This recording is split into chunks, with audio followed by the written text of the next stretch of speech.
Done. Okay, did I get that? I think I got it. It says audio input capture. It says we got audio, so we should be okay. And I'm watching the audio fluctuate. So I'm gonna wait because there should be audio. You still can't hear me?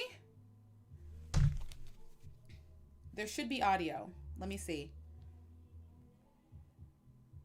Okay, they're saying yes. Okay, good. Because I'm looking at the green thing do the fluctuating thing, so we should be okay. All right. All right. I'm just making sure. I totally forgot to plug the mic in. That was my bad. What's up, everybody? Welcome. And yeah, because I know people get mad. They freak out every time they don't see me with white hair. But don't worry. White hair is not gone. It is just about to be 4th of July. I've been rocking the natural curls for a little bit, even though you guys haven't seen them. If you're on Instagram, you've seen them. But yeah, I've been busy doing a lot. I know Pini Pini Filipinas is coming up. I'm waiting. But yes, natural curls. I feel so bad for everybody on the channel who likes to come in and troll me about my white hair, and they're like, she's only pretty because she does the white hair, as if white hair just gives me all the glory. Imagine their disappointment when I show up with natural hair and I'm still gorgeous. I'm kind of petty right now. I don't know why. I'm feisty today. What can I say? But yes, there's been a lot going on. And even though I think it's been a week, I'm currently, I legit just finished editing a video. So after this live stream, a video immediately should be going up for Miss Grand United States. That's coming. Extended cut will be on the Patreon, but there's been a lot going on. A lot has gone on, which is why, I always upload every week. Are my shelves crooked? I'm tripping. I always upload a video every week.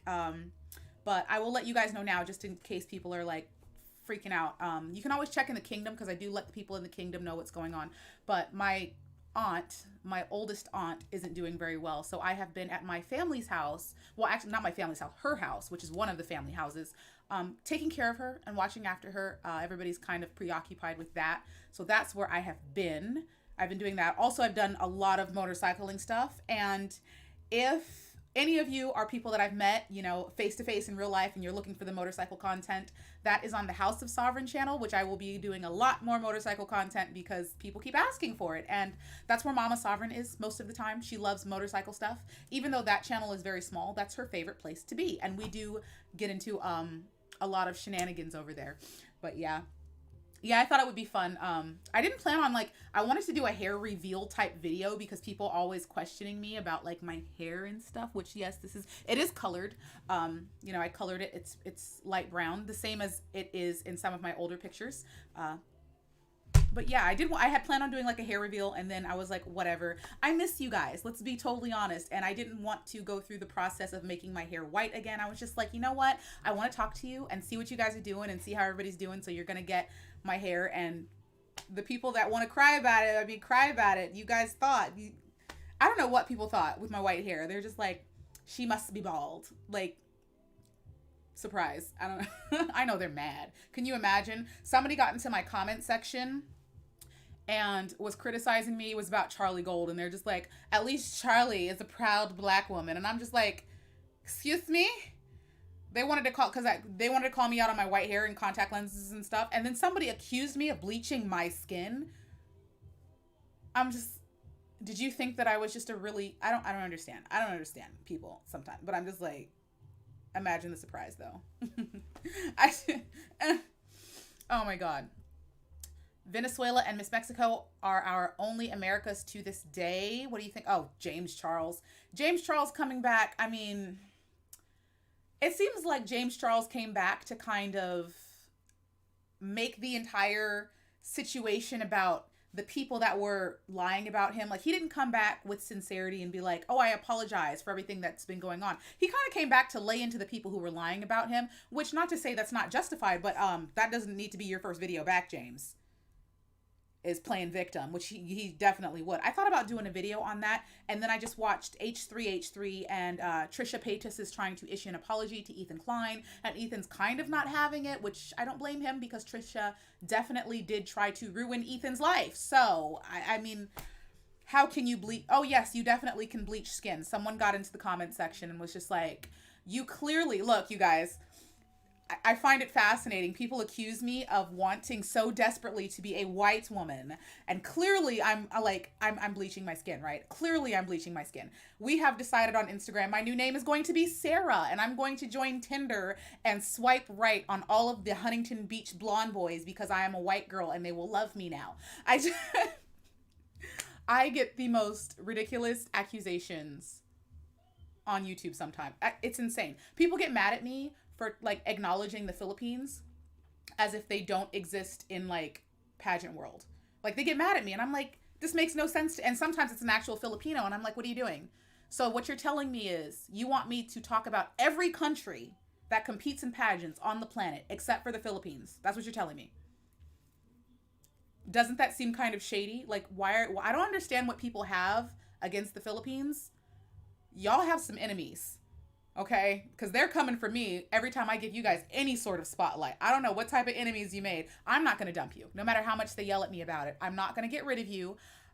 I find it very weird that people have it out for the Philippines so much. Like, God forbid I give them any sort of spotlight and people are mad. Why are y'all mad at them? I don't understand. Charlie's bleach, right? People are like, oh, you bleach your skin.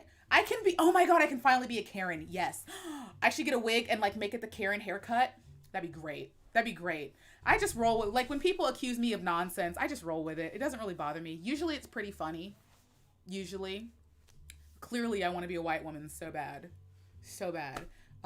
It's Sarah Rose. Oh, that Sarah Rose is already taken. We got Sarah Rose Summers. Otherwise I would snatch Sarah Rose. Like, that's so cute. That's just, let me put some light blonde streaks in my hair, like get some blue contacts. I could pull off a Sarah. I was joking about the whole Tinder thing, by the way. Like I said, a lot of things have been happening in my everyday life. And I probably will do a video about it because I don't dish a lot of tea on myself much. Not because I want to hide anything or that, I just don't think people will care. Pretty much. Like, I don't mind telling my own business. I just don't think people will care. The coterie over on Patreon will likely be the first people to know what's going on. But I might just drop some tea on myself every now and then. Just because. Are you guys talking about Charlie? I saw that she's back with a video. I find it highly amusing. Shout out to the douche. And I'm not being shady. That's literally like part of, somebody sent me a screenshot. You guys send me screenshots all the time. So one of the douches on Fertilizer Fields was like, didn't the Sovereign say she was never going to talk about Hater Nation again, ever? And I was just like, no, I didn't. I actually didn't. In fact, I promised that I would continue to talk about them. I'm not going to do like I'm not like Charlie. Don't ever expect me to be like Charlie. I'm not going to reiterate myself every freaking month talking about how Charlie Gold is a horrible person every single month. We all know she's horrible. Okay, we know. Not to say that I'm going to let it go, but I'm more creative than that. So I will find different ways to drag her over her coals every chance that I get. Okay, barbecue grill style. But I'm just... douche canoe drifted back. I'm just the person that said it. They're like, oh, she said she would never talk about Hater Nation again. I'm like, no, I didn't. And I'm like, straight up, because all of my videos are still public. So except for the one where I roasted Fertilizer Fields because you damn well deserved it. You're going to take shots at me. You better make sure you don't miss. Heads up.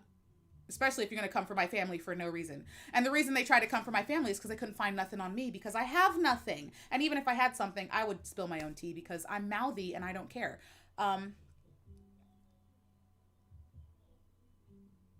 What? Oh, you mean Charlie? Because I was like, because I thought you were accusing me of being a bully. I'm like, I've never bullied any. Okay, no, once. Because I will say, when I went after Fertilizer Fields, I definitely was throwing punches. But if you're, like I said, if you're going to take shots at me, be prepared for war. I'm down for battle. I knew what I was getting into when I got on YouTube. So taking shots at me is just asking for it. And that's the only time I would say that you would be justified in being like, oh, that was kind of harsh. But then again, I don't care because if you come after my family for no reason, you gonna catch the smoke. I just don't, I don't know what to tell you. But yeah, they said I was never going to talk about Hater Nation again. And I'm like, I have at least 3 videos and several Twitter tweets promising that I would. I never said I wasn't going to talk about them again. I mean, Aren't they fascinating? They're a fascinating bunch of creatures that just have nothing better to do than stare at two people on the internet. You would think they would get bored. Like, you would think that they would get bored. Because it's not like Amber and Chantal really do or develop or do anything different. The level of obsession is so intriguing to me. I couldn't possibly be so obsessed with another person if I wasn't dating them. Like, if I'm dating you, then yes. But if I'm obsessed with someone, it's for a good reason. I could never be obsessed with someone I hate. That's why I find it so difficult to keep up with them, because I'm just like, every time I have to deal with a Charlie Gold video, it drains my spirit because I'm a naturally happy person and she's just like a succubus of energy. Oh, hi, the beloved Savage. Thank you so much for the super chat. Spilling tea on MUPH. They had months and months of preparation for MU, but it was mess. Samantha Bernardo had 20 days, oh my God, to prepare. Look at the costume and overall performance. Congrats to Sam. Wow. I didn't know that. I didn't know. Because you guys know I'm not Filipino. People always question my investment in the Philippines. And I'm just like, why wouldn't I be invested? Like, I don't understand people being so devout to segregation. People come into my comments and they tell me, they're like, you should only talk about your country. And I have to ask, why? Why? Like, why should I, because it feels wrong to me. Why should I ignore the Philippines because they're Filipino? That seems kind of hateful to me, a little prejudiced to me. I like spreading the love to everybody. And the Philippines is of the countries that are the most dedicated to pageant world. So why, honestly, it makes a lot of sense that I would just be on them all the time, because of all the fans in the world, they're one of the most obsessive fan bases. So I'm one of the most obsessed fans in the world. Why wouldn't I click with the other obsessed fans, which most of them are in the Philippines, but Indonesia, totally obsessed as well. Thailand, same thing. Venezuela and Colombia are not far behind. Even South Africa and Jamaica. Like, any country that loves pageants, I am all over you. And if you give me a good pageant show, I'm going to talk about it. But I literally do talk about anything at this point, which we've seen. I talk about pageants, I talk about fashion, I talk about social events. The only thing I really don't talk about is myself. And I mean, people have seemed to be interested, so maybe I will do some tea spilling. Hi, Peyton. How you doing? I see you in there. But yeah, things. So I let you guys know, like, my aunt hasn't been doing well. So that's why I've been a bit more absent. Even though it's been a week, to me, it feels like a month. It's crazy. The feeling of like, I just miss you guys. I just miss you guys, which is why I was like, I need to do a live stream. But if you're on my Instagram, you can always see what I'm up to. I've been doing a lot of motorcycle stuff, and it looks like it's going to be pretty, like, this is why I'm pretty forthcoming about who I am. Because honestly, it's pretty easy to find me in real life if you wanted to see me. It looks like we're going to have bike nights. And when I say nights, I mean the medieval type of soldier nights, starting up in my neck of the woods in my county. I am helping develop that. So I'm legit going to have actual knights roaming around. I'm one of the admins. There's only two of us, but still. We've been working on that and doing motorcycle stuff. I might upload one or two motorcycle things here on the main channel every now and then, just so everybody knows what's going on. Oh yeah, I saw you were talking about Charlie. Drought and miss you. I won't be surprised if they don't play. We'll see. We'll see what happens with the Philippines. The Philippines, I mean, it's inevitable that it's going to happen where the Philippines doesn't place. It's going to happen eventually. Nothing lasts forever. The reason you guys saw me get so emotional when it came to this year's contestant for the Philippines going to Miss Universe was because I knew the backlash, the potential backlash that she would face if she didn't place. And honestly, that's why you saw me start tearing up. It wasn't just because I was hurt. I definitely was hurt for her because I know that she's worked so hard, but I was scared. The reason I was scared was because she's Filipina, and I know that of all the contestants, the Philippines is likely under the most pressure. That contestant faces the most vitriol and backlash from her own people.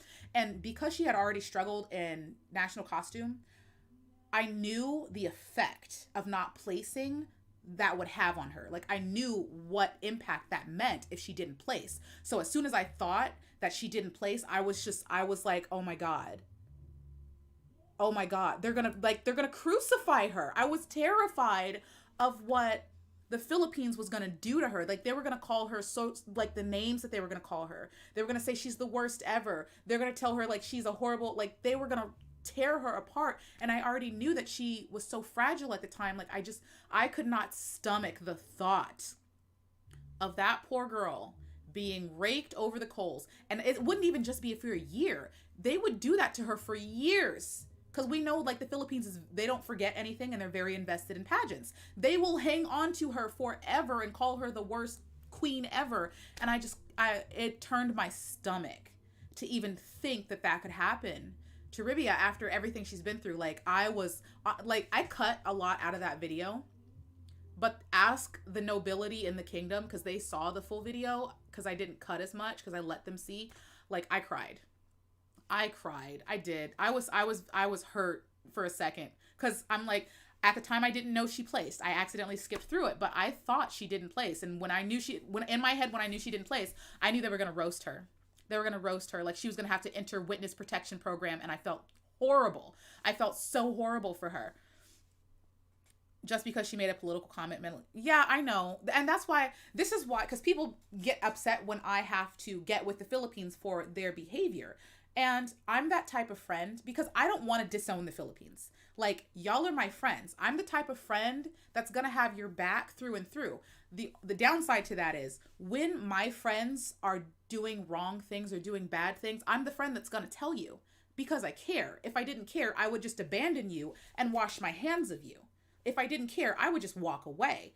But because you mean something to me and because you're my friend, I'm not going to just let you go. I'm not just going to abandon you, but we will have a face-to-face conversation about behaviors that I do not approve of, because I need to let you know that these are behaviors I can't stand by, and you're hurting me as a friend because you're putting me in a position to choose between being your friend or not. And I don't want to have to face that decision. I would do the same thing with my family. If my family ever did anything that would embarrass me, I wouldn't outright disown them because they're my family and I love them. But I would let them know, you can't do this. You can't behave this way. Because now you're putting me in a position where I either have to stand by you and your bad behavior or I have to abandon you. And I don't want to abandon you, but I can't stand by this behavior. So I need you to fix it. And basically that's what I had to do, with the Philippines. Because obviously, as I've said before, it's not all Filipinos who do nonsense. But I have to do a video on this. I'm aware of this now.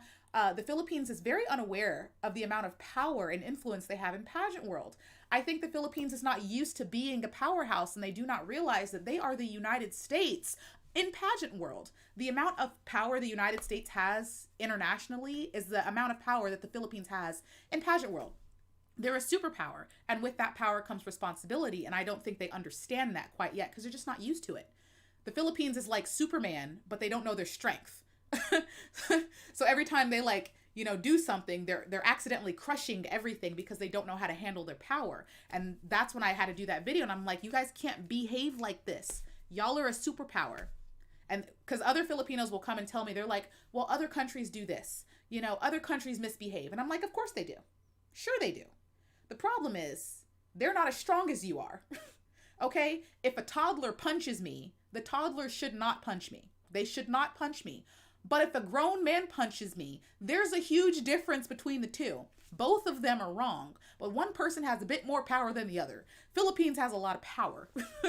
That's what they're not getting. That's why they'll get upset with me. They're like, why would you just target the Philippines? Because you're Superman. Because you're Superman. What do I look like, telling people with no superpowers, not to do stuff? You guys have too much power to be doing stuff. If the United States, if Asia had done really, really bad in competition, she's going to be fine. The United States isn't a pageant powerhouse to the point where when they're going to drag Asia and completely ruin that girl's life. She'll be fine. But if a Miss Universe Philippines does bad, that impacts her life. The fans are going to come after her for years. The amount of pressure that the Miss Universe Philippines girls are under is way more than any other country there is. So that's why I get with the Philippines. I'm like, you guys gotta be careful. Because I know you don't feel like you have that power, but you definitely do have the power to actually crush a woman. Y'all have the power to destroy a queen. that's what I'm scared of. That's what I'm that like the amount of the amount of power that the Philippines has over their queens terrifies me, because if your queen pisses off the Philippines, you guys will crush her. You'll destroy her, and that terrifies me. Other countries don't have that power. The Philippines does. That's why I'm very careful about, like, I'm like, hey, you guys got to behave, because you guys have a lot of power, a lot of strength, and on top of the fact that you set an example for the rest of pageant world. Okay, everybody follows your lead. So of course other countries misbehave, but right now you have the biggest army, okay? United States of pageant world, you have the biggest army. You guys got to handle the power with a little bit of responsibility at this point. Spider-Man. Oh, I don't know what Charlie's over there doing. I don't know what she over there doing. Yeah, I've noticed that happened to the last Miss Philippines. The whole country got to her. Yeah, because people got mad at me when I made the video talking about like the Philippines and the different teas and everything, because I started getting accusations in my comment section, and I'm like, I don't care if you bully me. That's nothing. Whatever. But what you're not going to do is come after my character, because I will set you straight. Because people want to come into my comment section and be like, you only talk about the Philippines for money. And I'm like, money where? Money where? YouTube pays the most for Western countries. France, Australia, United States, Canada, Great Britain. Talking about East Asian countries,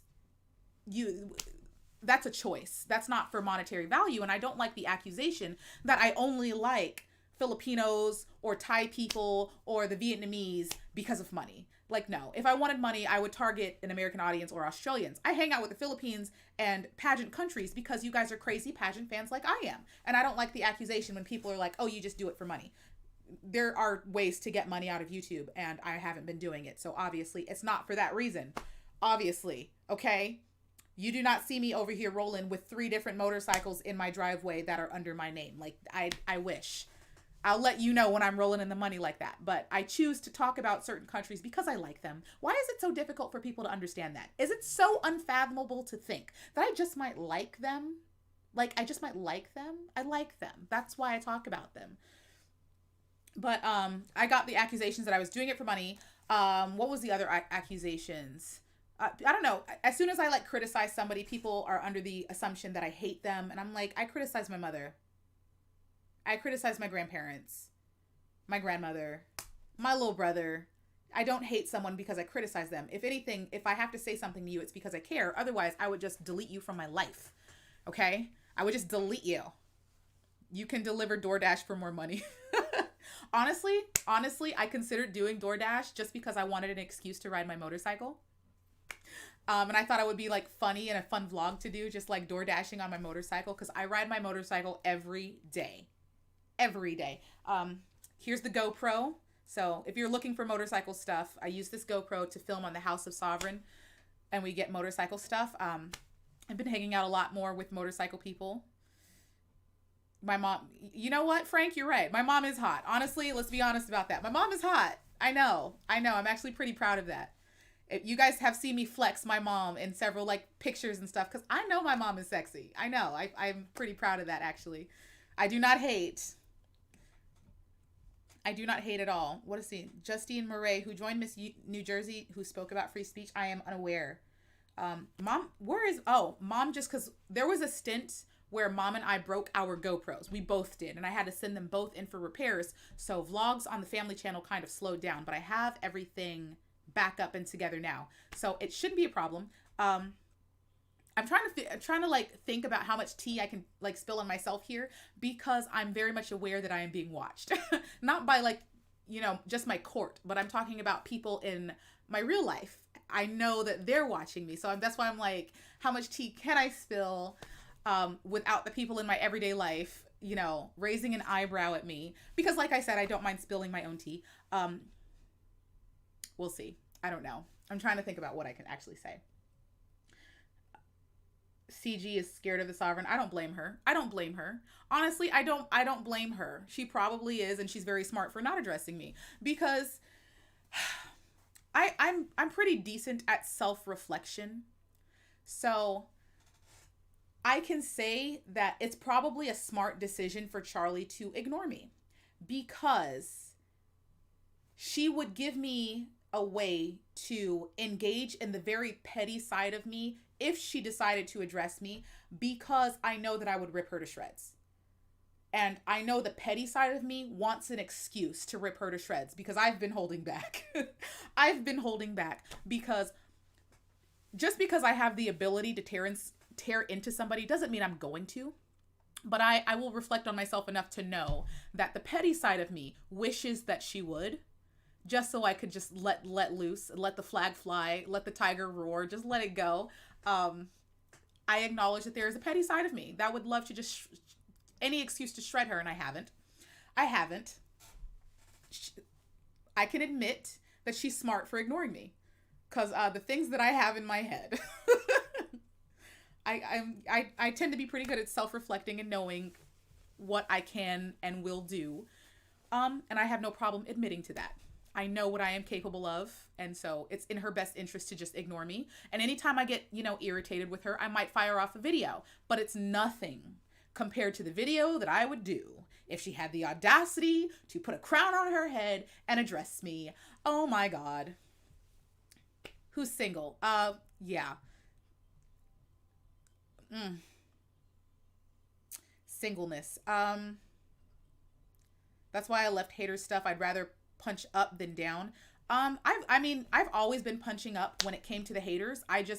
It just so happens that I have surpassed a good majority of the haters in subscribers within the last year, but I haven't surpassed Charlie. And it's like, remember all the people that used to accuse me of being a clout chaser when I went after Charlie Gold, as if Charlie's the one that helped my channel grow? For those of you who are pageant fans, yes, this happened, okay? The Filipinos, all the Thai people, everybody who's a pageant fan, there was a point in time where these mediocre, lackluster, have nothing better to do in their life YouTubers thought they were the ones that were growing my channel. Can you believe the audacity? They thought they were the ones that were important here in my court. Not you guys. Not the pageant fans who supported my very first Miss Universe video to 1 million views. Not you guys. They had the audacity to think that they were the ones contributing to the growth of my channel. I was very insulted on your behalf, and I did go off on them. So just in case you pageant fans are like, the gall, I did get at them, okay? Because it's very obvious to see that my biggest views come from pageant people. They don't care about the hater nation. The only reason the hater nation is on my channel is because I'm petty, and I have a pet peeve against bullies. And Charlie wants to monetize bullying behavior, because it's one thing to just be petty. I'm all for some pettiness, especially on the internet. That's fine. That's fine. People are petty against me. I'm petty to people. Like, my own, courtiers are sometimes petty to me, and I don't care.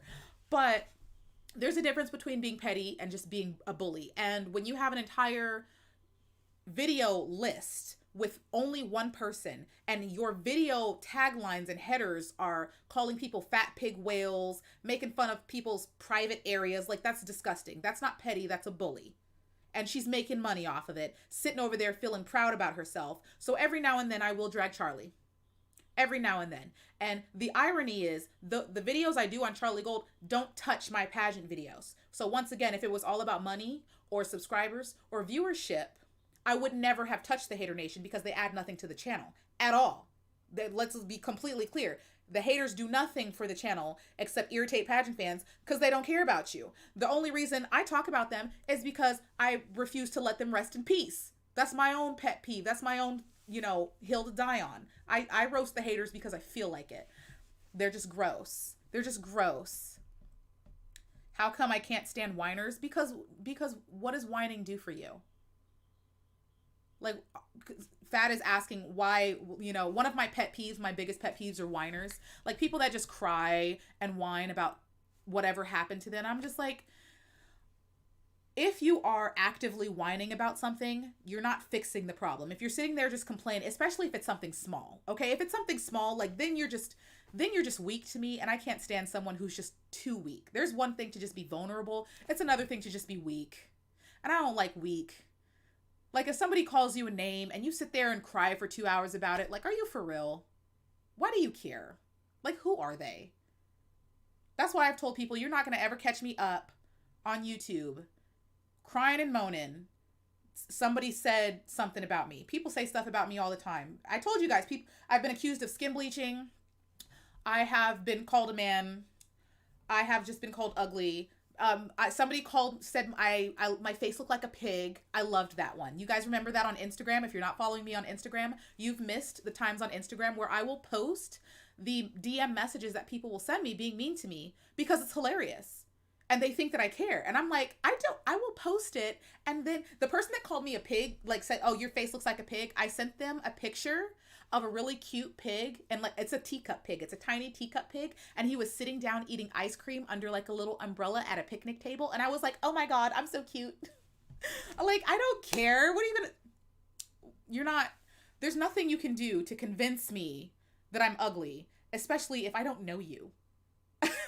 I don't know you. You're over here insulting me when you have no profile picture yourself. Be gone. Be gone. You could call me pig-faced all you want. I'm a cute pig. I bet you I'm a cute pig, though. Look. I'm a cute pig. Like, you can't. What are you going to do? You can't. I just don't have the feelings to hurt like that. People do, they really come into my DMs and say all types of nasty stuff to me. All types of nasty stuff. I don't care. And this is why I tell the girls, because I've spoken to some like of the competitive girls and I know what they go through. And I'm just like, girl, why do you care? But why do you care? This person has no profile picture, no power over you. You have a whole crown on your head. So clearly somebody approved of your beauty and skills. So why do you care? I don't understand why they care. I don't understand why people think that I care, that they're going to come and tell me like, you thought I would care that you think I'm ugly. I've had people tell me I'm ugly and I sent them like pictures of me from like things that I haven't even posted on Instagram. I'll be like, are you sure? Are you sure? Because God made me and I'm pretty sure God thinks I'm fabulous. So I'm sorry you don't think so. Somebody told me I should have a nose job. And I said, why should I fix God's work? Something like that. I enjoy the trolls. Like, it makes me happy. That's another video that I'm going to do. And then people will be like, you're just arrogant. I'm like, arrogance means that I think that I'm better than other people. That would be very arrogant. If I thought that I was the only important person on the planet, the only pretty person on the planet, people should only ever think about me and talk about me, that's arrogant. But a woman feeling good about herself shouldn't be put down, which I see a lot, especially in pageant communities. People feel like pageant girls are like very arrogant. And I'm like, what? Why should women not feel good about themselves? Why are they being pushed and shamed because they feel good? Don't we want them to feel good? Don't we want them to feel beautiful? Just because a woman feels beautiful doesn't mean she doesn't think other people aren't beautiful. Like, you guys, most of my, you're just trying to insult the D'Amelios. I know nothing about the D'Amelios. I know nothing about the D'Amelios. I don't pay attention to them. I don't know. But most of my channel is me talking about the beauty of other people who aren't me. I rave about many of the Philippines queens. I went off about Puninka. I've been talking about Venezuela, Vietnam. Like, there's been so many women. I'm still in love with Ireland from 2010. There's been so many women that I have just loved and just regarded as some of the most beautiful women I've ever seen in my life. That doesn't mean that I don't think that I look good, but I'm able to appreciate everybody's beauty the same without like being like, I am the only person in the world that's gorgeous. That's literally what confidence is. You can appreciate the beauty of others without putting yourself down. And I don't understand, like, I expect more from pageant fans. That's what disappoints me, is when those behaviors come from pageant fans, because it's like, you should know better of all people. You've been watching pageants long enough to know that confidence is you feeling good about yourself. It has nothing to do with the outside world. Like, when pageant fans start misbehaving, that just irritates me. Because I know the internet is stupid. I get that. But another thing the pageant fans forget is that the behavior of the pageant community as a whole does reflect on me, because I talk about pageants. Like, if you were to type in pageants into YouTube, a lot of my videos are going to pop up. Even if you type it into Google for any pageant around the world, a lot of my videos are going to pop up. I am very directly associated with pageant world. So if the general public starts perceiving pageant fans to be vicious, mean, nasty people, that directly affects and impacts me. Because people are then going to look at me and be like, wow, you're a part of this world. You must be like an arrogant, prissy, stuck-up, mean girl. I don't want that on me. So whenever I see pageant people like misbehaving, I have to shut it down because I'm like, we can't do this. We can't have this. The sovereign said no. No, not over here. People have tried to get with pageant queens in my own Instagram comments. I'll have pageant queens comment in the comments on my Instagram, and the fans, like, I get you're going to criticize them. Fine. I get that. You can criticize them. It's a competition. But you're not going to disrespect a pageant queen in my presence. I can't have it. I'm sorry. I can't tolerate it. It pisses me off to no end. When people want to come for a pageant queen disrespectfully in my presence, I will go off. I'm not even going to pretend to be nice about it. People want me so badly to pretend to be nice about I won't. I refuse. You start mistreating a woman in my presence, you can catch all of this fire and smoke. I don't know what to tell you. You're not going to do it. I do. And everybody knows I criticize them. I criticize them on their walks and their gowns and the dresses because it's a competition. But disrespect, not going to fly at all. Never, ever, ever. It's very rare that I have to actually go for a queen. And even if I wear the crown of shade, okay, because the crown of shade is right here, ironically, even if I wear the crown of shade, I still don't think I've gone so far to just blatantly bash and disrespect a pageant queen. Let me think. Because I remember I said that Sierra Burchell was better than Miriam Habash. I don't think that was disrespect. That was facts. We have the scores to prove it. So that wasn't really disrespect. That was just facts. I don't think I've actually disrespected a queen ever. Even a queen I didn't like. And I've gone after some queens when they were wrong. Maybe Miss Cambodia, but she was super out of line. She was sporting blackface with pride. That was gross. And she ignored her own people. So at that point, when you have the people of your country coming to me, you're in trouble. Because that's calling in the big guns. Because I had Cambodians in my DMs. They're like, hey, she's not listening to us. She's had this up for like 2 weeks. She won't take it down. Like, when you got Cambodians flooding my DMs, they're calling in the big guns. That's calling in the battleship. If you decide I'm going to call the sovereign on you, you're about to get nuked because you done pissed off your own people. That's horrible. Do you think Miss Nevada can win Miss USA? Oh, God. That's a question. And the reason that I'm saying that's a question is because I did a video, and that video has to be uploaded on Patreon. I've been behind on the Patreon videos because I did a video talking about why I decided not to compete, because originally I was going to. But the whole Nevada question is pretty much the same as the stuff I said in that video. Nevada, if she were to get sent to Miss Universe, would do great. The problem is the standards that Miss USA have do not match that of Miss Universe, which is exactly why I decided it would not be in my best interest to compete, because I compete on the standards of Miss Universe. Like, I'm aiming for Miss Universe type of standards. That's what I hold myself to. But we've all seen Miss USA. I don't think any fan in their right mind could say the United States has been upholding the same standards as Miss Universe. The way that they have been crowning queens and even ranking queens or appointing finalists have been wacky, to put it nicely. It's been very wacky the way that they've been choosing their finalists. And that's my concern with Nevada. She performs like an international performer. I don't think Miss USA is going to care. We know what happened with Florida this year. We know what happened with New York this year. We know what happened with Massachusetts this year.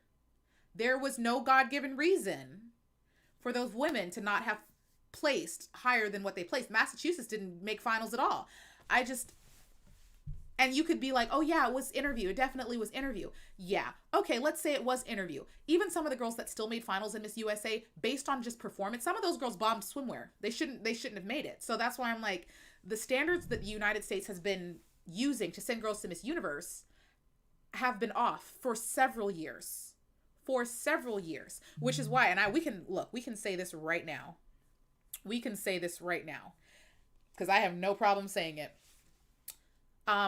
Every person that has won a national title that I didn't call, like they weren't on my list, they weren't in my top 5, every time that a woman has won and I didn't call it, think about how well they did in international competition.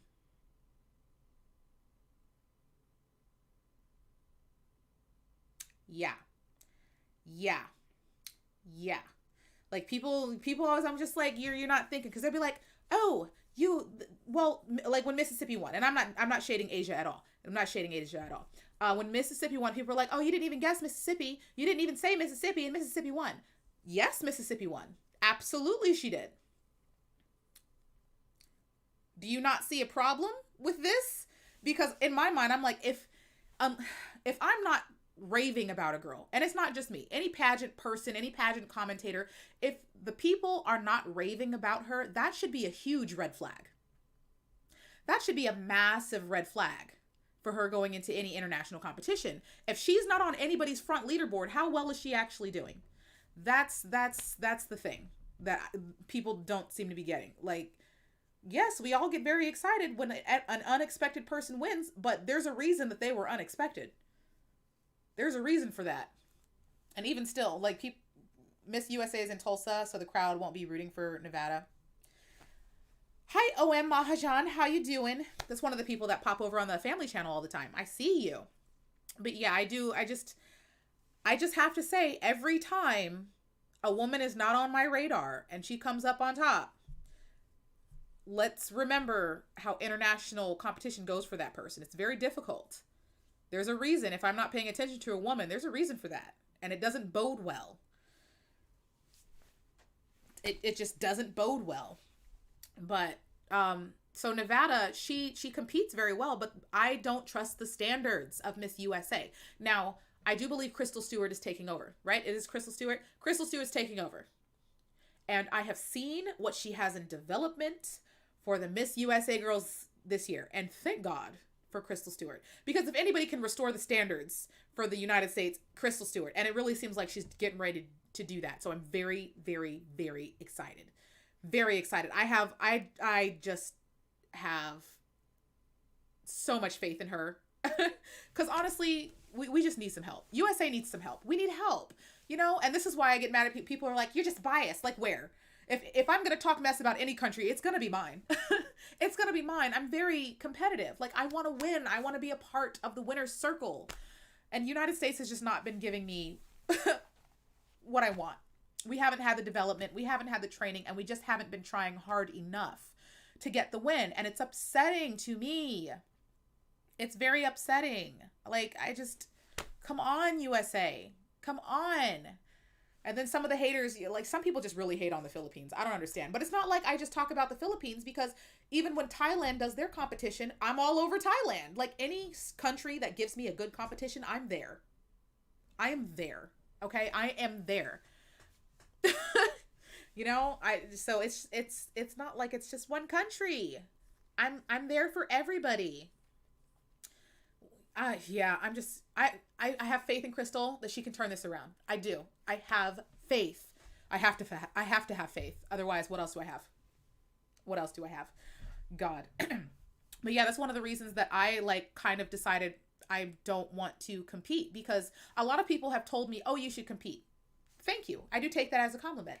But I don't think that they're remembering what country I would have to compete in. That's the problem. There's the problem. Because as pageant fans, just think about it. Think about the standards that you would expect that I would hold myself to, and then think about the women that the United States likes to choose. Even if I were to make it to Miss USA, what makes you think that I'm going to be judged to the standards that you guys expect? Because based on what I've seen for the last couple years from the United States, I would not do well in Miss USA. And it sucks, because I know that as a performer, I do great. You know, my interview would be fine, but I'm not the standards that Miss USA has been upholding these last years. You guys saw what happened to New York. You saw what happened Massachusetts, Florida. You saw even previous years. You've seen what Miss USA has been doing to top performing women. Like, those women have not been making it. So if they're not making it, I am not so self-absorbed to think that I suddenly would. If they're not making it, there's no way the United States would allow me to make it. That's what there's just no purpose in me competing with those type of standards. Whatever wacky standards they're using, there's no point in me competing. Because I don't feel like I'm going to be judged fairly. So what's the point? And then people don't understand the cost, because I know a lot of you come from the East Asian countries. In your competitions, it is very easy to compete. All you have to do is really register, get your gown together, and you can compete. In the United States, to compete, like in California, the entry fee just for Miss California, just to compete for the California title, is $2,000. $2,000. And I know a lot of people think people in the United States are rich or wealthy. No, not to the point where we're buying freaking tickets for $2,000. No, we're not. No. Okay, no. A lot of other countries, South Africa, Thailand, Vietnam, Philippines, you guys don't have those exorbitant entry fees. The United States, like, costs a lot to compete. And then there's the behind the scene politics, which I have seen personally myself. So there's just no way that I could possibly compete with the cost, the politics behind the scenes, the favoritism, and the judging standards. I couldn't do it. There's no point, is what I'm saying. There's no point. There's no point. I could be the most like amazing Miss Universe style competitor there is. I don't think the United States would crown that person. No matter who she is, she could be the reincarnation of Catriona on stage, and I still think the United States would just not even let her make finals. And I do not see, that's what I'm saying. India's, the registration is free. Even finale evening gown is free. It's not like that out here. It's not. And I'm talking just the state competition. I'm not even talking about nationally. I'm talking about the state competition is $2,000. What do I look like paying $2,000 just to not be judged fairly? And even if I was lucky enough, I wouldn't compete in California. No, I wouldn't even do that, because that's a whole nother can of worms. But God forbid I were able to win a state title. I don't even trust the national judging standards. Crystal's probably going to change some things, but right now I don't trust the national judging standards, and I don't know how to not be me. Like, I could do my best to try to cater to the Miss USA judges and the Miss USA style. I don't want to. It's not me, and it's boring, to be honest.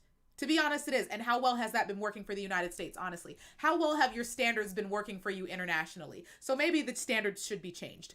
But either way, I'm not going to change myself to meet a standard that, honestly, I don't think is good enough.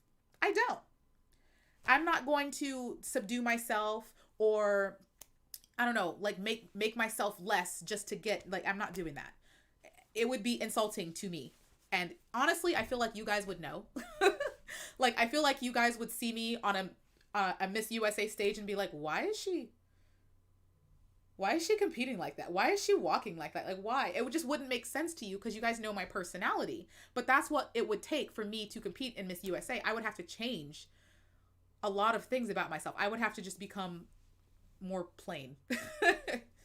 Because USA lately, the last 5 years, we like a very basic type of presentation and walk. And once again, how well has that been going for us? Exactly. And do I strike you as basic at all? In any sense of the word? At any sense of the word? I would do better in a Miss Grand competition. Definitely would do better in a Miss Grand competition at this point. I would love to compete, but Miss USA at this point, for me, is just out of the question, because the standards are just not there. Miss Grand would tolerate me. That's where I would go. Yeah, I think Crystal can change it around too, to be honest. Ooh, Sims 3 Reality Central. I love The Sims. I haven't played it in a minute. I have Sims 4 on my computer. I've been busy, you know? I've just been busy. But see, so just so you guys know, because people think that I've been like avoiding competing. Like, I'm too scared to compete. Like, are you kidding me? Are you kidding? You see these crowns up here? Like, I got shoes, I got gowns, I got dresses. I've been ready to compete, but it's just a waste of money and time at this point. If I was in any other country, I would compete. I would. Hands down, I would. It's just the USA is, and I love, you know, because I don't want, people are going to be watching this, future USA judges or directors and be like, oh my God, like, I love Miss USA and I love Miss Universe. Obviously I do. It's not going to prevent me from criticizing you and saying your standards are not up to my standards. They're just not. Would you compete for Miss World? No. No. No. No. Is that a trick question? You're just trying to fire me up, huh? Everybody knows I would not compete for Miss World. Not to say that I couldn't or wouldn't be a good fit. I am very happy and bubbly and creative, and I'm a performer. I'm flamboyant. Like, I just don't match attitude wise with Miss World. Miss World is much more conservative. Now, there are some women that I know that are going to be great for Miss World. Like, they're freaking amazing for Miss World. But I just know it's not me. Because I feel like Miss World demands a bit more conservatism from their contestant. And that's not me. Like, you guys have seen me host entire cleavage days on my YouTube channel for the people who get mad at me when I have a top that's shows a bit of cleavage as if I can control it. Like, we working with D's over here. I can't control that. But there's people in the comments that want to be mad at me, and I will host it. Look, I've got cleavage out right now. You just can't even see it. Look, I got a whole V-neck shirt right now, and I know some people are going to be mad at me for it, but I don't care, you know? I am a very out there type of woman, and you're not going to force me to be conservative just to suit your sensibilities unless you have some sort of power over me. Okay, if you're an important person in my life, you know, then that makes a difference. Like, I'm not going to go out in booty shorts, you know, with full cheeks hanging out if I'm dating somebody and he's just like, I'm not going to do that. But yeah, Miss World loves a princess. Absolutely. I'm not a princess. I fully admit and acknowledge that I am not a princess. Okay. That's why my channel name is The Sovereign. And part of my channel name being The Sovereign and me having the title of The Sovereign is to let people know I'm going to do what the hell I want to do when I want to do it. And you're not going to stop me. You have nothing to say about it. Like, be quiet. I cannot be controlled. And it would require a lot of restraint and control for me to compete in Miss World, which I can do. As not to say that I'm a totally out of control person. Obviously, you guys have seen me be very restrained. I don't want to be forced into that position, though.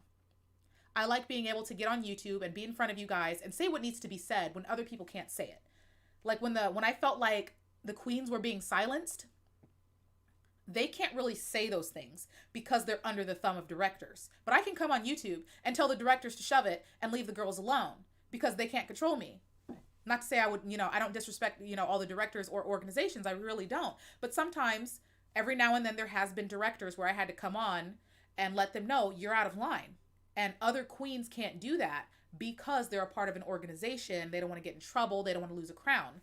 I don't want to have that restraint. I don't like that. Now, there's certain, I think, like Miss Grand, I think is pretty easygoing when it comes to allowing their queens to do what they feel is right. And I like that.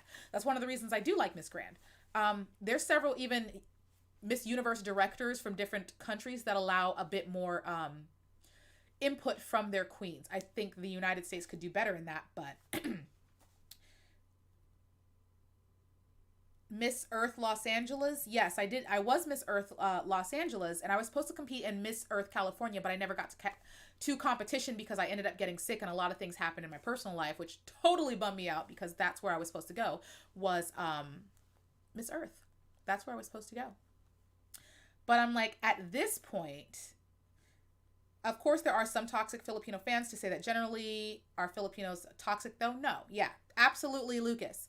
People ask that of me all the time because they saw the video where I was getting with Filipino fans. And as I said earlier in the live stream, the only reason I got with Filipino fans was because they just don't understand the amount of power and influence they have.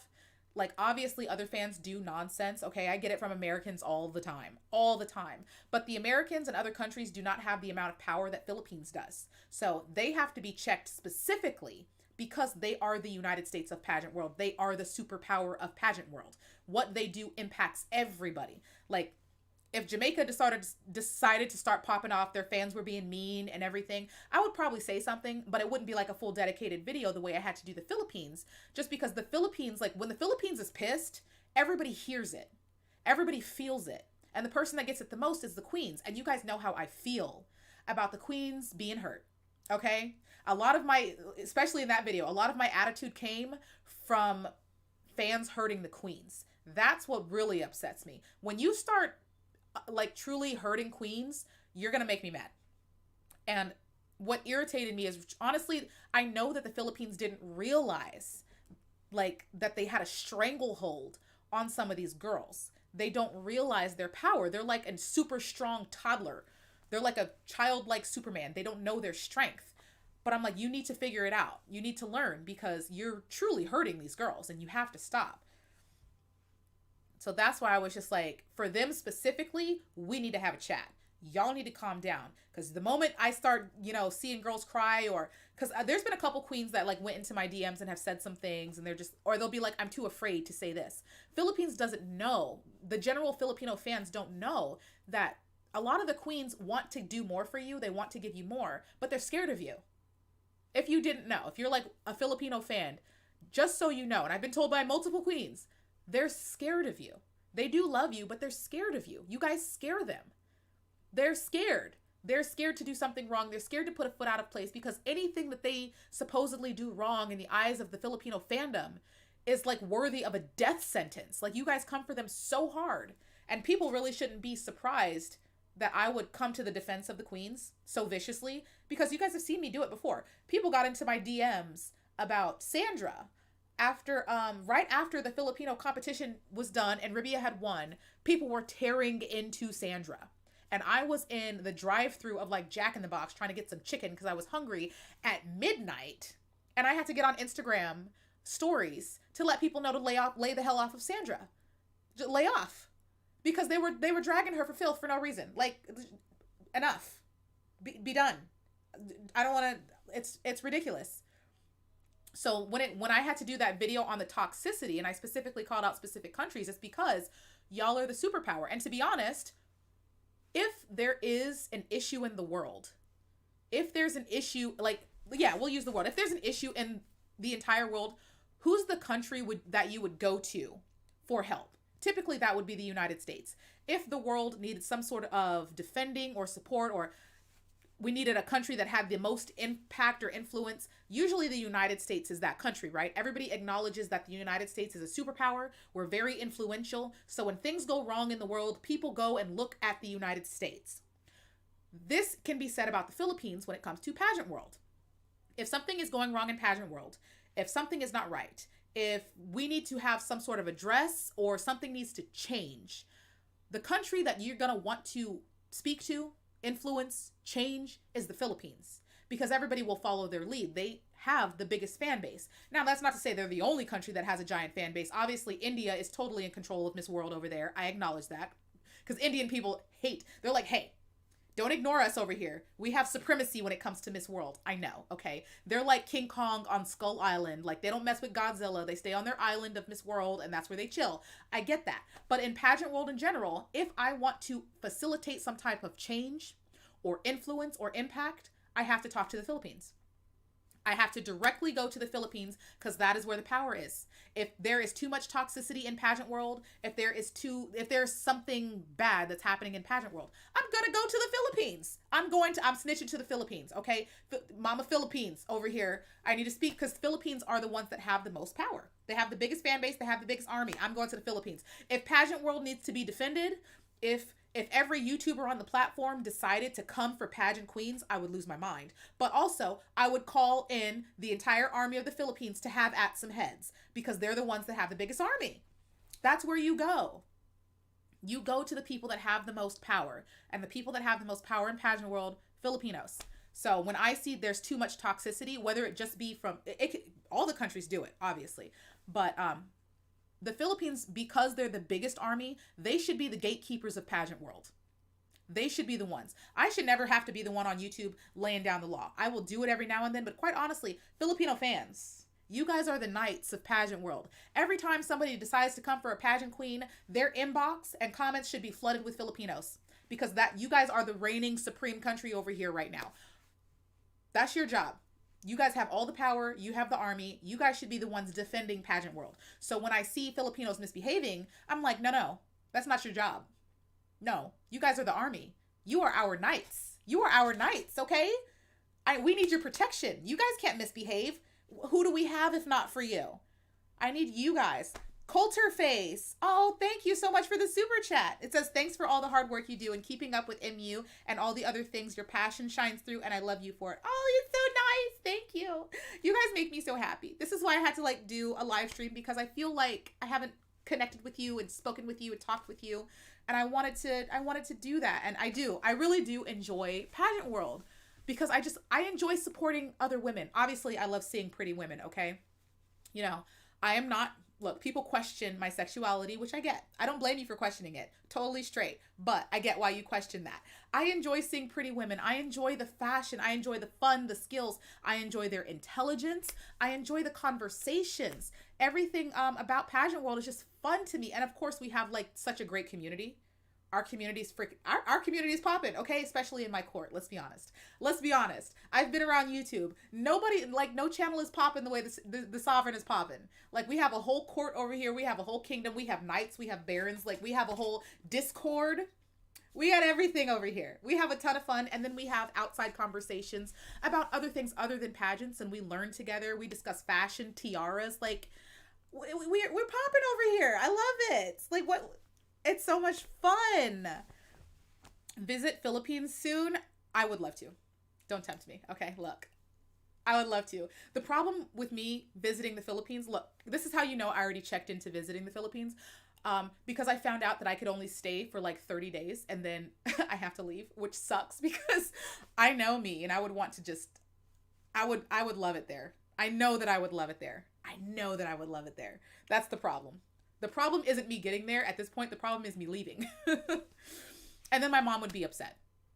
Because my mom wants to come too. Like, she wants to come. She loves you guys. She loves seeing the fans and hearing and the comments and everything. Like, she loves you guys. So she wants to come too. So we're trying to figure it out. I agree. Filipinos should be more aware of their character and stand against toxic behavior. Straight people are not always 100% straight. We all have our gay sides. I could agree with that.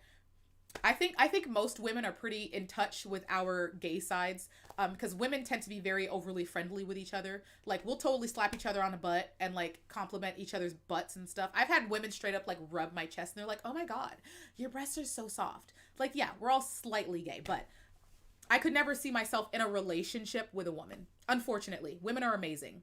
So this is, like I've said in previous live streams, this is proof that being gay is not a choice.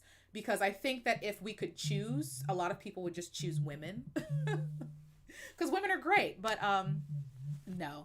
Oh, I'm glad you like my hair. Thank you. My aunt is messaging me, but I'm on live stream, and if you're she's probably not watching my live stream. But if you are watching my live stream, I'm on live stream. We're not going to talk about that right now. You know, but not just, yeah.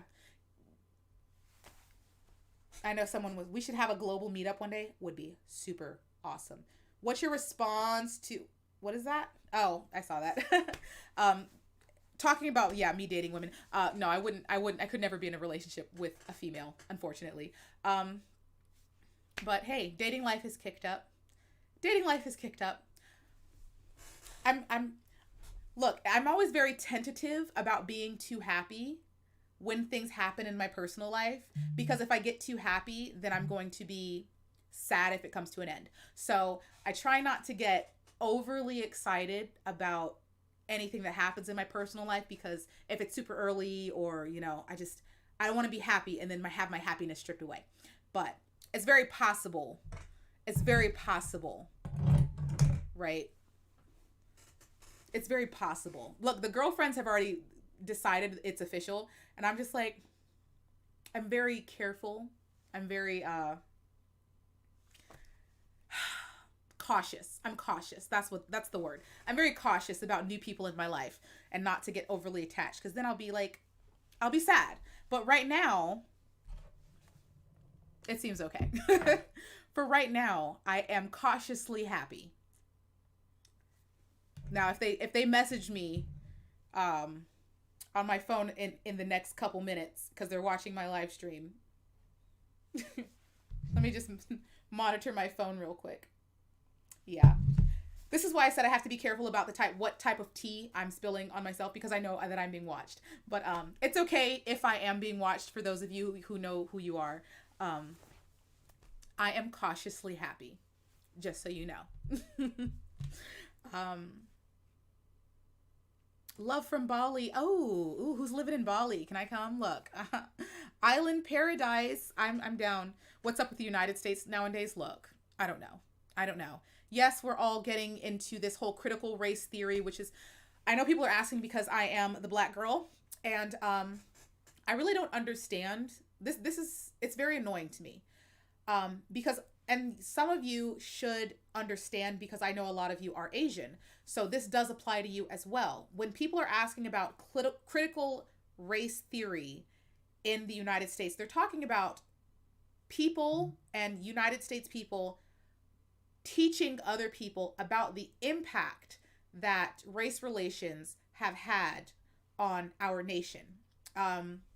For example, in the United States, just putting things into perspective, my mother was and you guys have seen my mom, she's very young. My mother was the first person in my family to be born with civil rights. Just because people like to think that this is like a very far off topic. Like it happened a long time ago, it's not relevant. So I need to put this in perspective. My mom, the one that you guys know, Mama Sovereign, is the first person in my family to be born with civil rights. My grandparents were not born with civil rights. So the impact, and I can use myself specifically, the impact that has had was because in the United States, people like me, Black people, were not allowed to go to the same schools as white children. We were not afforded the same level of education as white children. When Black people were lucky enough to find a house that they wanted to buy, we weren't allowed to purchase certain houses in certain places because we were Black.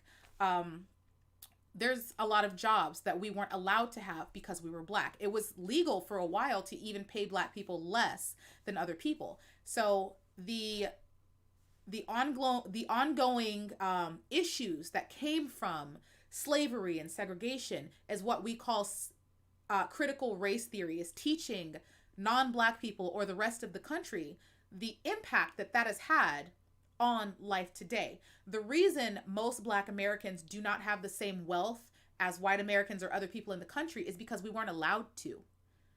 My grandmother, who was not born with rights, she didn't have the right to vote. My grandmother couldn't go to college. If she had wanted to go to college, she couldn't have gone to college. She did not have the same level of education. And because she didn't have the level of education that was needed, what knowledge could she then pass down to my mother? Like, if you don't have a parent that's knowledgeable, that knows things, that knows how the world works, that has things to pass down to you, what then can she give to my mother? So when my mother was born, my grandmother didn't have anything to pass on to her, didn't have anything to show her the ropes of how to live life. So it's almost like my mom is starting from scratch. Like, my mom has nothing. Most of you have parents who are able to teach you and guide you through life and push you in the right direction. But because my family was not afforded that level of education, they don't know any better.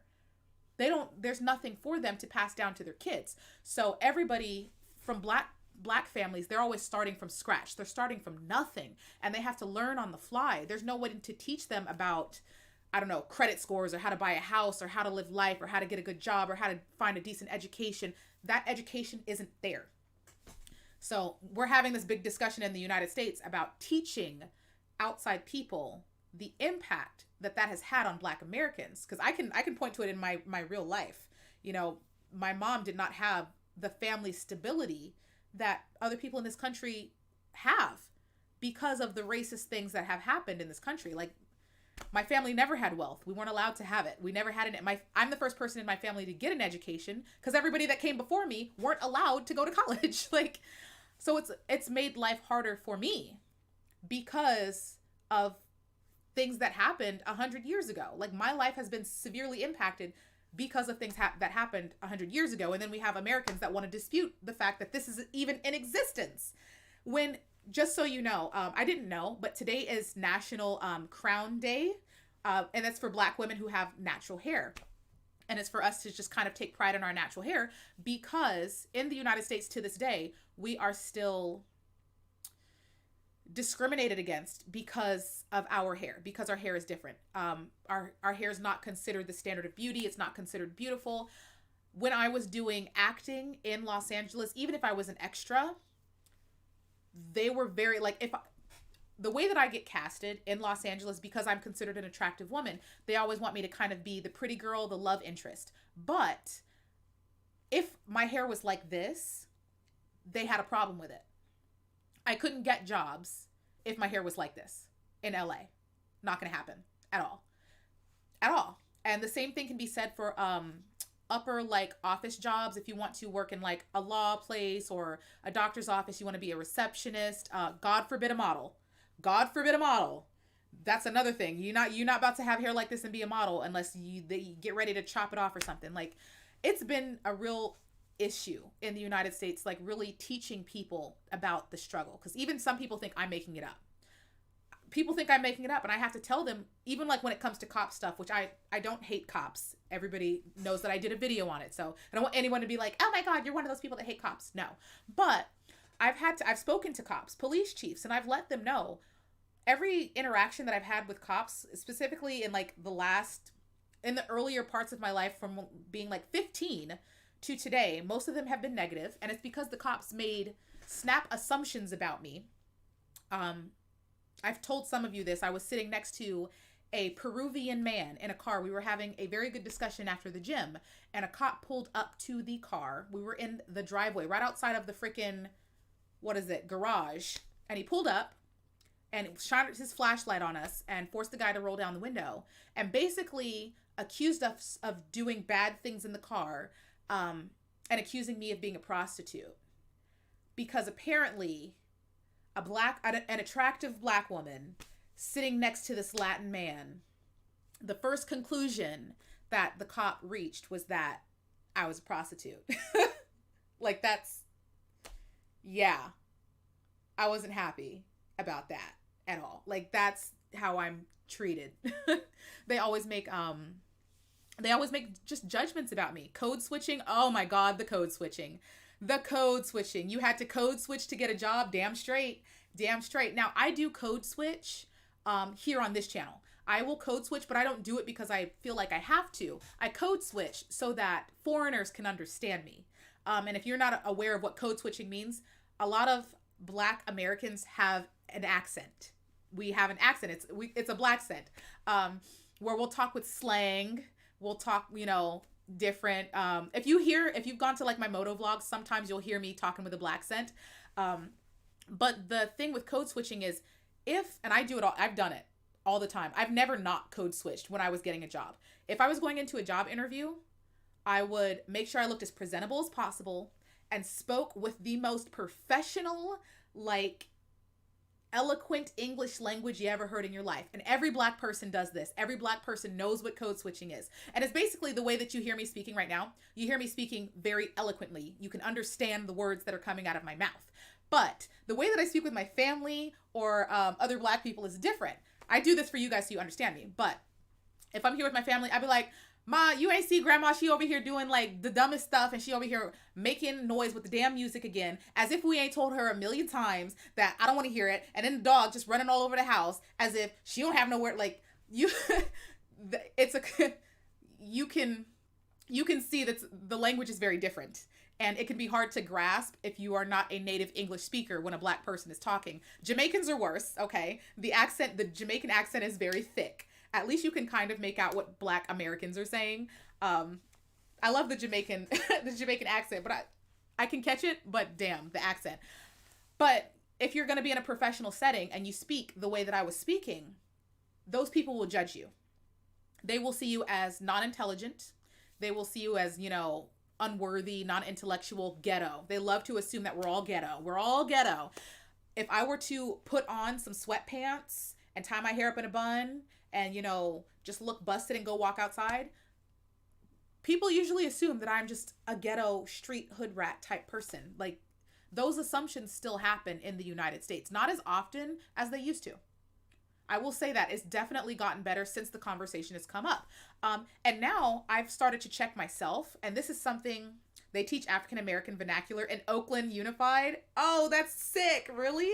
That's crazy. I actually can I go to class? I want to learn. Yeah, the Patois accent is crazy. Patois, I'm like, that's a whole new language, dude. What? Patois is a language. That's crazy. I love it. Like, I love it. Except for when Chet Hanks does it. When Chet Hanks speaks Patois, I'm like, no, I don't like that. I really don't like that. I don't like, Chet, because, and this is what kills me, because I understand that finally the conversation is being had. And I see people actively doing better, which makes me feel great. And as I was saying, it made me check myself because I am so like traumatized from past experiences, um that I'm the black community is like this, but I am still very hesitant around other people to their perception of me. And I at this point I expect them to see me a certain way because I'm just so used to being judged, because I'm just so used to being looked down upon, that I have this assumption in my head that when people see me, they're going to see me a certain way, which makes me very paranoid. And I've caught myself a couple times actually where people that I thought weren't gonna like me or were gonna treat me different didn't, and it like moved me. I was so moved because I'm like, and I shouldn't be moved just because they treated me like a normal human being, but I was. And I want people to understand the amount of impact that has on us. Like, I went to Home Depot and I was trying to like shove these boards in my car and they weren't fitting, and I'm trying to make it happen. And this, white guy came over. He was an older white guy with a pickup truck and everything, and he like dedicated himself to helping me. And I was just like, really? And mind you, I didn't do this on purpose. It was just like a t-shirt, but I was wearing like it was from a sorority, but it was like a fist of power shirt and everything for Delta Sigma Theta. And he just came over and helped me, and he used like his pocket knife to like crush the boards down. And I was just like moved that he saw me as just a female needing help. Like, he just was like, this girl needs help, I'm gonna help her. And that moved me. It really did. There's been a couple times where most Jamaicans don't mind Chet Hanks. The reason I mind, if you don't know who Chet Hanks is, Chet Hanks is Tom Hanks' son. But he is the type of guy that's trying to like be down, because Chet Hanks is obviously Caucasian, but he does a lot of things that you would perceive as trying overly hard to be a part of the black community. And it's cringe. It's very cringe to me. I just like, Chet, why? Why are you doing this? Why are you doing this, Chet? It sounds ridiculous. Ridiculous. I can't stand him. Because those are the type of guys that I really don't like. Is if you're trying so hard to just be down with the black community, it's cringe to me. And it makes me seem like you're fetishizing me. I just feel like a commodity to you. I don't like that. Just be yourself. Me and my mom have talked about this, and other black girls talk about this all the time, because Chet Hanks likes black girls. It's very obvious. Okay, Chet, we know. We know, Chet, we know. Chet Hanks loves black girls, which we appreciate the love. But you don't have to pretend to be black to get a black girl. Like, we're just a woman. We're a normal woman that you can talk to. You don't have to adopt our culture, our slang, you don't have to do that. And I've told people this, okay? I've told people this. Because in the past, when I was actively attempting to date, that was a while ago, I've had non-black people who wanted to be around me try to just be down with the culture because they thought that was going to make me like them more. And I'm like, no. First of all, if I wanted a black guy, I would just go get a black guy. Like, but no, that's not what we want. And it's just cringe. Chet Hanks is just cringe. I don't understand why he has to do what he does. You don't need to do that to talk to black women. Like, most black women, I would say most black women. Like, I myself, I'll talk about myself personally. I myself have no problem talking to someone who's not black. And quite honestly, I would prefer you just be yourself. Because that's honest. The people that I like, hi friends, hi. The people that I like the most are people that are just unafraid to be themselves. We were talking about, because somebody had questioned if I was doing the whole dating thing or if I was single, which I was just like, I am cautiously happy, like I said. But the person that I'm cautiously happy about right now is not black at all. He's not. Surprise, surprise. But yeah, he's not. You see? Yeah, this is why I said, oh, I'm too happy. Okay, look. But no, he's not black, and he doesn't try to be. We're into some of the same things. He does listen to like some of the same music. He listens to different music than I listen to, and I still enjoy his music either way. We both, motorcycles, but he's unafraid and unapologetically himself. And no matter how different he may be from me or outside of my culture, he did not need to pretend to do anything or be anything to attract me. Just him being himself was just like, oh, you know what? I like this guy. I like him. I do. That's nice. So just to let people know, you know, you don't have to change who you are to get someone to like you. And that's another thing that I can cop to. This is part of my paranoia, which I'm learning to like get out of because I'm used to people treating me a certain type of way because I'm African American. The person that I am cautiously happy about right now, I didn't expect him to like me. I didn't. Didn't expect him to like me at all. And it was almost a bummer to me because when I first saw him, we hadn't officially met, but I saw him and we had been riding motorcycles, and I was just like, oh my God, he's cool. He rides a motorcycle. He looks fun. And there was a couple things, but immediately in my head, I was just like, I don't think I'm his type. I was like, I can't be his type. And even when we officially met, you know, I actually learned his name and everything. I was still like, I don't think I'm his type. No, I'm pretty sure, you know, because at the time I had, I had my natural hair out. I was looking biker busted. I had a scarf on my hair. Like, I looked like a busted pirate. I sure did. I looked like a busted pirate. And he was outside of my culture. And in fact, he's not even Californian. Like, he's very different background. But I was like 100% sure. Is that Mama Sovereign? Mom? Why are you creeping? Mom's creeping in my room. He was very outside of my culture from a totally different place. And I did not think that I would be his type. And yet, same day, it was just like, I was wrong. He proved me wrong. And that was the fault of my own paranoia. Are we talking about... Oh, shh. No. We're on live. Don't wait. Say his name. Stop, Mom. Don't say his name. Bye. I said cautiously happy. We're on live. This is going to be posted. People in my real life could be here. So okay, let me fix myself. Shh. I'm fixing myself. Shh. Because you're letting stuff out of the bag. I wasn't going to say... No, I'm not talking about names. You're making it seem like we've been back here discussing certain people. And let's just not, because if people see the live, then they're going to think, oh, they've been having conversations.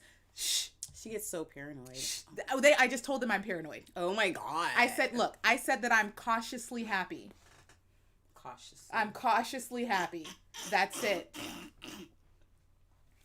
Hi, Mark Maverick. Thank you so much for the super chat. Yes, it's Mama Sovereign. It's Mama Sovereign. Fix myself for camera. God forbid. I'm happy you guys are here. Oh, Mark, so thank you so much. Yes. Yeah, Mom was there when all that happened. And I told her, you know, I can't. Because it's on the live. And then if they're like, oh, I was in the live, then I'm going to be like, oh, I'm going to assume that they're not in the live. Why would they be in the live? They shouldn't be in the live, right? See my leg. Miss Cement. Miss Cement is one of our, she's our baroness. We do have title holders. She's one of our baronesses. And I am going to upload that video. There's a couple videos I need to put in the Patreon. What's the last one I put in there? I've been putting stuff in the Patreon. I will look, the title holders, I will tell you guys all the tea. You guys get all the tea. But I'm trying to be cautious. But yeah, because it's Patreon, I don't have to be as cautious, you know? I haven't gotten a message, so I think I'm in the clear, but still, I'm gonna be careful. Let me check. I like this. Love your hair like this. You should experiment with your hairstyles with your natural hair. I enjoy my natural hair, you know. It's fun. I'm not gonna completely ever just give up white hair because that's my thing. Okay, I'm checking to see if I've been scoped out or if I'm busted. It doesn't look like I'm busted. I think I'm okay. But yeah, I enjoy my natural hair. But I'm paranoid to the point where I assume that people will have preconceived notions about me. So I'm trying to get myself out of that. Just as Black people, we are paranoid. No, we're not. Just her. Mom, you telling me if you are, you know, driving somewhere and there's a cop behind you or something.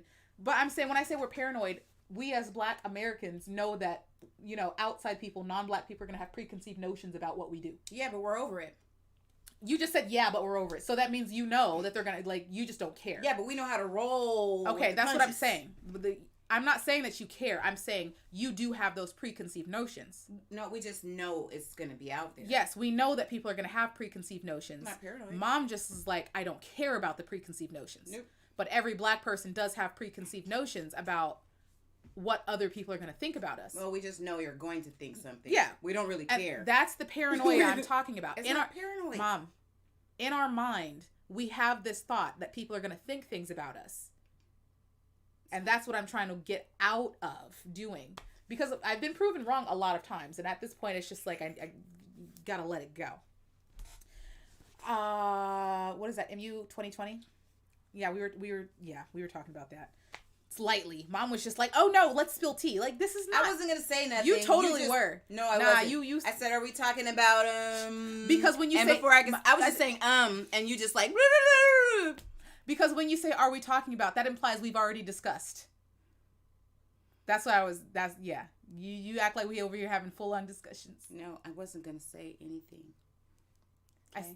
We're being cautious. I just said, because I knew you were going to blurt out and be like, don't. Stop. Oh, thank you so much. Yeah, this is Mom. She's not a normal mom, but this is Mom. Somebody said you were sexy earlier. Hey. They said you were sexy. I was like, yeah, my mom is sexy. Well, let's admit that. She's sexy. Say it again. Ooh, baby mama. She said, happy 4th. Yes, I am going to have a lovely time on the 4th of July. It's going to be great. My polka dots are showing. It's going to be great. Nobody cares about your polka dots. You're fine. Look, I got my polka dots nearly all the way out. Nearly all the way out. Whatever. You know, it's hot. Conservatism. You know what? That is something that I'm uploading the video right now about Miss Grand United States. And your mom feels like your sister as well. Honestly, yeah. She's more like my sister. She steals my clothes, my makeup. I don't take your clothes. Not now. Says, who has all my halter tops? That be you, the thief. You, excuse me, Oh, 5 years ago you left them in Long Beach. I did see if you leave anything at someone's house, they're entitled to have for it. For 5 years. For 5 years. That doesn't mean have it. I knew where my stuff was at. Thank you. Just like you do. Oh my God. 5 years. That's all I'm saying. 5 years. So wear it. 5 years. Wear it. 5 years. You never gave it back either.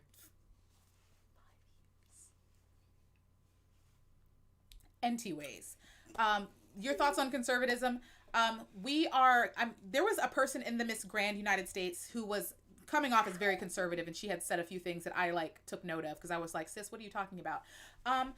I understand and respect people being conservative. That makes sense. And I'm not the type of person that would ever dictate to the life or style of somebody else's life. Like, do what you want, as long as my issue comes when you try to dictate other people's lives. That's when I take issue. You do whatever you want with your life. I don't care. I don't care. I really don't. But if you are trying to force your values on others, that's where I draw the line.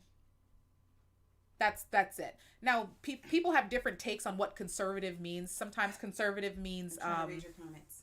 They're over there. I know. I can't see that far. Sometimes conservative means, they'll say I'm conservative in the way that they I'm totally against LGBT rights, which I personally think is wrong. And, no, I don't even understand why people get into that, because nobody said you had to be gay. If you choose not to be gay, then don't be gay. But let the gay people be gay in happiness. I don't get it. I just leave people alone. If you are conservative, be conservative. If you're the type of woman that wants to be conservative and not show cleavage, then don't. But don't get on my YouTube telling me what to do. You're not my man. There's a day for everything. But they're saying, what's your thoughts on conservative? I support a woman that wants to be a conservative. Sis, if I had a devout Muslim female friend, girl, I will fix your hijab for you. I will. Ma, go ahead. You need something to do. You over here interrupting. I am doing something. Interrupting the live stream.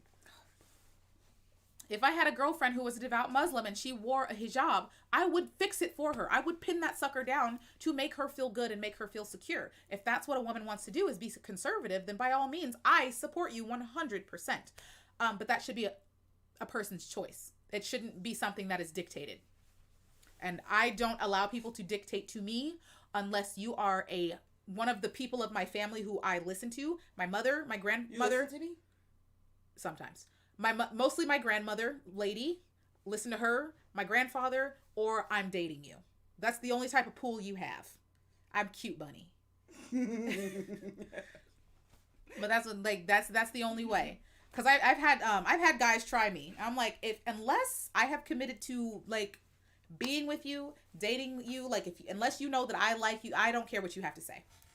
I don't care what you have to say. Now, if I'm dating you, if you're my man, then I give you some leeway, okay? Like, I understand. I don't think this dress is super bad, but if I was dating someone and we're out in the town and they were uncomfortable with this dress, I probably would change it and not make a fuss about it, because I'm just like, I give you that bit of respect and control. Just a little bit. You don't get to control everything, but I like you enough that I might change for you. In India, it's very rarely to see men doing house chores. It's like a 0.1%. I'm surprised Indian women let that fly, to be honest. I'm surprised because Indian women, I've seen them be tough. I've seen them with the mouth. I've seen them intimidate the hell out of men. So I'm surprised they allow it at all. I'm surprised. But, I think India's still progressing. They still have a long way to go when it comes to equality and women's rights and everything, because women in India are still controlled when it comes to like marriage and relationships, what they're allowed to wear and what they're allowed to do, if they're allowed to work. So they are still getting there. But it's nice to see that Indian women are making progress on that front. Are you excited for the Queen for finals of Bini Bini? Oh yes. I will definitely be in attendance for the coronation of the queens. Absolutely. I don't think we're getting a prelims. Doesn't look like we're getting a prelims for Bini Bini Pilipinas. I don't think so. Looks like we're going to jump straight into finals. So, all right then. That's fine. But yes, I am excited. I've missed pageants. Where is that? I think I can minimize this and just see where the other video is.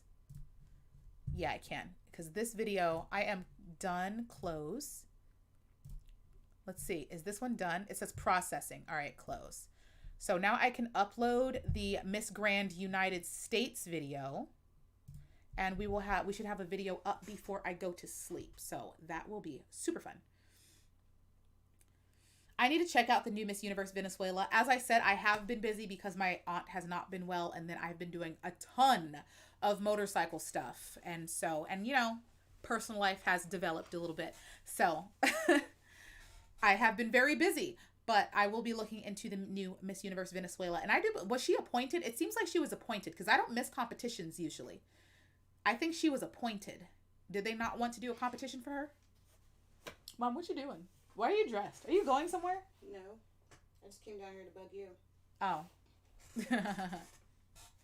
I can't go upstairs and bug you. Go get rid of your boyfriend. See? See how they are? Abandon me for a man. It's fine. It's fine. Hi, Sovereign from North Carolina. Well, hi, Carlton. How are you? North Carolina, I think. Was it North Carolina that just won Miss Grand USA? North Carolina being sent, I believe. In India, women aren't allowed to even educate themselves a lot. Yeah, I've heard a lot about India. I've heard a lot about India. Just, you guys know that I am an advocate for like women's rights and everything. So it's just, it bugs me, to put it nicely. It bugs me a lot. I don't like to see women, put down or Mom, why are you in the comments? You said, what am I doing? You're so weird. I'm bored. Well, pull up a chair. You were shooing me. You were like, well, because I was literally in the middle of a sentence. And you're like a squirrel.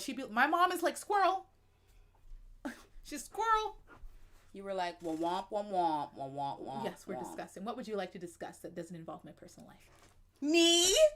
Is that personal life? No, we can talk about you. What do you want to talk about, Mom? I'm just messing with you. I just want to mess with you and read your comments.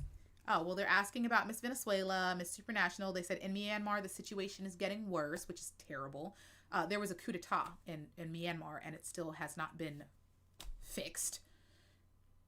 Just crazy. Have you watched any films so far in 2021? No. I want to go watch Black Widow. I want to see Black Widow. That's a good question. I want to see. Oh, you're supposed to go to the movies. What happened? You're not going? I was supposed to get a pedicure too, but... Oh, thanks for reminding me. I need to do my toes. Have you seen Miss Kentucky USA? No, I haven't. I don't think so. Do you know where Trinidad and Tobago is? Yes, I do. Yes. Why isn't, look, that one's for you, Mom. Why isn't she that much active on Discord? You know, that's a good question. Mom, why aren't they, they're asking, why is your presence not felt in the Discord? Because you guys talk about stuff like this. There's a whole general section that, like, where you can talk about anything. What do you mean? Look, I can read the comments up closer right here. Oh my God. My mom is not the best at, like, technical things, so no. Excuse her. We're talking about what and why and how come. Kiwi says, I'm seeing Black Widow this Friday. I want to see Black Widow. I do want to see Black Widow. I do. So maybe I'll take myself on a self date, or I don't know. I could invite someone, but I overthink things, and I always feel like if I text somebody or I message somebody that I'm being a bother. I feel like I'm bugging. Someone wants to know where's the Discord. Where's the Discord? Oh, the Discord is linked in the description box of all of my videos. It's like an automatic invite into the kingdom where you can discuss with other pageant fans, pageantee, including me, because I'm in the Discord all the time, even though clearly I'm in the wrong time zone, because you guys are always awake at like 2 o'clock in the morning when I'm asleep or something, unless I'm out on my motorcycle, and I'm just like, God dang it, I'm missing all the fun. But yeah, the Discord is where all the pageant fans get together and people watch competitions together and they discuss, like, if you're not in the Discord, what are you doing? Where have you been getting your tea? We have translators in the Discord, Spanish speakers. You know, we got the people that speak. Yes, we like The Conjuring. She would watch that. Hell no, that's scary. She would watch it. No, with her friend. But that person would have to like babysit me through the rest of the night. I'm a crybaby. You can't do that to me. I don't like scary movies. But yeah, that's where all the tea for the pageant community is in my Discord. Just saying. Like, when the girls are getting into naughty stuff, it's in the Discord. And we, like, keep screenshots of everything. The upcoming Miss Universe. Are you planning on making a video about Black Widow after you watch it? I mean, I hadn't planned to, but I could. I could, you know, because I am uploading a pageant video, but I do videos on anything and everything. So why not? I mean, if you guys want to talk about Black Widow, we can talk about Black Widow. I have, sleeping a lot. Yes, I've been sleeping a lot only because I've been taking care of my aunt, and then I've been up doing motorcycle stuff. So I'll come home and just like crash. Everybody went out last night. Like, my girlfriends went out in Sacramento last night and they were like, come through. And I'm like, yeah, no, I'm asleep at 7 o'clock at night because I was tired. But I will be going to Sacramento for 4th of July tomorrow, playing at the river and stuff. So what that's what my boyfriend did. I just faced him the whole time and barely watched because I was scared. That's what I'm saying. I'm a crybaby, and I don't mind admitting things about myself. You guys know I'm very straightforward and honest. Yeah, I can't do scary movies because I will be paranoid. You can see there's a mirror. My closet has mirrors on it next to my bed, and I will stare at the mirror and swear that I saw something in the mirror, or that like a demon's gonna jump out of my mirror and get me. I cannot watch a scary movie by myself, and then even after watching the scary movie, I need supervision. You can't leave me alone. I need you to sleep over. Just for one day. I'll be okay after 24 hours, but I need someone to sleep over with me so that I'm okay, and I feel like I'm not gonna die or get killed. When did you get your motorcycle? Was it hard to get the license for it? I got my motorcycle like back in September. So I've had it for a while, and I've just started getting into like motorcycle stuff left and right. I love having a motorcycle. Like, the freedom is amazing. And then someone said, are you coming to San Francisco anytime soon with a motorcycle? I ride my motorcycle everywhere. I've been to, I go all over the Bay Area, Stockton, Sacramento. I was going to take a trip to Nevada even. Like, I ride all over the Bay Area. I was supposed to go to Santa Cruz today, but then I decided not to because the MC club that was hosting the motorcycle event, I was like, maybe it's better if I don't go, because not all MC clubs are Black girl friendly. And I discussed that with somebody else. Some of the MC clubs were founded on prejudiced ideologies, so it's not necessarily safe for me to be around every MC club there is. That's just how it is. But I just decided, you know, it's probably best I don't go. Do you watch foreign non-English speaking movies? Yes, I do. Specifically Japanese things. Oh, love anime. Love anime. Still love anime to this day. Still love anime to this day. I actually need to go. I need to go vlog in San Francisco. I wanted to do a motorcycle vlog in San Fran, so I need to go do that. That'll be fun. I just wanted to make sure like I got all the videos that I've been putting off up, so I don't have those on my computer because I don't want to overwhelm myself with too much editing. Because me filming is super easy. I could film a million videos every single day. The process of editing is what takes the longest. So if you're ever just like, what the hell with the video? It's the editing. The editing is a thing. If I had an editor, I would have videos. Okay, I would have videos, but I don't have an editor right now. Because like I said, I don't make the money that people think I make on YouTube. If I did, I would have an editor and I would be uploading more, but I don't have an editor. Once I have an editor, like if you guys see me consistently paying somebody to do my videos, then you know I'm making money. Until that happens, I'm just crap shooting with you guys for the fun of it.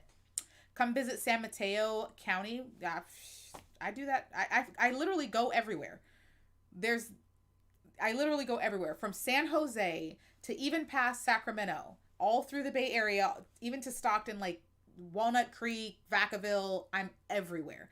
So look, don't be surprised if one of you are on the freeway one day and you see like my crown zooming past you. I get around, okay? I get around. I get the editing. Honestly, yes, that's what kills me. I would have so many videos. I would have so many videos if I didn't have to edit, but the edit kills me. Yeah, San Francisco. Yeah, I go through San Francisco all the time. And I will be in San Francisco to do a motorcycle vlog and probably just to ride around because it's fun. Because it's fun and I enjoy it. Like, why not? Why not?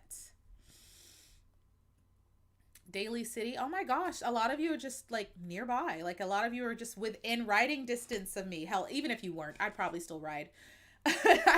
Knowing me, I'd probably still ride. I'm on my motorcycle something fierce every day. People that are following me on Instagram, you've seen how busy I've been on my motorcycle. Like every day this girl is riding. Yeah. I mean, the video uploading is also hell. Like it takes about 2 to 3 hours to upload for it. That's why I built this computer. The upload to YouTube still can take a minute, but the rendering just to download the video to my computer used to take like 4 to 6 hours on my laptop. It was terrible. So having this computer helps me do better for you guys. Even when I tried to do live streams before, I stopped doing live streams because we would always have issues. We would always have glitches. You guys couldn't hear me.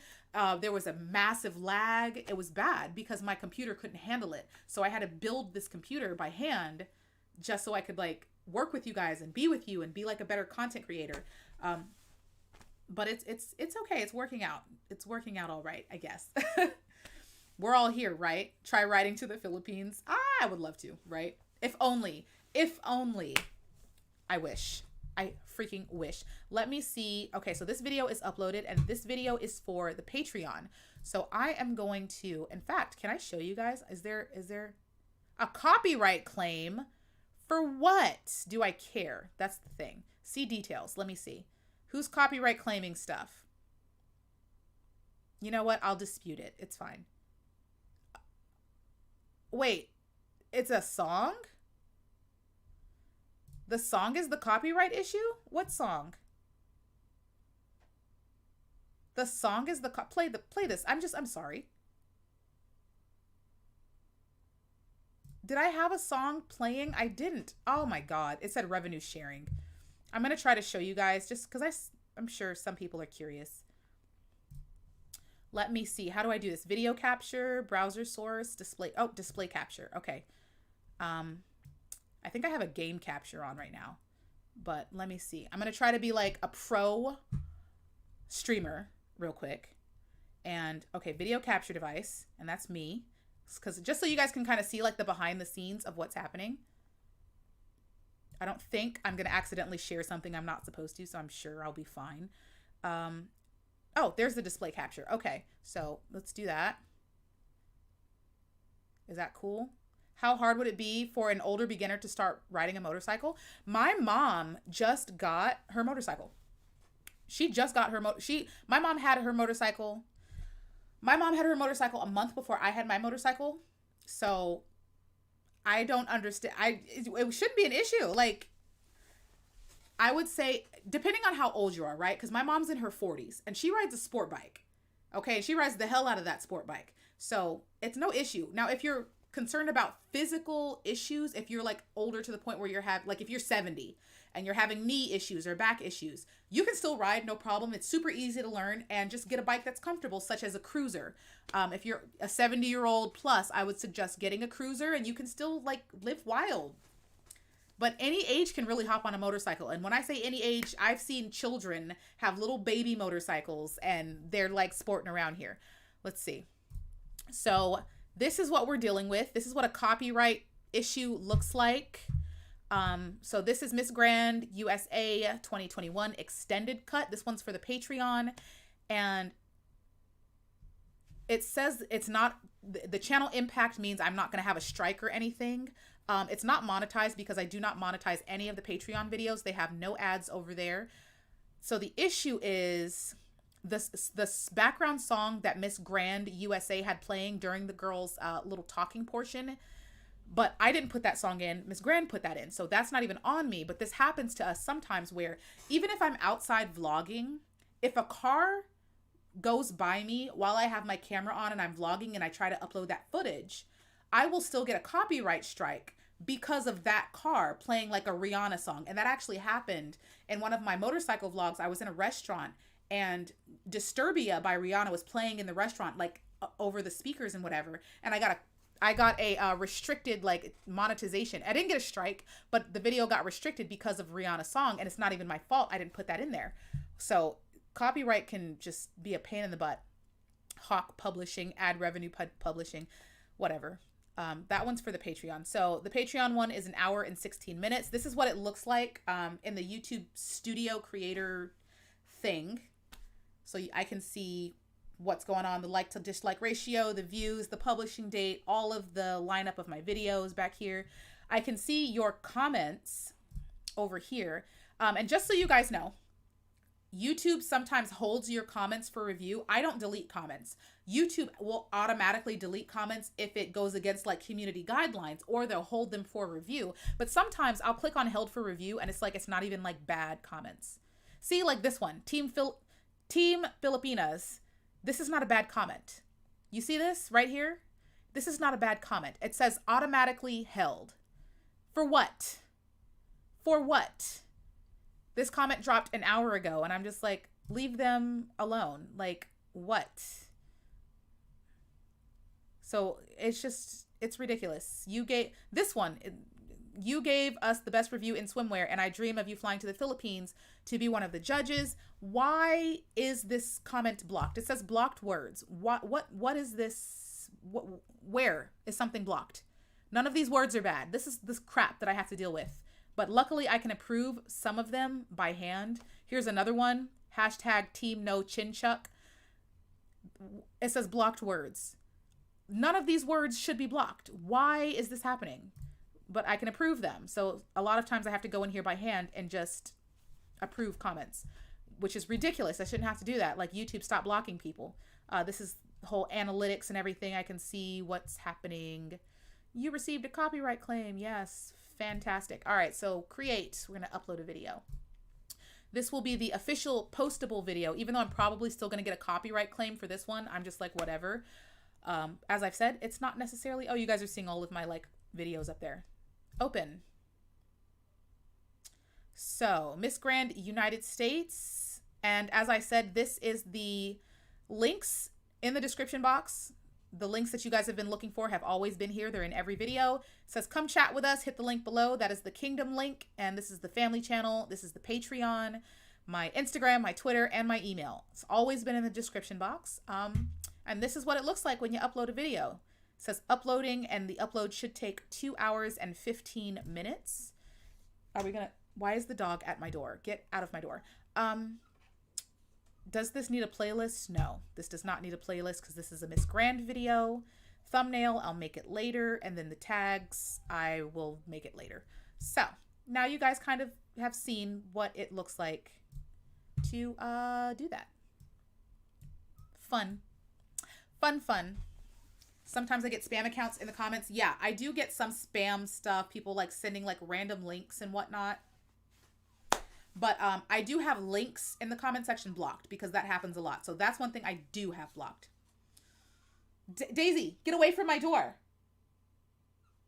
I just hear a mouse squealing. She sounds like a mouse and it's super annoying. And she does it all the time. YouTube is messed up. YouTube is kind of messed up. They will leave the transphobic comments. Oh, yes. I've seen the comments.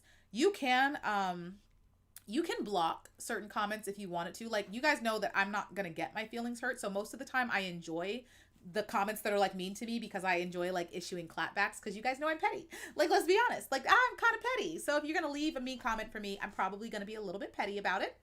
I regret nothing. You started it first. And then I've had people get mad at me for clapping back at them so hard. And they're just like, oh my God, you didn't have to be so mean. And I'm just like, you started it. I thought we were exchanging words. Like, I thought this was a mutual thing. Okay. I treat it like dodgeball. If you're going to throw balls at me, I'm gonna throw them back. I'm throwing them back. Don't be mad. What do you mean? They get all up in their feelings about me issuing clapbacks. I'm like, stop it. Get out of your feelings. Why are you crying? Get over it.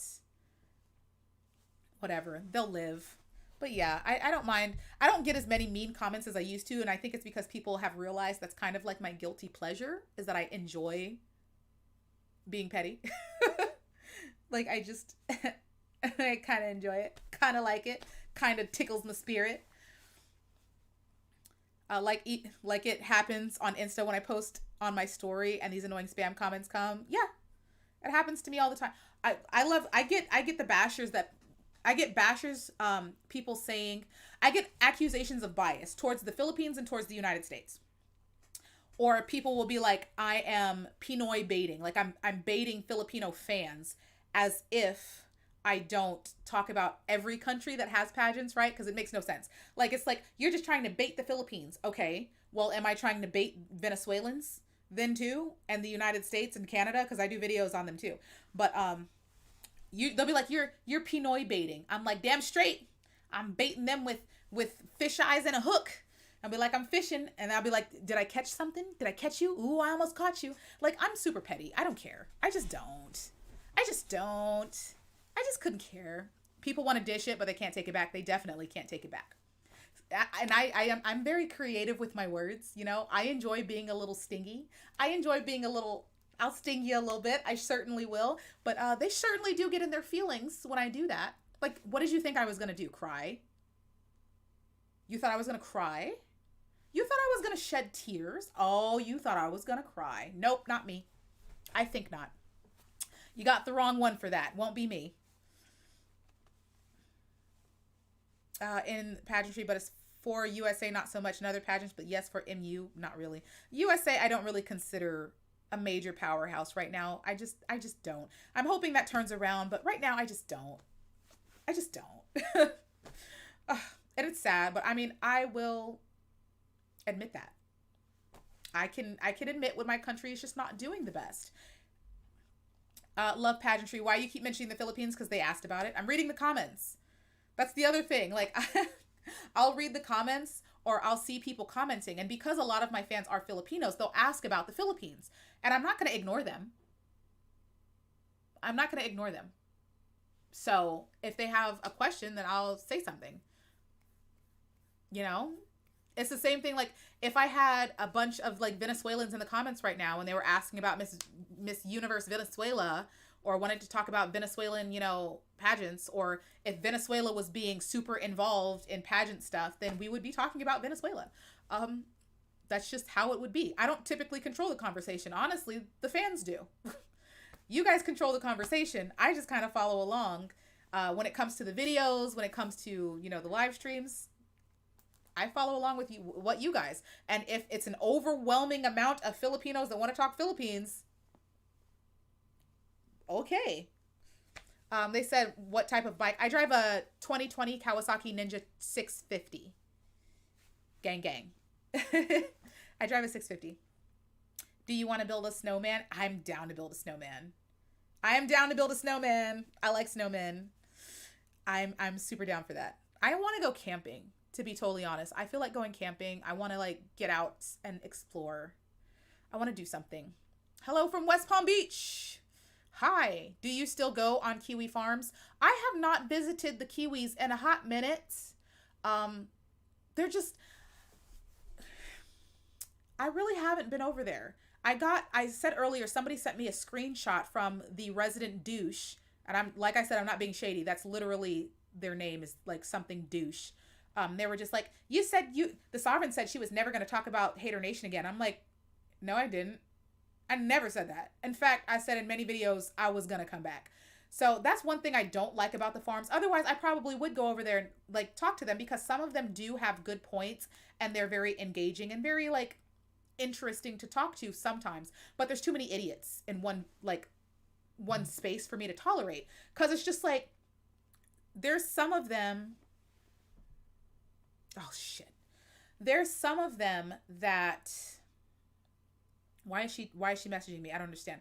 There's some of the Kiwis that make valid points and they're very intelligent, but because there's so many idiots in the vicinity, it's just like, it's hard for me to talk to the smart ones. Case in point, when the douche over there was just like, the Sovereign said she'd never talk about Hater Nation. I never said that.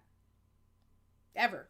I was tempted to go lay into him, but then I was just like, what's the point when a lot of them just get satisfaction and reveling in their own stupidity? Like, why would I go argue with people who are so clearly idiots? Like, they can make accusations about anything they want, and I could show them the proof that they're wrong. But they're Kiwis, and they enjoy stewing in their own idiocy. So what's the point of arguing with dumb people when their only purpose is to over there just be, their purpose is to just be dumb. That's their purpose. So I'm not going to have a logical conversation with people whose purpose is to be dumb. Like, saying the Sovereign said she's never going to talk about Hater Nation again is stupid, when there's verifiable proof in multiple videos that I said that I would. So they just over there making up stuff for the hell of it. And if it makes them happy, then by all means. I totally would visit them if it was worth my time, but as far as I know, they've just been over there circle jerking. And I let them live their lives. Like, I just let them live their lives. My aunt is saying something's wrong with my aunt, and I don't understand. What's going on? I don't know what's going on over there. Hopefully she hits me back. Are you going to make a new video about the Hater Nation? I mean, unless there's a new development that happens, like Charlie Gold is still Charlie Gold and she's still hateful as hell. I don't know what young dumb honey bun is doing. I don't know. I think she's developed a personality and some skills, maybe. You know, maybe she's found a line in the sand where she's not going as far as Charlie, hopefully. Emperor Palpatine, never gonna let it go. Never gonna let that nickname go. She honestly, I do want to make a video about her, but not like, because people are going to be like, oh, she's going to tear into her. Actually not. I'm actually not. Because I do want to make a video discussing the differences between Emperor Palpatine and Charlie Gold, because honestly, if there was to be a queen of the hater hyena pack, I honestly would think that it should be Emperor Palpatine. It should be Life of a Free Spirit, because at least that, like, she needs some help when it comes to quality control with her videos. Absolutely. The styling, maybe. Yes. Okay. Sis needs a friend. But personality-wise, Callie's much more engaging than Charlie. Callie's much more fun to listen to than Charlie. Callie at least has a personality. So honestly, I would love to look into the differences and similarities between Callie and Charlie, because the only reason Charlie is beating Callie subscriber-wise is because of those fitness YouTubers that gave her a boost, because Callie's much more entertaining than Charlie is. That's indisputable. Charlie is just dry. She dry. But I'm not going to keep making videos like reiterating things that I've already said. I'm not Charlie. They're not, she just says the same thing every video. Like, that girl has no life. None. Now, am I going to lay off the haters? No, I'm not. No, I'm not going to lay off the haters. Why would I ever? No, they're much too fun to poke at, and they make it much too easy. But I am going to be creative about the way that I troll them, because as I've said, Charlie is the newest permanent court jester in residence here amongst my kingdom. So I definitely am keeping her around. But I'm not going to just make a video about her all the time, because I've said what I need to say and she's not changing. So I have in my mind very creative ways to continue to talk about Charlie. And hopefully maybe I can give Charlie some ideas on how to be a better YouTuber, because Lord have mercy. Lord have mercy if that girl does not have any ideas on how to be creative. Like, there are so many ways to talk about the same subject in different ways, but she always just sits down with her floating head and just says the same information, same 5 words. You ain't got nothing else. Nothing. Watch when I make time to do a hater video. I'm not in a rush to do a hater video because they ain't doing nothing and they're not going nowhere, clearly. So why do I need to like rush for Charlie? That girl, she ain't moving nowhere, not to a damn park bench. So I can take my time when it comes to talking about Charlie. But oh my gosh, I will tell you guys one video since you're here. One of the videos that I was gonna do for Charlie was to God, I hate watching her reactions because she has no goddamn reaction. She has no reaction. But I was gonna suffer. I was gonna force this is why I'm procrastinating and doing it, because it's gonna hurt me. I was gonna suffer and force myself to watch one of Charlie's lackluster reaction videos, but I was gonna do it at the gym. And every time Charlie had like a long gap of like not speaking, I was going to force myself to run. So it was going to be like Charlie Gold controlling my workout. So every time she was not speaking, all those like long stretches of her not saying anything, I was going to do a sprint and then only stop when she started talking again. And I was going to be like, Charlie Gold controls my my workout. But as you can see, I've been procrastinating to do that video because she sucks and I hate the treadmill. But like, this is how much I'm dedicated to the process. I'm combining everything that I hate. I hate watching Charlie Gold reaction videos. I hate the bullying, and I was going to force myself to sit through it. And I hate running on a treadmill. I really do. But hell, just for the spirit of pettiness, right? This is how dedicated I am to being petty. Just for the spirit of pettiness, I'm going to do a video. Charlie Gold controls my weight loss, or controls my my workout. And work out to a Charlie Gold video. It's gonna be goddamn torture. Oh my god, it's gonna be awful. I hate the treadmill. You had issues with Chantal before her Charlie Cole comment. What was your deal with her? Chantal, she's just... Yeah. You must have watched that video, because I did say, I knew I was gonna have to talk about Chantal. It's just her behavior. It's just her behavior. Chantal doesn't know how to issue a decent clapback, how to be a decent person and still get back at Charlie. Like, she just doesn't know how to do that. And she ends up putting her foot in her mouth and just ending up on the same level as Charlie, which is bad. Like, she ends up just being just as bad as Charlie. And I'm like, that's not how you handle that. That's not how you handle that. Like, if somebody walked up to me and said something racist to me, number one, you can catch these hands. Like, let's be honest, you can catch these hands. But like, if someone uploaded a video saying racist things about me, likely because it's racist, I probably wouldn't acknowledge it because it's not worthy of a clapback. But if I were to address that person, I wouldn't stoop down to that level and issue racist comments back. That's just as bad. Like, I can't justify stooping to that level. Like, that's still gross. If you insult somebody's child, like if somebody insults your child and then you insult their child, you're both bad. So Chantal loves to stoop to other people's level. And I'm like, that makes you just as bad.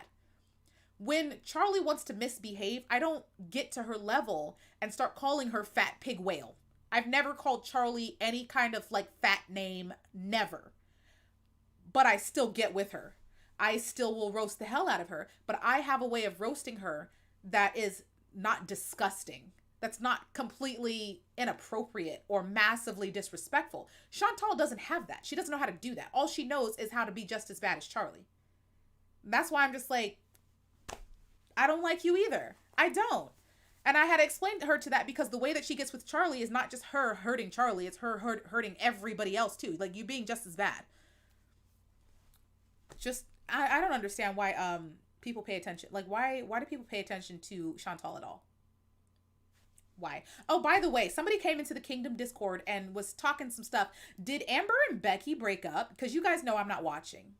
I ain't watching none of them. So did Amber and Becky break up?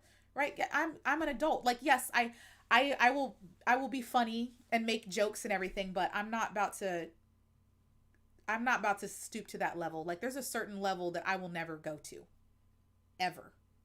Ever. And I don't understand why it's so damn hard for people not to go there. Why is life so hard for you? I said the same thing. They did break up. Holy hell. What? Amber and Becky broke up? No. What? Who announced it? I'm assuming Amber announced it, because she's the one that's always getting on YouTube. Becky broke up with her. Oh, I'm gonna have to go find that video. Amber must have been toe up from the flow up. She must have been hurt. Oh god, I kind of feel bad, because I'm like, I get breakups suck, and they've been together for a long time. Like, I'm not saying like wow to just like make fun of her. I'm saying wow because they've been together for so long, and I just didn't see it coming. I just didn't see it. Oh, together. They did it together live. They confirmed it together. Wow. Wow. See, this is why I'm always hesitant about like relationships and stuff. Because that's very like big of them to be able to do that. Like, that's very, very big of them to be able to go there and have that conversation. Because me, I'm hurt. I'm hurt. I would be hurt. I would be hurt. I don't handle breakups. Like, okay, I guess, have I ever been broken up with?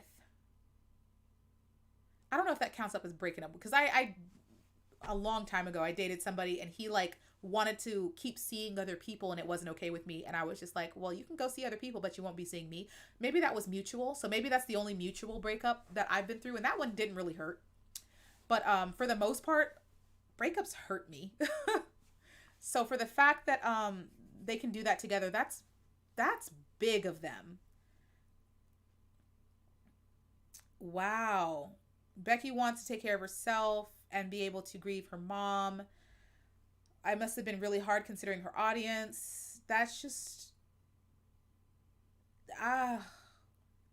that's wow. Yeah, breakups hurt me.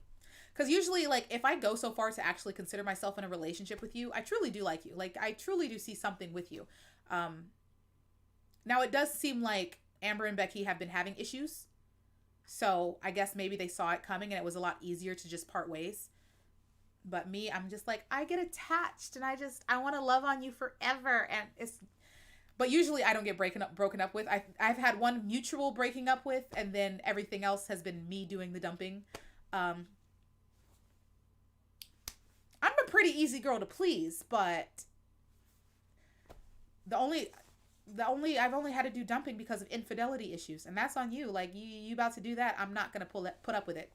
Trust me, I'm not the woman you want to have around doing that type of nonsense. Not at all. I don't handle it well. I don't. Not at all. Cursed Melodies, thank you so much. Yes, my hair is curly right now.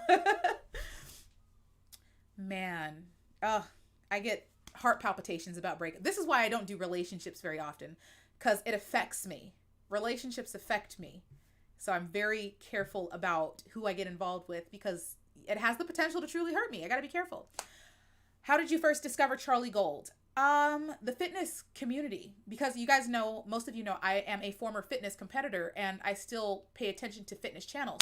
So I am subscribed to Obese to Beast, Michelle McDaniel's My Thoughts Will Offend You, and Alan Roberts.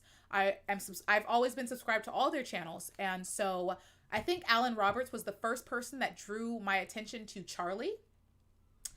And, you know, me being a supportive Black woman, I'm just like, hey, you know, it's a dark-skinned sister and she's on this weight loss journey and I wanted to see her succeed. So I was just like totally gung-ho for her journey. And so at the time when I finally decided to sit down and watch a Charlie Gold video, I was just starting to get over my COVID, because I had COVID in January before it was cool. Like, I had COVID before it was cool to have COVID, okay? I had COVID before lockdown. Like, in January, when people thought COVID wasn't in the United States, I was sick. And if you go back and watch those videos when I first did reactions to Charlie, if you, like, look at my skin or you hear my voice, you can hear that I'm stuffy. And I had this god-awful, like, rash that I tried to cover up with, like, sweaters and stuff, because I had a very bad reaction to COVID. But those videos I did while I was sick with COVID, and I decided, I thought that Charlie's videos were going to be maybe inspirational or something like that. And I was sitting down folding my laundry. And it was the first time that I felt good enough to film because I was so sick. I was so freaking sick. I couldn't get out of bed for like weeks. It was bad. And I finally felt decent enough to sit up straight. And I was like, I want to film. So I thought, this is how you know, like this wasn't even planned. Because I was sick, so I didn't plan on getting all worked up. I didn't plan on getting angry. I just wanted something easy for me to watch and fold my laundry and just take it easy because I had been so sick. So me sitting down thinking that Charlie Gold was like a safe place for me.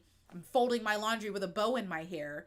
And here's this vicious person just going off. And I immediately subscribed to her channel after I watched her on like Alan Roberts and Obese to Beast. I'm like, she seemed relatable and she seemed heartfelt and sincere. Like she was really trying.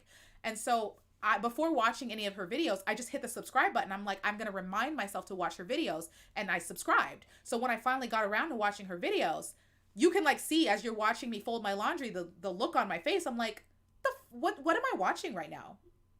Like, what is this?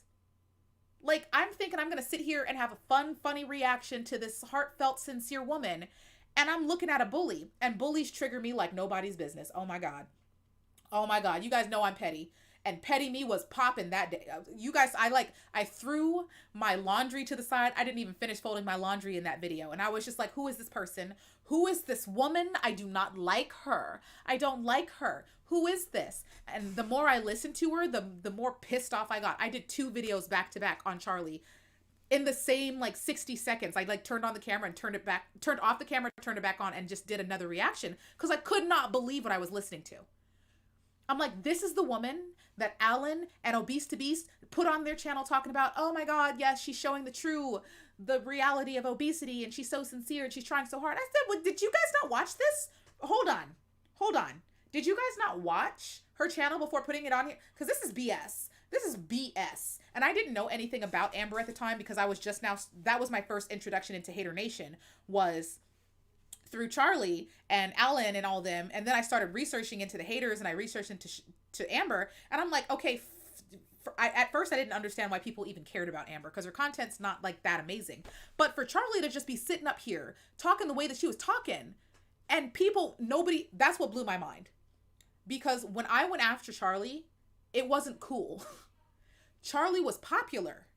That's what blew my mind. And you can see me in the video. I pull up her channel and I pull up her comments. Charlie was very popular when I first encountered her. Like, people loved her. And that pissed me off because I'm like, why? How? Are you people not hearing what she's saying right now? I don't give a damn what you feel about Amber. Do you not hear what she's saying right now? I was mad. I was pissed. I called my mom and I told her about this person that I found. And I'm just like, am I crazy? Because Charlie, at that time, Charlie had the support of the fitness community. All her supporters still loved her. She was still growing exponentially. Her comments were full of nothing but support and hate for Amber. And I'm just like, oh no. No, like, I can't stand a bully. I can't stand a bully. Like, a person who thinks that they can just talk down on people and walk over people and treat people however they want and then have the audacity to think that they are all high and mighty and earn money off of it. I was like, war. And honestly, I'll be totally honest, war on her entire subscriber base. That's how I felt. I didn't just want to declare war on Charlie, war on all of her subscribers as well, because they were deep in those comments supporting the BS. And I was like, who are you people? I was reading comments in the video. I was reading comments of the stuff that people were saying. And I'm just like, I don't like everybody who follows her. Everybody who follows Charlie can get all this anger and vitriol. Everybody who's in these comments can get it too. Because y'all are disgusting. That's disgusting. That's trash. That is garbage behavior. And I was appalled. It took everything in me to like calm myself and think about what to do. I was just like, okay, what do you do? And at the time, because I put out the numbers, I knew that I was punching way above my weight class. I had 17K. Actually, when I did my first reaction, I had 10K. And then when I did the full video about Charlie, I had 17K. So I was punching way above my weight class. Because when I did the video about Charlie, the Hater Nation took note. And I got hate. I got hate. The reaction videos, I didn't really get so much hate, but when I did my first in-depth video on Charlie, like blatantly calling it for what it was, oh, I got hate. And those comments are still there. I got hate. People were calling me a clout chaser. They were saying you're just jealous. You're like, I got hate. I did not get support off jump out of the gate. In fact, the comments are still there. The first comments I got on that video were people warning me. They said, hey, Charlie Gold has a cult following and you're a small YouTuber. You're about to get a massive amount of backlash for this. And straight up in the comment sections that are still there, I was just like, F them, bring it on. F them, bring it on. Because there's nothing you can tell me that would make me think that I was wrong. I'm pretty good at self-reflection and I will think if I'm wrong or not. This is not one of those times where I'm wrong. So they can come at me with all the nonsense or BS that they want. I will pound her into the dirt. I will do it again and again and again. And that's how I felt. And I got hate on that first video when I did that in-depth video on Charlie. And it wasn't until that the rest of because I think that at the time there was an underground community of people who really didn't like Charlie and understood what she was doing was wrong, but they're not YouTubers. And they were too scared to speak out themselves because people came and told me, they're like, when I said something about how she was behaving, I got backlash and I got hate and they were scared of the hate. So it's not like I was the only person that realized it, but I was the only person that was willing to take the hate because nobody wanted to take that smoke from Charlie with her over 100K subscribers. And I understand that. Like nobody wants that. But I had the backing of a community that did support me, which is the pageant community. Like this is where I'm really grateful to have the pageant community because I know that they don't care about Charlie Gold or the haters. I know the pageant community doesn't care. So no matter what type of hate that I get from the Hater Nation and their cult followings, the pageant community is going to have my back because number one, they don't care. And like, as long as I don't go so far to trash like a pageant queen and call a pageant queen a whole bunch of like nasty names or something, like the pageant community is going to have my back because they know I'm loyal to them. The pageant community knows the sovereign is loyal to them. And I know that they're going to have my back regardless. I have their back. They have my back. So I'm not really going to suffer subscriber wise for going up against a big YouTuber. So I had the backing to know that I could fight and it's going to be fine. I'm not going to lose subscribers for slapping Charlie. So by all means, let's go. Yes, Peyton, you know my saying. I am not a modern queen. I am medieval sovereign. I will declare war and my army will still be here. And the army was small at the time. We're not the biggest over here, but we got a whole court. We have a whole kingdom. But the pageant fans were like, we don't care. Because they don't. They don't. But it turned out that there was a good amount of people who felt the same way about Charlie. But they were too scared to vocalize it. Until I vocalized it. And then everybody like came over to the videos and I saw like a whole bunch of support after I got all the hate. And I'm like, what the hell is going on here? Where did you guys come from? And even though the Kiwis love to be mean to me, which I don't mind. I mean, they're Kiwis. Do what you do, you know. Hey, you stay on your platform, I'll stay on mine. I was going to give them a nice video, by the way. I think they thought that I was going to trash them. And that's why they got mad at me. Or at least one of them got mad at me. Because they were scared. After I went after the Hater Nation, they saw the impact that had. And I said I was going to do a video on the farms. And I think that they took that as a threat. And it wasn't. Honestly, I still have the video. But honestly, the video I was going to do on the farms was basically me saying I have no problem with them. Like, yes, they can be mean and out of pocket, but they have their own platform to do so. And they're not spreading that nastiness all over the internet. I had no problem with the farms up until they decided to step on my platform into my life and try to impact, because then I'm just like, oh, we could play. You want to play games, we could play. I don't mind playing. But I was totally like respectful of them. They did a bit much, so I had to get with them. But the people from the farms came over because I think that they were happy to finally see someone tearing into Charlie, because I didn't know what the farms were. Like, even when what's her face, DC media person, she was accusing me of knowing about the farms or Kiwi farms. And I'm like, what the hell is she talking about? I found this evil woman on YouTube and now you think I know everything that goes on in your stupid community. So I had to go find out what the Kiwi farms was and do my own research. And then I found them and I was just like, I mean, yeah, they're mean, but they keep to themselves. So what do I care? What What do I care? They don't mess with me. The moment they mess with me, then it's a problem. But they don't mess with me, and they stay in their own hole. But they a lot of the Kiwis came over just to see like a YouTuber finally give Charlie what she deserves. And I think that that was pretty justified. You know, that was pretty. Kiwi Farm says some things that they shouldn't be saying, but they are justified in being upset with Charlie. They're not justified in like using racism against Charlie or anything, but they're justified in being mad at Charlie for sure. For sure. Like, and that's why I'm like, we saw eye to eye there. But once those videos started getting support, once Charlie saw that there was actually a good community of people who didn't like her and the rest of the haters, then it became an issue for them.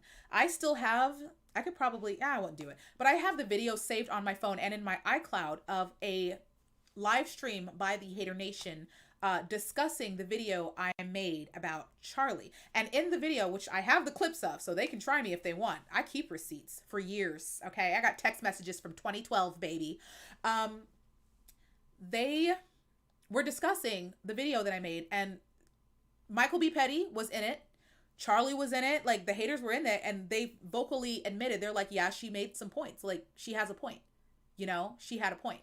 The thing that killed me was, I'm like, okay, so I have a point, but you're not going to listen to, like, you're admitting that I'm right in certain areas, but you're still not changing your behavior.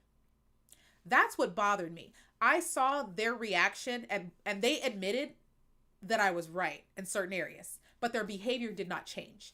And the community at that point was very happy to see someone like actually saying what needed to be said about Charlie, but they were encouraging me to look more in depth into the haters. And I'm like, okay, I don't know who these people are. So I have to research the farms. I have to research Amber. I have to research Michael. I have to research Zachary. I get on Life of a Free Spirit. So I had to go watch Young Dumb Honey Bun. I had to like go watch everybody so I could understand the full context. But then once I understood like kind of the full context, that's when I made the video, Hater Nation must be stopped. Cause I'm like, y'all are all bad. You're all terrible people. You're all terrible people. All of you. You're gross. And it was, I did not know, like, you should have seen my mind. Like, you should have seen my face when I found out that there was an entire community of legitimate YouTubers built around mocking one individual.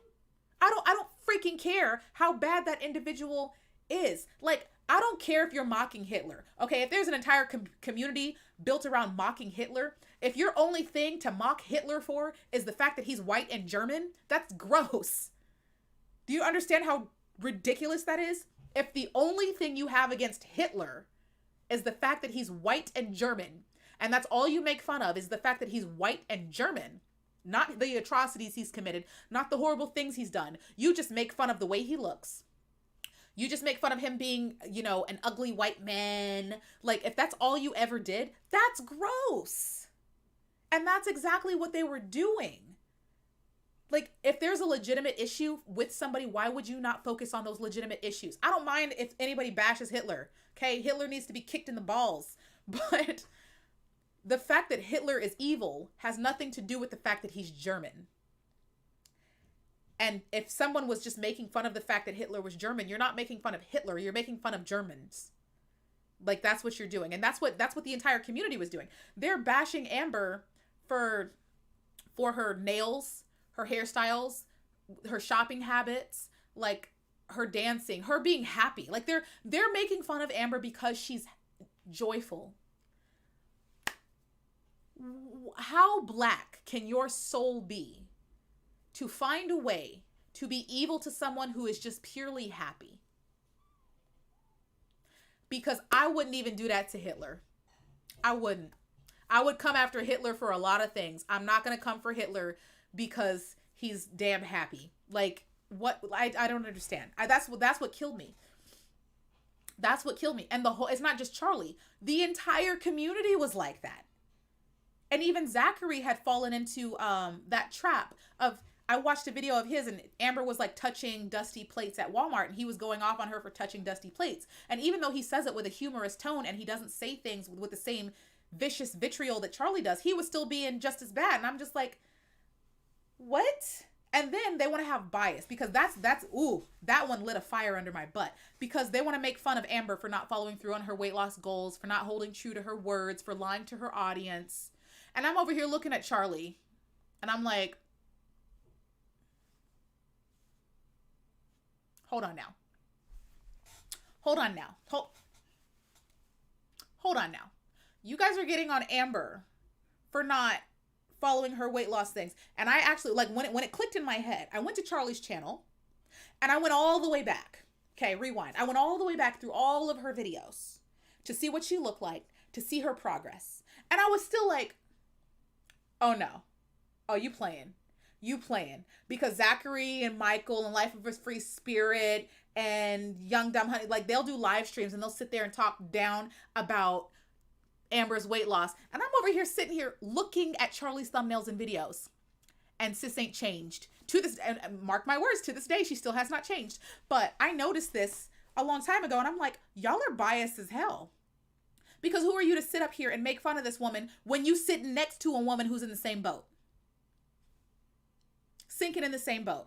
So then I was just like, I have no respect for any of you YouTubers. I have no respect for any of you YouTubers because that tells me you're not here to criticize Amber. You're not here to criticize Amber. You're here to make fun of her. You're here to pick on her specifically because if you were being unbiased, you were being fair about your actual criticism because criticism is fair. You're not being fair. If it was legit criticism, you would have that same smoke for Charlie, but you don't. But you don't. And that's why I clipped that section of Zachary's live stream where he's sitting there. I'm not going to say anything about Charlie's behavior. I don't necessarily agree with everything she says. Yeah, but you co-sign that. You co-sign that. You have something to say about everything Chantal and Amber do, but you don't have nothing to say about Charlie, though you secretly don't agree with her. So you know what she's saying is wrong. You know what she's saying is wrong, but you just don't have the backbone to say something. You can borrow mine. I was like, Zach, boo-boo, I got you. You could borrow my backbone because I'll say something. I just lost respect. I lost, especially for Zachary. When I saw that, I lost mad respect for him because I didn't mind watching his channel just to keep up with them because he wasn't as mean as everybody else. But the moment I just heard that and he was just like, oh, I'm not gonna, say anything and Charlie's my friend, I'm just like, number one, you're a fake friend. Because me as a friend, if my friend were ever stepping out of line to the point where I felt like it was gonna hurt our friendship or they were gonna hurt themselves, I would say something. So you a fake friend, but after that, you are a lack of a backbone. Lack of a backbone, okay? I lost so much respect for all of those people. And that's why I had no problem putting him right smack in the middle of the Hater Nation Must Be Stopped video because he damn well deserved it. Every single one of them did. Disgusting behavior. Disgusting. This is why, like, when people, I've seen videos, there's very few videos, but somebody made a video about me. And I was like, oh, okay, because I think it's unhealthy to constantly devote yourself, to nonsense or mean comments or, things like that. But like I said, I pride myself on being able to be a reflective person. So I peeked in on a video where somebody was trying to make a video about me and it only got like 1,000 views, but still I'm like, if it's legitimate criticism, then why not just hear you out? So I clicked on the video and the only thing that they seemed to have a problem with me was a photo that I posted in fertilizer fields, Kiwi Farms. I posted a photo of like a sexy photo of me in fertilizer fields because they were making fun of me or something. And I was just like, what did I say? I was being super petty, okay? But I was just like, you could suck on these nipples, but you couldn't see anything. It was just like my upper chest. It literally looked like this, actually. It looked like this. I was just like, if you have a problem with it, suck on these nipples. But I posted the video and then everybody in Kiwi Farms was like, oh my God, that's so embarrassing. I can't believe she posted that photo. And I'm like, the photo is on my Instagram. It's on to this day, the photo is on my Instagram. It's not like a secret photo. And then they were like, I can't believe she posted a nude. I wasn't nude. Like I wasn't nowhere near nude. But they totally lost their minds about it. Anyways, the person that made the video, that seemed to be their problem with me, was the fact that I issued clapbacks to the fertilizer fields Kiwis and I posted a photo of myself. And I'm just like, I don't care. Because when when the Kiwis started coming for me and everything, yeah, they were whining. They basically were whining. And I can't stand a whiner. And I'm like, I thought you guys were better than that. Like, you guys are supposed to be the oh so vicious Kiwis. And now you're got your feelings hurt. Like, now you're sad. Oh. Like, I'm like, why are you acting like that? So they were over there. What is that? Oh, they were over there, like, just talking mess about me. And I saw it. And I'm just like, oh, you guys want to play games? You want to play games with me? So I made a Fertilizer Fields Kiwi Farms account, and I went over there for a good like 2 hours and let them have it. I was just like, let's talk. I was talking, dropping receipts. I dropped them their own personal video, you guys. I did right into the forum. I'm just like, I'm not like Charlie. I do not hide behind sock accounts. They like to accuse me, but I don't. I don't hide behind. I put my full face. I put the sovereign, so they knew, because I'm not gonna hide. I stayed over there for like a two hours going with them. Since you got words, I'm not gonna hide. By all means, come at me. They didn't have much to say, other than the fact that they thought that I was arrogant, and I'm apparently standing up for myself makes me arrogant or something. I don't know. They just didn't like that I had that audacity, because they're used to people fearing them and being afraid of them. So when I go over there and act like that, it rubs them the wrong way. And I'm like, but you guys started it. I thought you wanted to play. Like, you started the insult slinging. I'm just trying to play the game. So when the person made the video about me, all they had to do was they were like, the sovereign embarrassed herself by commenting on Kiwi Farms. That's it. That's all. Like, I'm watching the video and I'm thinking this person has like a legitimate issue with me, and I'm like, oh my God, what'd I do? They're like, I can't believe she posted this. The sovereign is so bothered. I'm like, oh, so you don't know me. Because I literally post and comment everywhere. Everywhere. I'm not, like, it's the internet. I'm not afraid to go anywhere. I don't care what form or public, whatever it is. I posted on Charlie's comment section. Does it look like I give a damn? I posted on Charlie's comment section multiple times. I've done that on her videos. So what do you think? Like, she should be so embarrassed for commenting on Fertilizer Fields. I can't believe I'm petty. You didn't know? Stop acting brand new. The sovereign is petty. I will pop up and fire off some comments if I damn well please. They're used to like the hater nation hiding from them and running from them. And I'm just like, I'm not Charlie. Okay? Y'all are used to some cowardly people. I'm not Charlie. And they thought they were going to get with me when it came to the whole doxing scenario, because if you didn't know, they attempted to dox me. They failed because all of the information that is on the internet about me is fake. Like, you can type in my full name, because my full name has never been a secret. You can type in my full name, a phone number will pop up, addresses will pop up. It's all fake. But they see, and this is why I made the video about them, because I'm just like, I'm about to roast the hell out of you. Because not only did you guys have no reason to make a video or to make a dox about me, because the video I was going to make about Fertilizer Fields was actually nice and in defense of them, because I had no problem with them. I had no problem with them, but they got scared. So they thought, I'm going to preemptively hurt the sovereign and dox her. Little did they know, I don't give a damn. I don't give a damn. The information ended up being fake. So that's number one. You embarrassed yourself by posting fake information as if it was real. That's on you. That's embarrassing. How are you going to take shots at the sovereign and miss? How are you going to take shots at the sovereign and miss? Oh, they missed hard. They thought they had like a whole I'm like, you thought you did something. They straight up thought they had my address. They thought they had my email. They thought they had my phone number. They thought they had everything. They thought they had everything. And I'm just like, woo. You thought y'all didn't even have my birthday right. Like, and my birthday is on YouTube. That's the thing. They got stuff wrong that they shouldn't have got wrong. Because I told you. How did you get that wrong? How? But I was just like, oh, you guys. So, and the thing is with me, I purposely am transparent so people can't hold those things against me. Like, honestly, had their information been correct, I still wouldn't have cared. Had your information been correct about me, I wouldn't have cared. Had you had my legitimate, like my email is in the description box. How did you get that wrong?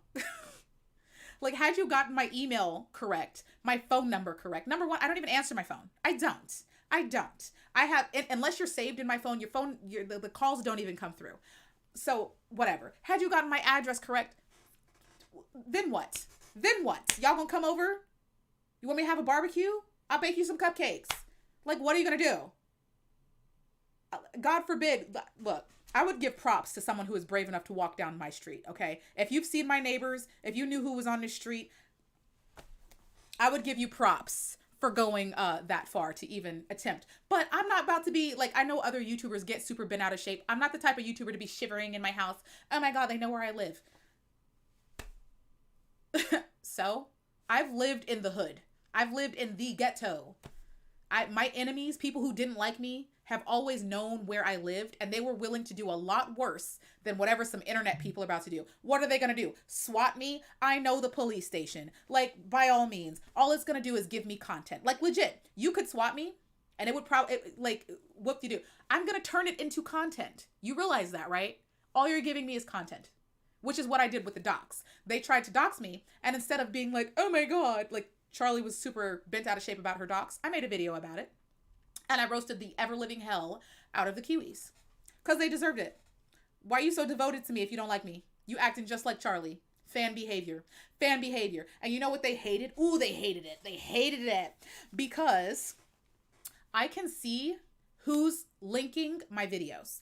If you share my video, if it gets put onto Reddit, if it gets put onto Kiwi Farms, I can see that there is traffic coming from a specific website. So the Kiwis wanted to act like, oh, we're going to hurt the sovereign. I'm just like, no, you helping the sovereign. Because all of my Hater Nation videos, 50% of the traffic is coming from fertilizer fields. Y'all are fans. Fan behavior. Obsessive Charlie Gold fan behavior that you're displaying. And I did that entire video with my mother because they couldn't find anything on me. That's the thing. That was the thing. Kiwi Farms, because I don't have a history, I don't have like a criminal record. They tried so hard. And this is how you know I'm clean. Because if the Kiwis can't find it, it doesn't exist. I don't have a criminal record. I don't have like a secret past. I don't have like, I don't know, a secret child that I abandoned in New Jersey. Like, I don't, Studio Analytics will tell you everything. I don't have secrets like that. So they couldn't find anything on me because it doesn't exist. And all the information online about me is a lie. So they decided, we're going to be smart and go after your mother. Thing is, all the information on my mother, which is very small because she doesn't have an internet presence, but the information about my mother that's online, also a lie. Also a lie. They and I proved all of this in the video, which is why the video was so much fun. Because they wanted to be like, the sovereign's mom has a prison record. That was their favorite thing. They're like, her mom was in prison. My mom's never been in prison. Never been in prison. So in the video, and they accused me of lying about being a blood donor. Because I've been a blood donor. I've been a blood donor for several years. But I told them I'm anemic. So it can be very difficult for me to donate, but I'm dedicated. Like, I really do truly want to donate. So it's difficult, but I do it. And they accused me of being a liar. So they accused me of lying about being a blood donor. They accused me of my mother being in prison. Was there anything else? I think those were their favorite two. And then the docs, they thought that information was correct. So when I did the video with my mom, because the photo that they had of my mom being a prisoner wasn't my mom. But at the time, I hadn't done a lot of videos with my mom. So I was like, okay, Mom, come do this video with me. So I did the whole video with my mom, reading off their entire docs to her so that she's co-signing. She's like, this is stupid information and this is all wrong ass information. And even my mom said in the video, she's like, if you guys want to come over, you can. Like, you certainly can. Like, we're not the type of people to be scared. We're straight over here. Trust and believe we are well defended and taken care of on this block. But if you want to come over, by all means, have at it. But I debunked all their information. The whole information. The docs, obviously I didn't post like my personal address or anything. I could, but whatever. But what I posted, this is how, because they made themselves look stupid and they shouldn't have picked the fight because I wasn't trying to pick a fight with them. So they did it for no reason. When they accused me of lying about being a blood donor, I had video of me donating blood. And I had video of me donating blood from different eras of my life. So from different weeks. So it's not like I like went out and filmed it and then posted it. I had it timestamped on Instagram and I posted it in the stories and I posted it in the video. So I was like, you're wrong there. I actually am a blood donor. So information wrong once again. Obviously my mom's sitting here right here. So your information on my mom being in prison, wrong again. And then I have Facebook photos of my mom being with me on my birthday when she supposedly was in prison, posted that. So I was like, wrong again. And then I had the video because I actually knew the person that they had in her photo. Like I knew that person and I had video of that person. So I posted the video of the person that they were accusing of being my mom. And I was like, wrong again. Like that video was so much fun. That video was fun. I've never in my life gotten to issue a clapback anything like what I did to Fertilizer Fields. And I got to do it with one of the muses. That was the first time Mimi came out. That's the first time Mimi came out and she went hard. She went hard. Where is that video? Maybe I should pull it up. I used to, yeah, it's difficult for me to donate blood. I have to be very careful about that. Maybe I can pull that video up because right now it's, that was creepy. Right now, that video, the clapback to Fertilizer Fields is unlisted. It's meant to be posted on the Patreon, which is what I'm supposed to be. I'm supposed to be posting it on the Patreon because that video specifically was only meant for the Fertilizer Fields people who wanted to try me because they thought, see, the rest of the hater nation won't call them on their BS, but I will. They thought that I wasn't gonna like say anything. They thought that I was gonna live in fear of the Kiwis. And I'm like, you made yourself look stupid. You made yourself look dumb. Because number one, I was gonna be nice to you and give you a nice video. Number two, your info is wrong. Number three, even if it was right, I don't give a damn. And neither does my mother. Neither does my mother. Because even she sat there and she was like, I mean, if they know where we live, fine. Good luck. Good luck coming down this street. It's likely going to land you in federal prison, to be honest. Look, I'm giving y'all hints. Messing with my family will land you in federal prison. That's all I'm saying. But by all means. Like, yeah. They don't care if they have the right information or not. They'll make out something dangerous. Part is their followers will eat up, believe everything they say. Yeah, but I don't give a shit about their followers. That's the thing. What do I care? What do I care? Honestly, what they do care about is their authority. And that's, I think, what triggered them into doing that. When they heard that I was going to make a video about them, they felt like their authority was going to be challenged. Like the hater nation doesn't dare speak the name Kiwi Farms. So when I said I was going to have the audacity to make a video, they took that as a challenge to their authority and their reputation. So they thought that they were just going to come and just like, oh, we're going to put her down and let her know who she's messing with before she does this video. And I'm not the one. And I don't give a damn. And Kiwi Farms is known to have the receipts on Hater Nation. Kiwi Farms is known to be a source of information when it comes to the haters. So if the people that follow the farms are finding their information to be highly inaccurate, it's going to challenge them and embarrass them, because that's the one thing the farms does have is a continuous like plethora and archives of information on all the haters. So they thought that they were going to have stuff on me in their archives. And people do rely on the farms for their archives. But if people think that their archives are inaccurate, they're not going to have that respect anymore. And that's why I did the video, because I'm just like, you made yourself look stupid, because everybody knows that you guys are pretty good with your receipts, but your receipts on me are wrong as hell. And I'm going to tell the world you done messed up. I'm going to tell the world you done messed up, because that's what you get for picking a fight with someone you really didn't have to. And it was the other thing, because I got to throw that in, what's her face's, DC Media Girl's face, because she told me in her little wannabe clapback video, she said, if you want to be so big and bad, go after Kiwi Farms. Go after Kiwi Farms. But you won't talk about Kiwi Farms. And honestly, I was going to do a video on them, but basically saying I have no problem with them because they don't mess with anybody. Like, yeah, they're mean, but they're mean in their own house. So who do I care? Like, what do I care? It wasn't until they picked a fight with me that I was like, well, now I really got to go for you. But it was fun because then I got to like throw it in DC Media Girl's face, because it's like, I did what you said I wasn't going to do. Now what? Now what? Now what? Now what?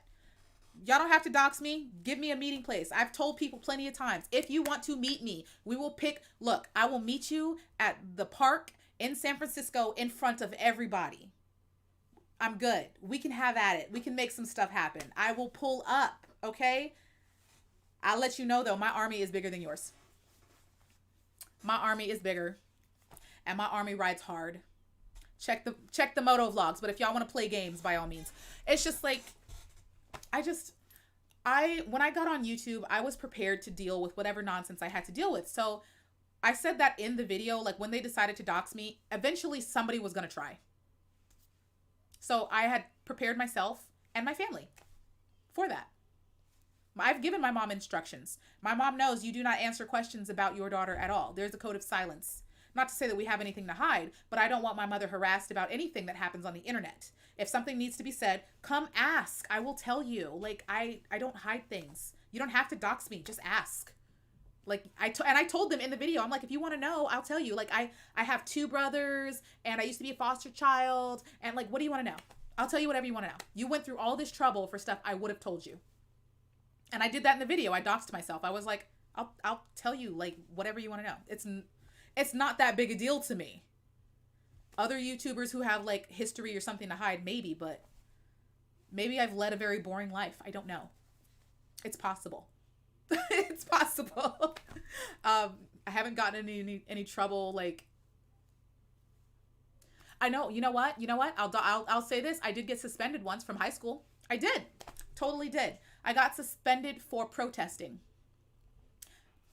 I wear that as a badge of honor. If you're embarrassed of me, then I'm sorry, but I wear it as a badge of honor that I got suspended for protesting.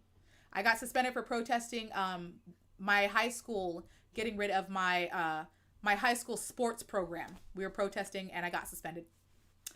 My mom wasn't mad at me. No one was really mad at me, so like I don't hide things. So doxing me is kind of useless. But either way, I haven't heard much from the Kiwis. I haven't really checked in on them except for that one screenshot that I got, which was what's-his-face douche being completely wrong as usual. Like, if you guys are going to be a reliable source of, like, tea, right? Kiwis, look. If you guys are going to be a reliable source for tea, you have to be accurate. Some of you guys are just full of it. Like, full of it. Just making up stuff. And that's why I'm like, I choose not to engage with you because it's not fun. It's not fun. I would engage with, honestly, I would have no problem engaging with the Kiwis if their information was accurate and up to date and just like, because I could learn things from them. But if you're so consistently disseminating false information, I can't rely on you. It's like we're talking about a fairy tale at that point. They're like, Charlie Gold invaded China with her army of mozzarella cheese sticks. Like, you're living in a fantasy world that I cannot engage with. That's why I don't check in on them.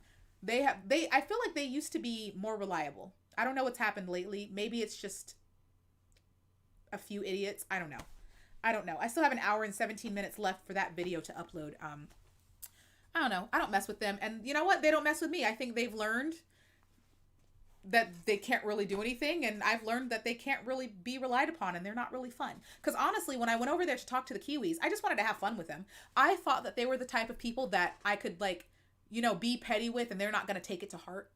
They're not going to get their feelings hurt because they're Kiwis. Why would they get their feelings hurt? I thought that they were like, cool. They're not going to get their feelings hurt. I can poke at them and they're going to be okay. I did not know that they were that sensitive. Like they started crying left and right, crying me a freaking river. They were pissed. I'm like, I was just playing with you guys. What is the problem? I was visiting. I wanted to say hi. You guys always say you love it when people come visit. I'm not like, I never hid behind a sock account. I never hid from them. Like I was completely straightforward and I was funny. I was funny. You can't even say that you didn't have a good time with me. I made that whole day that I was there. It was popping. Kiwi Farms was lit when I was there. Like thank you. That's what they should have said. Thank you, Sovereign. You made our day lit. Sure did. It was fire. It was fire. Does Charlie Gold give you guys something to do? No. Amber doesn't come talk to you guys. Chantal doesn't come talk to you guys. I was nice and willing to engage and you got your feelings hurt. What's the fun in that? You guys are supposed to be the petty masters. I was just like, wow, I'm going to go play with the petty masters. And if they were going to roast me, then roast me. Then roast me. And some of them tried. They were talking about like my boobs and stuff. And that's when I posted the picture and I was just like, you can suck on these nipples. Like, I don't mind. I can take it. But the thing is, I'm like, I can take it. Why can't you take it? Because the moment I started dishing it out, they were mad at me. I'm like, what? And I was only there to do my research on them, so just so I could understand this world that the haters were so afraid of. Like, I just wanted to understand. So I'm like, the only way to understand is to be there and experience it for myself. No matter if they hate me or not, I need to experience it. So I got the experience, but I didn't expect them to be such damn crybabies. Good Lord. I was just playing, guys. Like, they over here crying and whining and getting pissed off. And I just wanted to play with you. I just want you to come out and play with me. Like, Charlie doesn't play with me. You know, nobody plays with you guys. I thought we could play with each other. I didn't think you guys were going to cry about it. People in their comments are so defensive. I've never been to Kiwi Farms, though. Don't go. And that's another reason I don't go. Like, besides their information just being fantasy, they will turn you into a bad person, because that place is a place where you're 100% anonymous, unless you're like me and you just put your face out there. That place is 100% anonymous, and it almost encourages people to be as mean as possible. Like, it almost encourages people to stoop to the same level as the rest of the Kiwis that are present. Like, they dive completely into like racism. Like, you'll see a ton of racism there. You'll see a ton of just like horrendous fat jokes. Like, just stuff that's totally over the line. And if you're there a lot, it'll start feeling normal to you. They will normalize that type of evil viciousness. And I would hate for anybody to fall into that at all. And that's another reason, because I can engage in the pettiness. I don't mind engaging in pettiness, but I'm not the type of person to just engage in like gross behavior. Gross. Or when I see people like blatantly lying and making stuff up, that doesn't sit well with me, because I'm just like, I want to call them out for it and be like, you're making this up. This is complete BS. But you don't do that on Kiwi Farms. It's almost like a rule on that form page that you have to be mean. Anybody who is being nice on Kiwi Farms is like viewed as suspect, or they're like pushed out, or they're ridiculed. They actually don't like nice people. Like, you're encouraged to be as mean as possible at that point. So it's a very bad place, and it doesn't offer you any benefit whatsoever. Not at all. Not even for your worst, most vicious days where you need an outlet. Kiwi Farms I can't recommend, because they're too mean and they're too inaccurate. The only thing that they do there is just circle jerk being mean girls, the worst type of mean girls. So I was just like, sometimes they're funny. Sometimes they do post funny stuff and I can like giggle at it, but the overwhelming majority is just either false or it's gross. So I'm like, I don't go there. I find no benefit to being there for anyone, really. Hopefully they get their freaking receipts together, because posting false information's making you look bad. Like the Sovereign said, Sovereign didn't say not.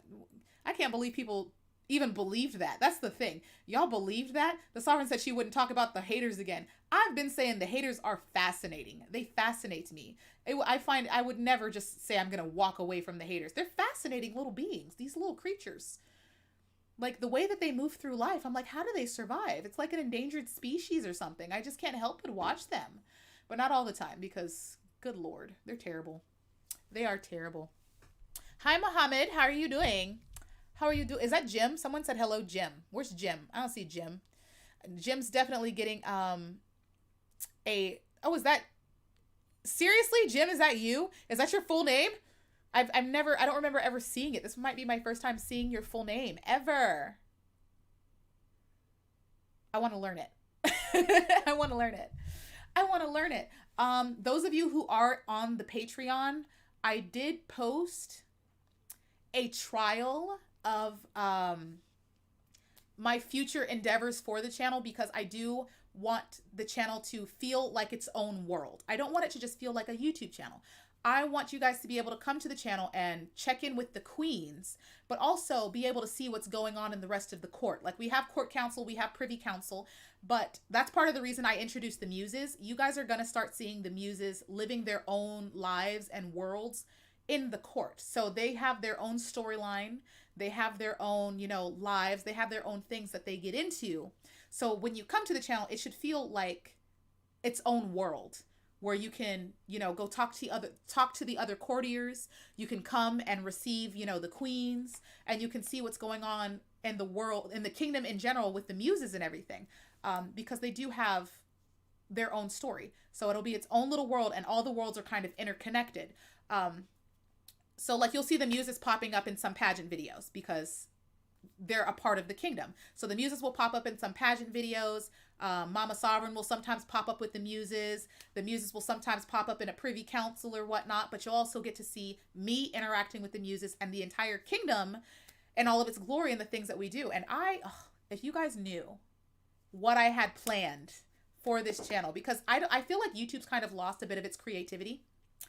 I feel like YouTube's not as creative as it used to be, and I'm trying to bring a bit of that creativity here so that when you guys do show up, you know, you're not bored. Obviously, there's plenty of channels on YouTube you can go to not get bored, but I do want there to be a diversity of content here for you to watch, but I want it all to be somewhat connected, so it's not like I'm popping off random videos left and right. Because sometimes I feel like it feels like I'm popping off random videos when it's truly not. But you'll see. What is one of the videos? So, what is the video that I don't mind telling you guys about? Because I don't want to. How many people do we have here? I'm trying to figure out how much I can spoil. So a couple of you guys have asked about my singing, because I think we talked about it in an Instagram live stream. This is why I say also follow me on Instagram. We live stream over there too. But we've discussed singing, and you guys know that I am a theater thespian. I sung in musicals, and I was going to bring some of that to the channel through the muses. So we will have bits of little musical theater happening, but there's a purpose to it. It'll actually tell their story as they're doing these things. But no, because I am going to do Christmas carols. I will tell you guys that. The first type of singing event that's supposed to happen is going to be Christmas carols that the muses are going to do. You guys kind of already understand the relationships between some of the muses. Like, Angie and Mimi don't necessarily get along the best. Lily's very happy and ditzy. Athena kind of runs things over here. But they do have their own storyline, so it'll be fun to watch. Also, I'm thinking we're going to have a Halloween visitor. I discussed this on Instagram as well. I think we're going to have a Halloween visitor.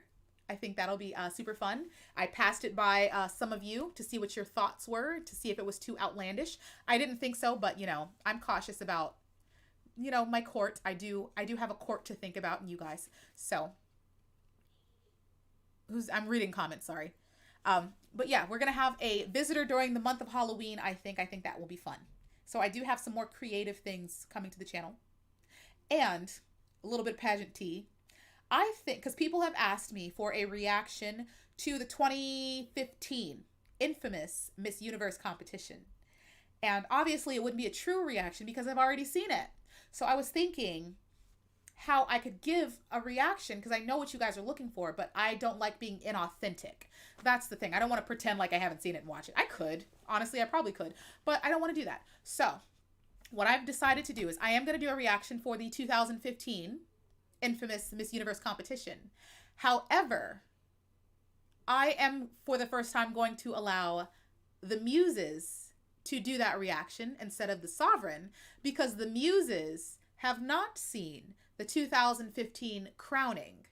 So that's how we're going to do that reaction. It will be the muses reacting to 2015's crowning, which I think will be a bundle of fun. So that's what I've decided to do with that. Yeah. Oh, and well, I'll be waiting till spring to do that. Oh, there's so much. Like, I have a box over here of something that I ordered like a month ago, special order and made for me, that I haven't even shown you guys yet. And I'm trying to wait until the official opening of our gates of our kingdom, which isn't supposed to happen until next spring. But I don't know if I can wait that long because it's so beautiful. It's so beautiful. Be hilarious watching you react to Miss Universe 2015. Yes. Yes, that's what I thought. So I was trying to figure out what's the next video I want to involve the muses with. And I think that 2015 reaction is going to be it. They're going to do it. So we are going to get a 2015 reaction. But the muses are going to do it. Yeah, it's just thinking about it in my head. And those of you who have seen the muses video, if you haven't seen the muses video, it's literally the muses talking about something, and it's like, you'll see, it's there. It's a blue background. It's there. Almost 60K subs. I know. I'm closer to 100K than 0 now. So it's like we're on our road there, and I'm trying to already kind of piece together what I want to do for 100K, just so I'm prepared.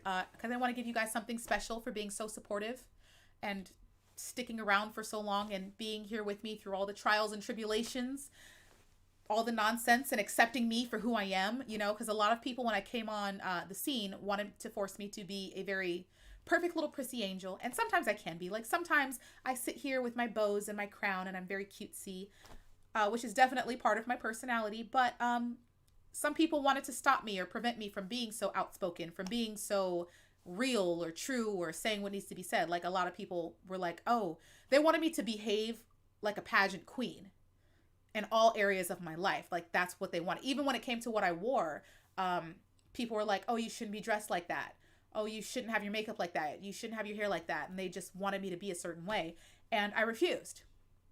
And you guys easily could have just been like, well, we're just going to abandon you because you're not being what we want you to be. And you didn't. And I appreciate that. Like, y'all have stuck through with me through all of my nonsense. Like, white hair, okay? White hair. You guys stuck with me through white hair. Who ever thought that I was going to be able to pull that off? It's coming back. Don't think it's not coming back. But like, you guys have really stuck it out with me. So I do want to do something special for 100K, just so everybody knows how much I appreciate them. And I want to make sure I bring more creativity to the channel, just so you guys know that I am not going to just be a lazy YouTuber who talks about the same thing all the time. I'm always going to give you queens. I am always going to give you pageants, because that's my kingdom, right? That's what we do. We receive the queens. We talk about the queens, all the visiting queens that come to our kingdom and our court. We will forever talk about them. My entire channel is based off of the pageant community, but I do want to give you guys more. I want to give you guys more than I think most YouTubers do give you. You know, most YouTubers at this point are sitting and talking.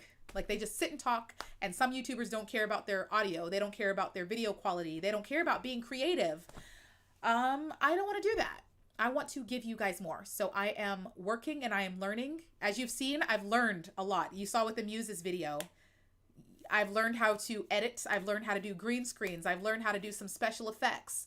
I'm learning even more. I'm trying to learn how to do 3D, like Blender artwork and stuff. I'm working on vocal editing now. I'm learning how to do vocal editing. And those of you who are on my Patreon, you got the rough edit of my first trial doing vocal edits, because I have a fear of singing in public. Even though I'm a theater person, I still like have a really bad fear. And I wasn't sure I was going to be able to overcome it, or even honestly sing well enough to where I would be comfortable allowing you guys to hear it. So I told the people, I think on Instagram, that I was going to practice and try to get myself out of my fear. And I uploaded a trial to my Patreon so that the title holders could like hear it. And I told them, because I didn't want them to think that I would be mad at them if they thought I was bad. I'm not that type of person. Like, if you legitimately think what I did was like horrible, I'm not going to do it. I'll just be like, okay, I was bad at this. Let's scrap it. So I uploaded a trial so that they could hear my attempt at doing the type of music that I wanted to do on the Patreon. And I had my mom hear it. And that's a big deal, because my mom, it was a Disney song. It was a Disney song. And my mom hates Disney. She just doesn't like theatrics. Like, anything theatrical, she doesn't like it. But I'm just like, if anybody's going to tell me the truth, it's going to be my mother. So I sat her down and let her hear it. And I'm just like, if this doesn't work, all the plans that I have for the channel, I have to scrap, because I suck at singing. You know, if she said I suck at singing, I can't do this. So she listened to it and she was like, oh my God, it's so good. And I was like, what? Are you serious? Are you serious? She's like, yeah, it's great. I'm like, oh, So we're moving forward with the singing. We're moving forward with it. It worked. It worked. So I wonder if I could actually play it. I don't know. I don't know if I want to play it. I'm still kind of embarrassed. And I don't know how to play it. I wonder if I can play it. If I play something, does it come through for you guys? That's a good question. That's a good question because I actually do have it. Let me see if it comes through. I might need my earphones, to be honest. Where's my earphones?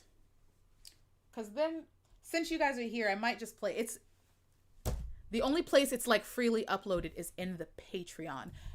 Where are my headphones? I don't want these suckers slipping.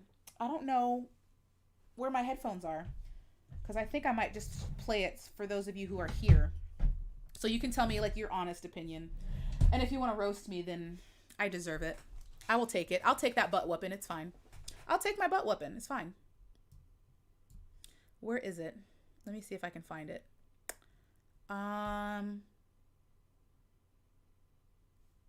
Where is it? Where did I store it? Downloads? No, it's an output. Is it an output? Downloads output. I'm going to see if I can find it for you guys. Oh, there it is. Oh, okay. I'm so scared. I want my headphones though. Where's my earphones? I don't know where they are. Okay, hold on. They should have been like right there. Where did they go? I'm being like ridiculous and I don't want to mess up my shirt. Because if I don't put headphones in, I cannot. Oh, you know what? Maybe I can listen through it through YouTube. I'll let you guys hear it though. Oh, by the way, this was also done with another. It's a joint duet that I did with another YouTuber, just because you're gonna hear the male voice. But I'm gonna try to make sure I can actually hear it through my videos. Your videos. Where's my live? How do you get into the live stream?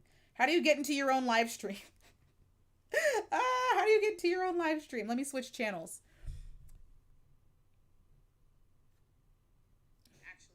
Okay, we're gonna try this. Oh God. Let me see if this even works. This might not even work.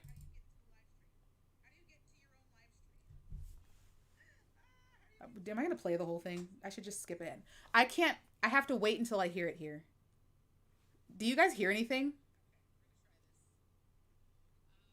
Let me know if you hear anything.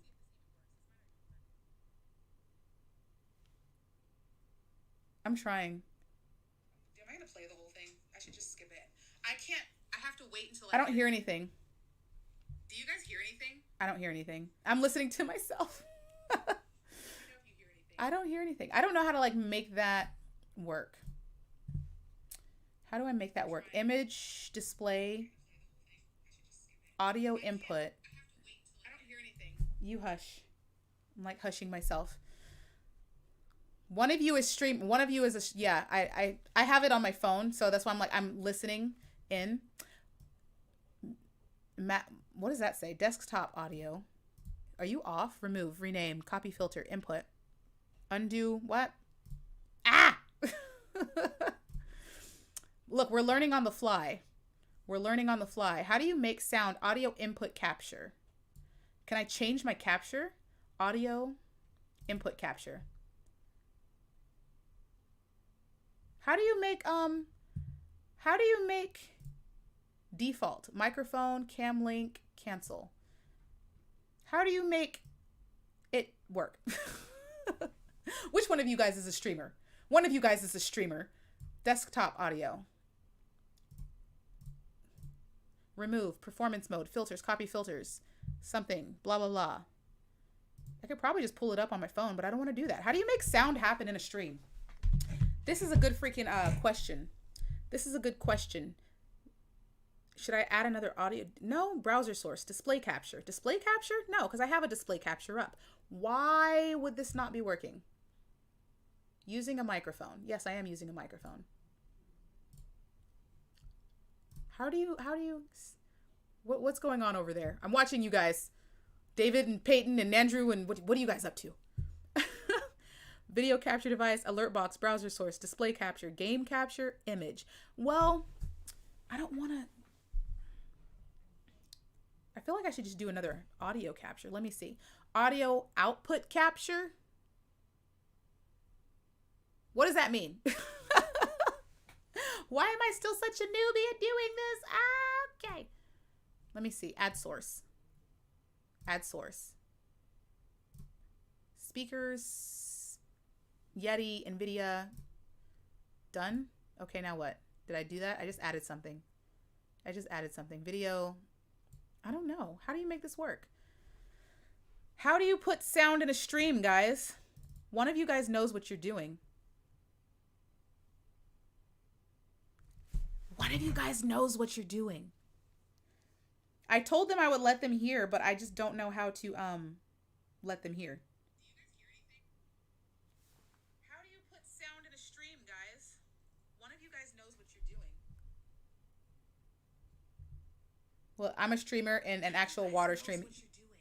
This isn't working. I told them I would let. Why? I want to know how to do this. I am dedicated now. How do you put sound in a stream? Mute event sounds? No. Skip alert? No. Pause? No. I am so just weirded out. Audio capture. Wait, video capture. Audio input capture. That's the new one. We should just delete that one. Remove. Yes. I don't know how to put sound in a stream. The only time I've ever put sound in a stream was when I used a game capture and I was able to play Sims with you guys on the family channel. That was super fun. That's the only time I've ever been able to do that. This is a good question. How do you put sound in a stream?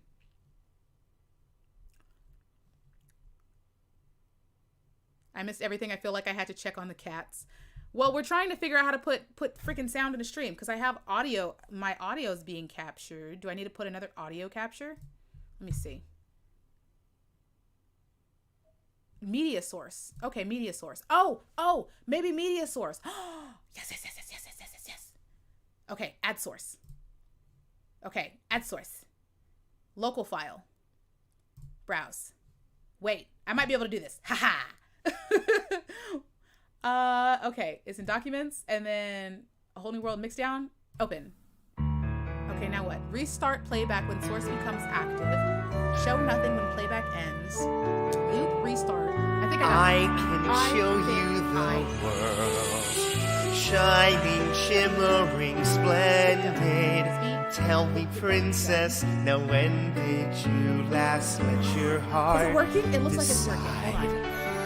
I can open your eyes, take you wonder by wonder, over, sideways, and under, on a magic carpet ride, a whole new world, a new fantastic point of view. No one to tell us no, or where to go, or say we're only dreaming. A whole new world, a dazzling place I never knew. But when I'm way up here, it's crystal clear that now I'm in a whole new world with you. Now I'm in a whole new world with unbelievable skies, indescribable feelings, soaring, tumbling, freewheeling through an endless diamond sky.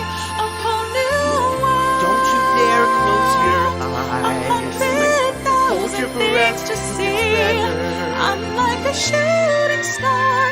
I've come so far and may not go back to where I used to be. Every turn is surprise. Every moment much better. I'll chase them anywhere. There's time to spare. Let me share this whole new world with you. A whole new world. A whole new world. That's where we'll be. That's where we'll be. A thrilling chase. A wondrous place for you and me.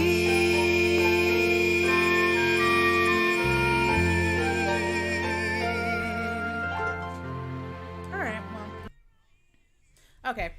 But yeah. So that was my attempt right before like bed.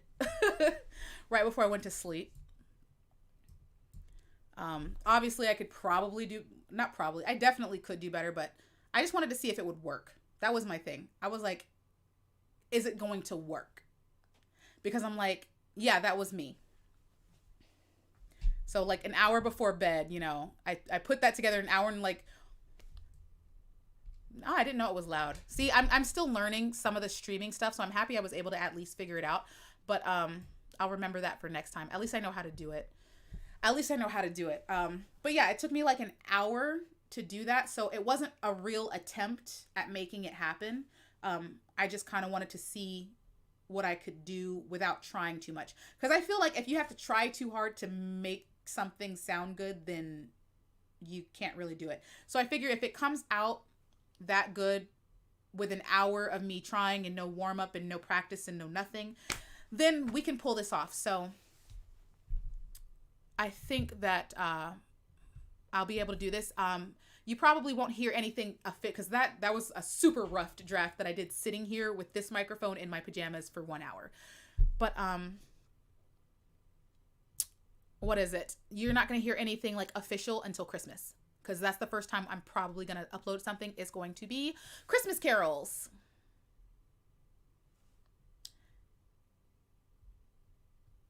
Oh, I thank you. I love to see it when like new people come through. I love to see it when new people find us.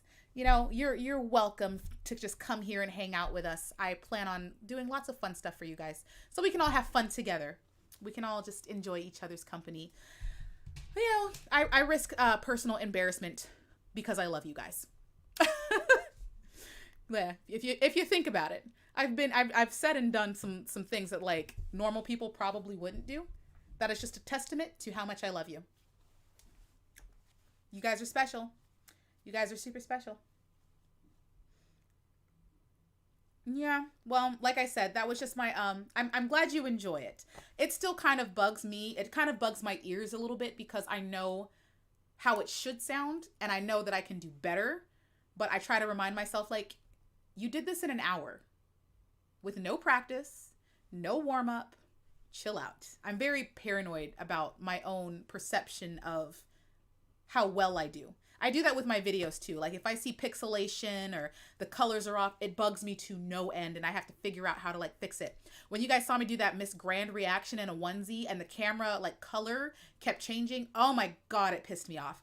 It made me so upset. And I'm just like, I can do better than this. Like I'm better than this. I look like a crappy YouTuber. Like the colors keep changing. Like I'm terrible. Like I was so hurt. I was so hurt when that happened. So I'm like constantly trying to make things better so that I don't look like a complete amateur. Like I feel like it's kind of disrespectful to my audience if they don't see me develop, if they don't see my effort, if they don't see me trying. So I do try to do better as much as I possibly can. People have told me when things are wrong in the video or something's off, they'll tell me. And then I will do my best to try to like learn from it and do better. So you've seen like through the years, my videos have gotten better. The editing has gotten better. The audio has gotten better. The creativity has gotten better. We got some unique styling going on. You know, I'm able to throw in music and throw up clips and videos. And now I'm doing green screens. So there's a lot that I've learned how to do just to better the channel. Just so people understand that I'm not trying to be a lazy YouTuber, because I could understand how that could be boring.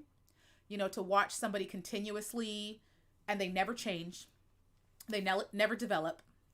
They never, you know, bring anything new. I don't want to be that person. You know, I want you guys to be around with me for a long time. I do enjoy a lot of you. I know a lot of you like by name. Honestly, I do. I recognize your names. Like Ryder John. What is it?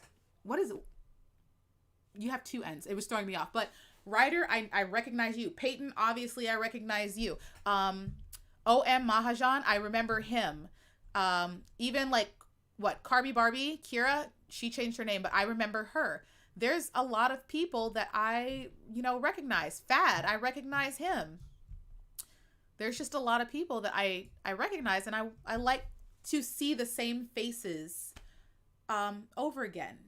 Andrew, Wolfie, I know your name, and it's your boy Roblox. You've been around for a minute too. I recognize your name, so it makes me happy when I get to see people that have been here for like years. Like they've stuck through with me through all the trials and tribulations and things that we've all been through together. Peyton's seen damn near all of it. He's damn near seen all of it, you know? You guys have seen me when I gave the interview to Miss Earth. You guys saw when I had to deal with the Philippines and the nonsense that happened with Miss Grand. Even when I started talking about the haters, you guys saw me when I had like COVID. Some of you were here when I was uploading videos at 2:00 in the morning in the cold, sitting outside of my local library so I could use their Wi-Fi. Like, y'all have seen me through some stuff. So I really do enjoy seeing the same faces because you get to see me grow and I get to like watch you guys develop too. Because I do check your Instagrams. Some of you, I know where your Instagrams are and I've seen you in my DMs and I'll go check your Instagrams to see what you're doing. It's weird because, you know, I know how much I have planned for you. And I know how much a lot of you are likely going to see because I'm still very young. So some of you are probably going to stick around for like 5 years or even more than that. And you'll probably see me like, God, I don't know. You'll see me travel the world. You'll see me move. You guys, a lot of you have already seen me move. I moved from LA to Northern California. But you'll see me travel. Hell, a lot of you have seen me travel. I went to DC. You haven't, you know, some of you will probably be here when I have kids eventually, which is so weird to think. Like, it's so weird to think that some of you will have known me for so long and so in depth. You're going to be able to sit here and be like, you know what? I remember when she was single and she didn't have kids. She wasn't married. She wasn't living here. She only had like 50K subscribers. Like, that is going to be you guys. You guys are going to be the OG followers that I recognize, that people are likely going to be jealous of because I keep talking about you. Because I've seen that happen. And, you know, people are like, you always recognize them. I'm like, these are my friends. I know them by name. Of course I recognize them. You still got the Metro card to get around? It's actually, the Metro card from DC that I had with me in DC is still in my wallet. It's sentimental to me. I love it. It's a memory, you know, that I have. And that was the first time that somebody really reached out to me through YouTube to like help me out on my journey, which meant a lot to me. Like it really meant a lot. So I will never forget that, or the person that did it.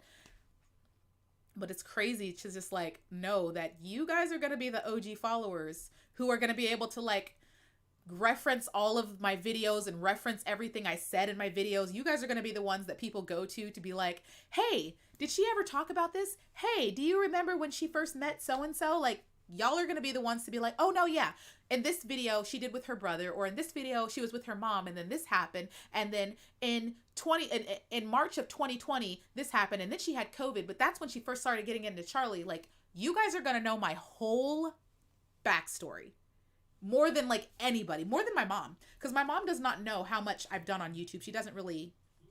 It is Stephanie. Good job, Peyton. That's exactly what I'm talking about. It's Stephanie. That's exactly what I'm talking about. A lot of people are able to reference the things that have happened on my channel for years. Like, it's crazy that you guys know so much. You guys, you know more than my family when it comes to my YouTube. Like, y'all know, you are on the money. You guys are the archives right there. It's not like, and that's another thing I do like. I can't ever really lie about my past or my history, because you guys know everything. If you guys wanted to call me out, you could. If I ever had the audacity to lie to you, which I never would do, but if I ever had the audacity, y'all would be the ones to call me on it, because they'd be like, no, I've been with you for 3 years, and in 2019, you said this, and you said I would never do this. Like, y'all would be able to call me on any and everything I ever said. This is why I can't lie, because you guys would call me on it. It would be stupid. It would be dumb. But like, what do I look like? Lee's going to be here in the comment section looking at me like, I know you're not sitting here lying, girl. Lee's about to be like, I know you're not sitting here lying. I'm going to have Amy in the Discord trashing me. She's going to be like, I know she's not sitting here lying. Like, I don't know everything. Amy could call me out. Wilson could call me out. Kel Salad could call me out. Like, this is why I pride myself on not being a liar, because I can't lie. I can't lie. There's too many people who know the truth. I can't ever tell a lie. Even in my Patreon, there's people, there's videos in my Patreon that I haven't posted on YouTube. And even those people know even more about what's going on than anybody else. Like, so at least you guys know I'm never going to be like the type of YouTuber that lies to you or suddenly has like secrets, because you guys know everything. Where's Florida, right? Mother freaking Florida. Good Lord. USA. USA. USA. Oh my God. Amy and Lee and Kale. Yeah. You know, and these are people that I've had, what is it? They've had Zoom chats with me. We need to do another Zoom. I need to figure out how we can do another Zoom, because Zoom has like time limits and stuff. But a lot of you guys have been to my Zoom chats where we've talked face to face, and you guys hang out with me and Mom, and we were just BSing, talking about horrible pageant dresses. Like, you guys know me at this point. I do like that though, because then like I do feel protected with the audience that I do have, because I do get kind of paranoid. I've seen YouTubers go through a lot, and it paranoids me when I see YouTubers, like, their audience will find out bad stuff about the YouTuber that they love, and it sucks. And it's happened to me with YouTubers that even I love, and I'm just like, I didn't know this about you, and they get backlash. But because my audience knows me so in depth, to the point where they're not going to be surprised by any of my shenanigans, any of my nonsense. Like, when I'm very forthcoming and I say what's on my mind, my audience isn't going to be surprised, because I've always been honest about that. So I do feel protected in knowing that, you know, my audience knows who I am. I'm not going to have to, you know, face their hate or backlash because I lied to them. I've been totally honest about who I am. Look, crown of shade and all, I've been totally honest. So I'm happy I don't ever have to worry about an uprising in the kingdom, because I feel like a lot of YouTubers go through that. Like, they go through internal uprisings where their own audience like hates them because they find out something awful about them. And I that's the only thing that's honestly ever terrified me about YouTube, would be like legitimately hurting or disappointing my audience, because I consider you guys my friends. I talk to you about pretty much everything and sit here and spend 4 hours on live stream discussing God knows what. Like, that would hurt me if Lee or Peyton suddenly were like, oh, we're so disappointed in you, you're not the person I thought you were. That would hurt. Those are the type of things that would actually like hurt me. But I think I'm safe because I've been pretty open about who I am. They're not going to suddenly hate me, which I appreciate. Thank you. Yep. No Zoom. Yeah. Oh, the crown of shade. Yeah, the crown of shade is right here. I have shelves back here for several of the crowns, and then I have shelves up here for several of the crowns, and now I need more shelves because I have a lot of crowns. So I have run out of room. Yeah, there's no surprising the kingdom. So I think that is what makes me feel the most secure, is that no matter what the outside world has to say about me or my shenanigans, everybody who's here in the court and the kingdom are cool with who I am. So they're never going to just rally against me and be like, you're a terrible person. Like, I don't have to worry about that. You know, it makes me feel good to know that the people who like me for truly who I am, and not for me putting on a show or pretending to be somebody I'm not, which I think other YouTubers have fallen into. Other YouTubers have pretended to be someone or something that they're not, and then their audience found out the truth, and their audience was pissed because they're like, dude, I thought that this was you. Which is crazy, right? Because I'm pretty sure some people thought that I was putting on an act of who I was, you know, with my white hair and my crowns and being super princessy. And then you see me, you know, in my real life, and you're like, oh my God, she's actually like that. Like, she's actually like that. Like, she's like that in real life. Like, yes, I wear my tiaras. Where are my tiaras? I wear my tiaras. And, you know, I got this one is just not working with this outfit, but I wear my tiaras. You know, I got my purple flowers over here and my little makeup tray and my bottle of wine. This is right here, unopened because I'm lame. But, you know, everything that I portrayed on YouTube, I am in my real life. Even when it came down to like me talking about social issues and social justice, you guys saw me put my money where my mouth is, and I took a plane flight to DC and stayed there sleeping on the freaking sidewalk in front of the White House for a week. Like, everything I've ever said on YouTube, I've been about that life. I've been about that life. Even when it came to going to war, which some people do get mad at me when I decide to go to war. They don't like it, but I told them, part of being an outspoken woman, especially on YouTube, is other people are gonna try me. They're gonna try to pick the fight. Even when I just did a video not too long ago about a misogynist person that I encountered, and he got into my comment section and said, I can't wait to do a reaction to this, as if he was gonna issue some sort of clapback on me. Like, I'm prepared for that. You know, I was very forthcoming when I said there will be times where this kingdom goes to war. And I will do my best to make sure that it is for a worthy cause, something I feel like it's worth it and it's not just some petty nonsense. I'm petty with Charlie all the time, but my initial war with her was worth it. It was justified, you know. Fertilizer Fields, it was a totally petty video. Absolutely, I admit that. But was it justified? Absolutely. You take shots at somebody's family? You take shots at somebody's family? And you think nothing's... No, that was definitely justified. So if I feel like it's, you know, I'm not going to go to war for somebody for calling me ugly or pig-faced. I'll probably I'll post it on Instagram and laugh about it. It's not that serious. You know, the Crown of... A lot of people enjoy the Crown of Shade videos. I do have both sides of the spectrum. Some people love to have a good discussion. They love to get in depth in like controversial topics. And then there's some people who like want nothing but sunshine and rainbows and unicorns all day. Like, they want me to be a ditzy, like, cover my eyes, I don't see anything bad type of person.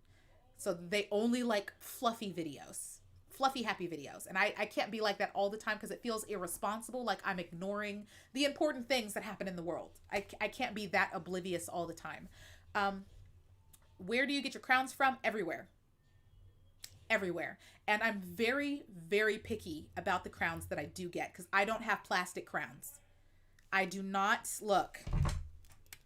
These... Whenever you hear that. These are... I do not have plastic crowns. These are all metal crowns. Every single one of them. That one's brass.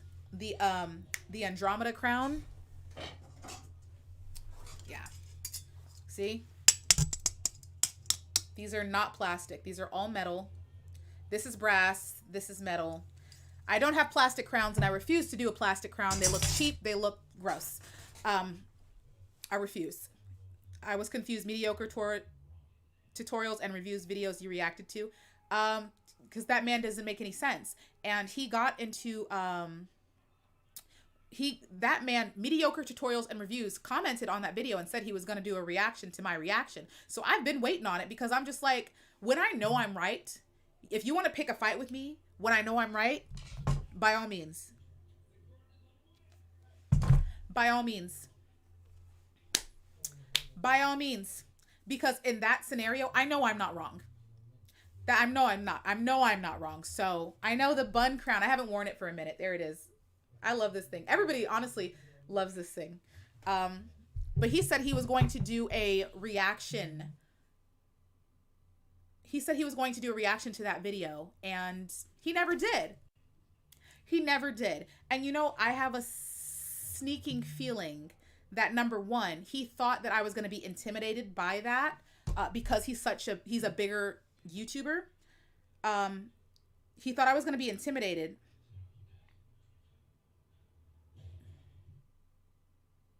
I just got a message about the person that I'm cautiously happy about. Okay.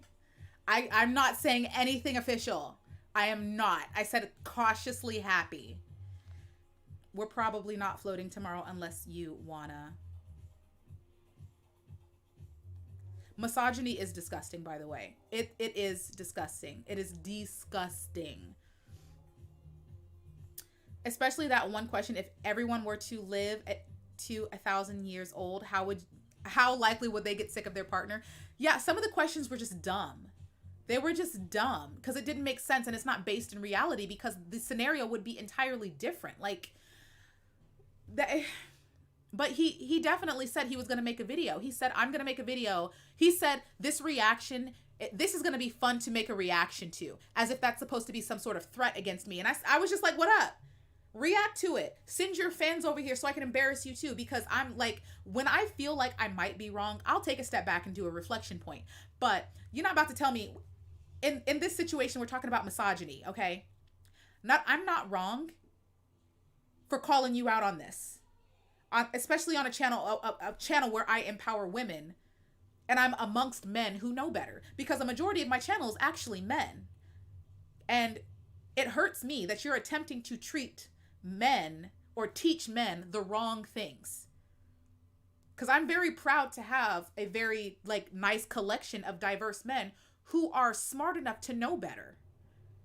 Like, you guys are very good guys. Like, you understand women, you support women, you know, you have our backs. So it just kills me to see men that are completely opposite to the fan base that I have. And that's why I'm like, he's like, I'm gonna make a reaction. Boy, please try me. Let's go. Let's go. He probably checked my channel and saw that I was about that life, though. Because usually when a bigger YouTuber threatens a smaller YouTuber, like the smaller YouTuber will back down or get scared or try to make apologies or something. And I'm like, you know what? If you're gonna come for my butt, like, honestly, I'm not afraid. I'm not afraid. If I need to take a butt whooping, if I personally need to take a beating, I will take that beating. I will take that beating. I would rather get beat down than walk back. And people should know that based on how I dealt with Charlie Gold, because I had 10K subscribers, and people told me, they're like, if you say something about Charlie, you're gonna take a beating. And I said, whip me then.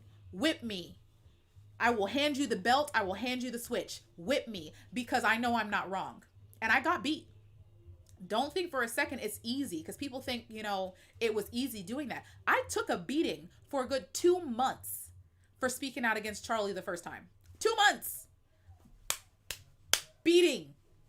And then the third month came through, and it's like all the people who didn't like Charlie started finding my channel, and people who were against me came back and told me that they apologized, and they were like, I'm so sorry. I shouldn't have been mean to you, because you had a point. But it took me like taking a beating to get there. So I'm like, when I joined YouTube, I knew that there was going to be times where I was going to have to take a beating. I know that. If Shane Dawson today decided that he was going to take issue with the videos that I made about him, I'm going to take that beating, because I'm not going to walk the videos back. And Shane is he's massive. Shane is massive. So if he wanted to whip me, he could. He certainly could. And I would take it. And I would have to take it. But I wouldn't stop. And that's what kills me when people like threaten me. Because I get it in my comments sometimes. People will threaten me. And I'm just like, if I got to take a beating, I'm going to take that beating. This is what happens when you're messing with a girl who grew up like in the hood. If I have to take that beating, I will take that beating, because I'm not a punk. We call that being a punk over here. Okay? That's called being a punk. Never in my life have I ever been punked. My mom would be ashamed of me. So even if a person that's bigger than me decides to throw hands, we throw in hands. And I know how to fight somebody bigger than me.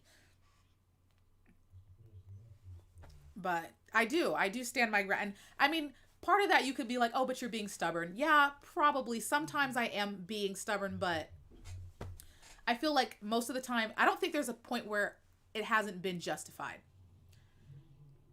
That's the thing. I think that there hasn't been a point where I've done something that it's like, this was not justified. Especially like definitely with the pageant queens, because I think about them, you know, and it kind of hurts me to go against a pageant queen. Even I went against pageant queens that I was following. The what's the girl that was talking mess about Sierra Burchell? What's her name? Miriam Habash? Is it Miriam Habash? I was following Miriam Habash. I was following her the day I found out that she had been saying something about Sierra. And so it took it hurt me to actually have to say something, but I'm just like, number one, you're out of line for talking about a YouTuber. That was on you. That was on you. You better watch your mouth if you're going to talk about a YouTuber whose job it is to talk. Like, it is my job to talk. Okay. So if something happens to me, just remember it's my job to talk. Not to say that I would just talk about anybody or private information. Obviously, I do have a line. I have a line. I don't, you know, abuse somebody's privacy. I would never do that. But if you're going to start like the person that I did a story time on because he wanted to pick on me while I was at the airport, he forgot that it was my job to talk. And I made a story time on him. And I didn't have to, but I wanted people to know that I'm not going to be a perfect little prissy YouTuber. Decided to clap back. By all means, I will take that butt whooping. But I spank harder. I spank harder. But just like for those of you who like, because some people ask me, you know, they consider becoming a YouTuber, doing social media. It seems like it's fun and games. It seems like it's easy, and maybe I'll do a video on this just to like kind of let you know behind the scenes. It seems like it's easy, and it seems like it's fun, and it is. It certainly is fun. It's fun having friends. Because I don't do YouTube for like clout. I don't really get money out of this. I don't get much out of this other than having like awesome freaking friends, yo. That is the best benefit of YouTube, is the people. But that's not to say that it's not hard. There's certain things that the average person cannot put up with on YouTube. I'm telling you that right now. People will go after your family. People will dive in depth in your life, and they will remember any and everything you ever said on any video you ever put out. They will come after your looks.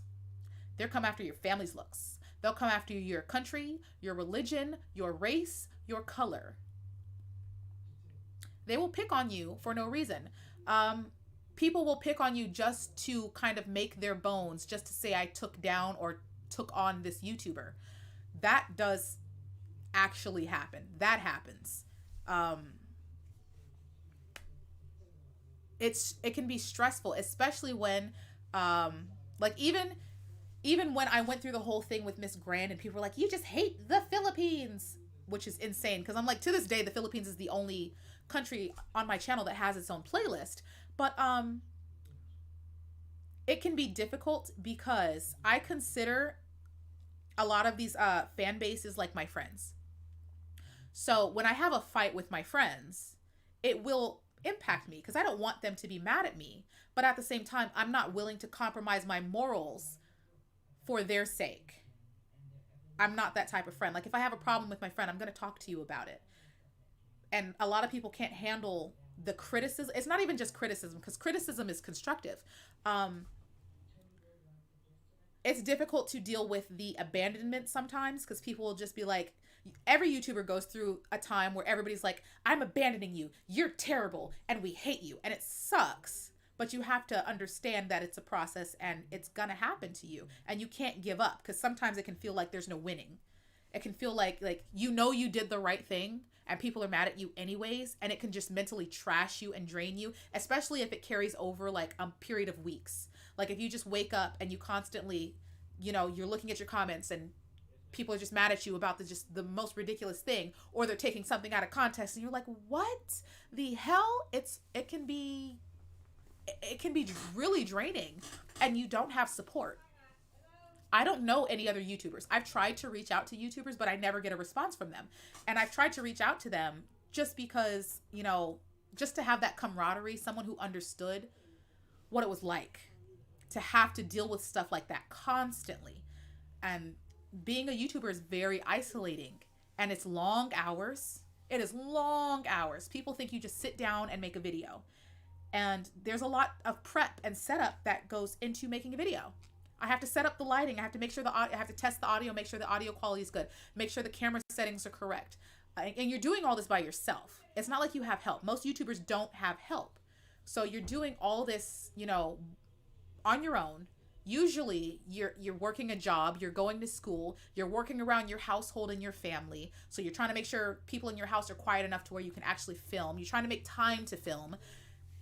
So you have to do all the work. And then there's the editing and the learning and the skills on top of all the criticism that comes once you're proud enough to put a video out, and then people hate it. And then you're just like, I spent a week editing and doing the lighting and audio, and you're so proud. And then either people hate it or they don't like it. Or you, like, some YouTubers will get 10 views on their video after they spent 3 days putting it together. And it's hard. It's super hard, you know? So anybody who's doing YouTube is truly doing YouTube because they love it. Unless it's like the Ace family or Jake Paul, they're making money. That's indisputable. Jake Paul, James Charles, they're making money. That's why they're doing YouTube. But people my size who are making videos are really doing it for the community. Because when I do a reaction video, especially like when it's the Philippines, I stay up for you guys. I stay up to watch that video live. I am up at like 2 o'clock in the morning, dressed and put together so that I can give the Philippines, you know, some glamour, because they give me glamour. I try to return the favor.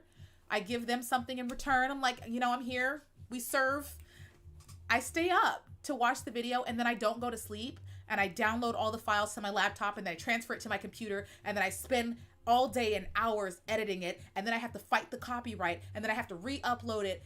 It's like, it's a lot. It's a lot, you guys. It's a lot. Oh my God. And then sometimes, like, you'll make a video and then you don't like the way it comes out and you don't even post it. So it's like you wasted that entire time doing the setup and the lighting and the hair and the makeup and the put together and all this stuff. And that's another reason I don't always do hair and makeup in all of my videos, because I feel like that's kind of inauthentic, and I want you guys to see the real me, like all of me. I don't want you to see me looking perfect all the time, even though people get mad at me for doing that. I'm going to return this. We're probably not floating tomorrow unless you want to. I don't mind. I was just checking. Yeah, it's a, I got a message. I was trying to send it. Yeah. Did I send it?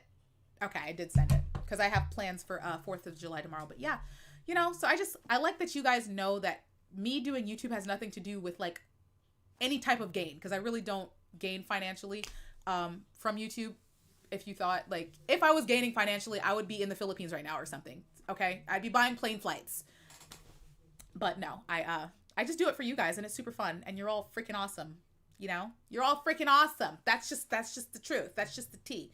The Europeans are asleep. Yeah, probably. I will be going to sleep here shortly so that I can get ready for tomorrow. It's 4th of July in the United States. Woo. Woo. Yeah. I talked about that earlier in the live stream. I was just paranoid, and like I was concerned for Ribia, because I know that the Philippines is so, you know, gosh darn strict and vicious when it comes to their pageant queens. And I couldn't stomach the thought of her going through the hate. Like, honestly, that just bugs. Like, I can tolerate the hate, but I'm not a normal person. Like, I know that I'm not normal. Most people are impacted by hatred and that type of critique and just being mean. And for Rivia, could you imagine what it would have been like had she not made finals? They would have called her like the worst queen ever. They would have trashed her for years, you guys. They would have come for her for years, and I could not deal with it. I couldn't imagine. I would like broke in that moment, imagining how brokenhearted she would be and how much hurt that they were going to put her through. And that's why I get so upset with the Philippines. So I'm like, you guys have to stop torturing the queens. I love them. Leave them alone. Like, the Philippines are my friends, all of them, even the vicious ones. I don't care. Y'all are all my friends, but you're not going to hurt the queens. You're doing too much. I can't take it. Okay. I don't mind people bullying me. I don't, but don't bully the queens, please. They go through so much. I hate seeing it. So I really hate seeing it. I hate seeing it. Do not hurt the queens. Criticize their dresses or walks or something, but like going after Ruby, she's the worst queen ever. We should have never had her. She doesn't deserve the crown. Like, that's just, do you know? I don't think people understand how it makes them feel. And I would never out a queen.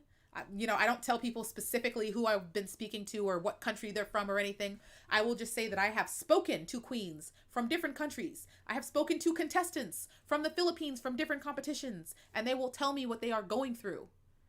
Just because they think that I will understand, which I do, and I encourage them as much as possible and let them know. But that's why sometimes you'll see me hop on Instagram or you'll see me hop on YouTube and you'll be like, why is she saying these things? It's because I've been talking to the queens and they're telling me what you're doing, and I'm telling you to stop because they can't. They can't say anything. So I'm telling you, knock it off. Because they're not, like the Filipina contestants are not going to come out and say nothing. They can't. They can't. But it hurts my heart to see them in my DMs because they feel like they don't have anybody who understands, or they're second guessing themselves and they just need a friend. And I will be that friend. You guys know I will be that friend. I will pump you up, hype you up, make you feel glorious, and send you on your way, and then come deal with your haters myself, because it's not okay. It's not okay. Pageant land is my escape. It is my happy place. It is... I enjoy it, and I don't want, you know, we all deal with cattiness. I mean, hell, it's a pageant. It's a beauty competition. Of course it's going to get catty. Of course it's going to get catty. I mean, whatever. Okay, fine. But I don't want anybody being mean or evil. I don't want that. I don't want any of that. I want my happy place to be my happy place. I don't want to deal with racism. I don't want to deal with homophobia. I don't want to deal with sexual assaults. I don't want to deal with the abuse of women. Like, not in pageant world. And that's why you guys see me get super worked up when people bring mess into my kingdom. You're not about to hurt my queens. You're not about to hurt my community. You're not about to down talk the pageant world. I will get with a YouTuber. I will get, like, have at it. I will get with a politician. I will get with you. I don't care. There was one girl that I follow. I'll tell you who it was. It was Lovely T. And I still follow Lovely T. Just saying. No shade to her. I still follow her. I still listen to her, like, whatever. But Lovely T decided she wanted to say something about the pageant community when I know damn well she doesn't know anything about the pageant community. And I had a pop sister in her place on Instagram. And I sent her a DM and tagged her on my Instagram stories. I said, watch your mouth. Watch your mouth. Because you do not exist in the community and you know nothing about the community. So before you start flapping your gums to your almost million subscribers, watch your mouth. Because I was this close to making a video about a YouTuber that I like. I like Lovely T, okay? And I still like Lovely T. That was just one point where she was out of line. Now, you don't know. I gatekeep. I'm a gatekeeper. I gatekeep. I'm gatekeeping. Let me catch a YouTuber talking mess about the pageant community. I am guarding the gates. And I will snitch. I will snitch. I have never, in the entire, like, life of pageant, me doing YouTube, I have never summoned an entire army. Specifically, I've never done that. I've never gone on YouTube and said, you guys, I need you to go to this channel and leave comments. I've never done that. I have never done that. But if T ever had the audacity to trash the black community, trash the pageant community, if she ever had the freaking gall to trash the pageant community, I would have summoned the Philippines. This is exactly why I'd be like, I pay attention to the Philippines because they're the powerhouse. I would have summoned the entire country of the Philippines and snitched. I would have snitched. I'd be like, Philippines, hi, hey, I'm calling all of your most vicious people. Calling all of your most vicious people because we're going to war and I need you. I'm sending you to this video because she's got mess to say. And the messed up thing was, Lovely T was talking about a little girl who was mimicking the performance of Catriona Gray. Could you imagine? Could you imagine had I actually told the Philippines? Philippines would have been pissed. They would have been pissed. They would have been livid. You gonna touch what? No. But I didn't. You know, because after I told her, you know, she didn't make a video on it. She didn't say anything. So I was like, cool. We cool. Because you're not about to bust down the gates of my community acting like you know something when you don't. Because in that post, she trashed the pageant community. She's like, you're objectifying women. And I was just like, oh, no. We're not going to play that game. We're not. We're friends. But as I said, there's a point where I will check a friend. And she got checked. But it never happened again. Don't touch the pageant community. This is my happy place. And I will gatekeep all day. All day long, I'm gatekeeping. Copycat allegations, I know. I know. I saw that question somewhere. What do you think about Miss Congeniality no more in Miss Universe? When did that happen? We're not getting Miss Congeniality anymore? Why not? Somebody asked me about my shirt. This isn't actually a shirt. This is a dress. I'm just, see? This is a long, like, dress. That's what this is. Just so you know. Catriona is very pretty. See, I wish you guys could, like, see the whole, like, length of it, but it's a dress, and it goes all the way, like, down to the floor. It's weird, huh? Because, like, when I stand up, you guys never get to see, like, my full body or anything. But this will also serve as me debunking the theory that I'm secretly obese, because I saw that theory going around from like haters one time. They were like, she's probably secretly obese. And I'm just like, well, sorry to disappoint you, you know? I might be a little bit chunky maybe. I don't know, what do you think? Probably a little chunky, but I'm definitely not obese, so. But I do. It's got like little buttons like down the center, and then if I can just like pull this up. See, it's got this little slit in the front. It's super cute though. I love this little thing. This is one of my favorites. Where's my computer chair?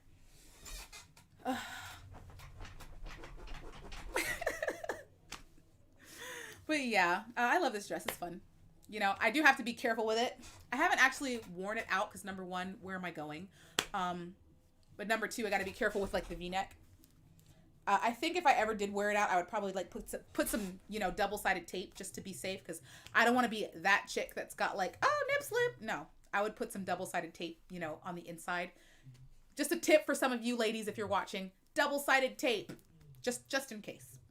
But I didn't go anywhere, so thank you very much. I like hanging out with you guys, you know? I like hanging out with you guys. This dress came from Shein, believe it or not. I think I'm late to Shein. I think I'm very late because everybody else knew about Shein and I didn't. But Shein. What type of genre of music do you listen to? Tons. That's not even a valid question. That's not even a valid question. Like, tons. I have Taylor Swift, I have Evanescence, I have Paramore, I have Beyonce, I have everybody, like Lil Mix. Of course I've got Cardi B and Meg Thee Stallion. I have so much. I even have like Keith Urban. My playlist is insane. Avril Lavigne, I still love Avril Lavigne to this day. To this day, Pink. I have a lot of musicals. I love Hamilton. I listen to Hamilton all the time. Oh, you guys are gonna laugh at me for this one. The Lonely Island. The Lonely Island. Anybody know The Lonely Island? I love all of the songs by The Lonely Island. I'm terrible, I know. Those songs are crazy. You know what? You guys are gonna like roast me, right? Justified.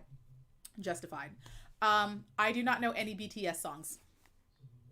I was gonna do a reaction video just listening to BTS songs because I don't know anything about BTS. I've never heard a BTS song. The only BTS song, no, the only experience I had with BTS was when they flew down to Los Angeles to do a concert, and I got stuck in like 4 hours of traffic because of their concert. That's the only thing that I've experienced of BTS. I know nothing. I've never heard a BTS song in my life. Not once. Not one. Never in my life have I heard a BTS song. So if you guys, Billie Eilish, yes. Billie Eilish, yes. Mama Sovereign loves Billie Eilish. Mama Sovereign loves Billie Eilish. I know. Okay, I said a while ago that I was thinking about doing a reaction listening to BTS songs because I know not a damn thing about BTS other than they have psychotic fans. So maybe I'll do that. Of course, I have like Ariana Grande. Duh. Let me see. Let me just open up. I just have everything here. I really do. Like Paula Deanda is super old. Katy Perry, CeeLo Green, Kehlani. I even have Pentatonics, you guys. If you know who Pentatonics is, it's the acapella group. I have them on here. So much. I have Disney songs on here. What is going on with Normani, by the way? Where is Normani? Why is she not dropped? She should be. It takes her too long to drop music. She's about to get ran over. Like, what are you doing? Where is Normani? Where is Normani? She drops a song like every 3 years or something. What is going on? She is being so overlooked and underutilized, and it's garbage. It's garbage. Where is Normani? What is happening? What is happening? I'm gonna need a Normani here. Do I have any Latin artists? I mean, I have. The thing is, I don't download specifically based on artists. I download based on the song. Like if it's a song I like, it gets downloaded. I don't care what artist it is. It gets downloaded. So like, of course I have like Shakira songs on here. Of course I have like Despacito on here. I have Mario on here. Sierra, Megan Trainor, Adele, Flo Rida, B.O.B., Jason Mraz, Rihanna, duh. I even have like Eminem and D12. Look, you're old if you know what D12 is. But then again, I'm not old and I know who D12 is. But D12 was like Eminem's like rap group. I have my band by D12. Jordan Sparks, Ed Sheeran, of course, LeAnn Rimes. Look, I even got LeAnn Rimes on here, y'all. LeAnn freaking Rimes, the queen of country. Justin Timberlake, Demi Lovato. I have Bruno Mars, Mandy Moore, Tyga, Faith Hill. Like, you see how messy my playlist is? Like, none of these go together. None of these go together. Good night, Rock Lobster. Wait, isn't that a song? Rock Lobster. That's a song.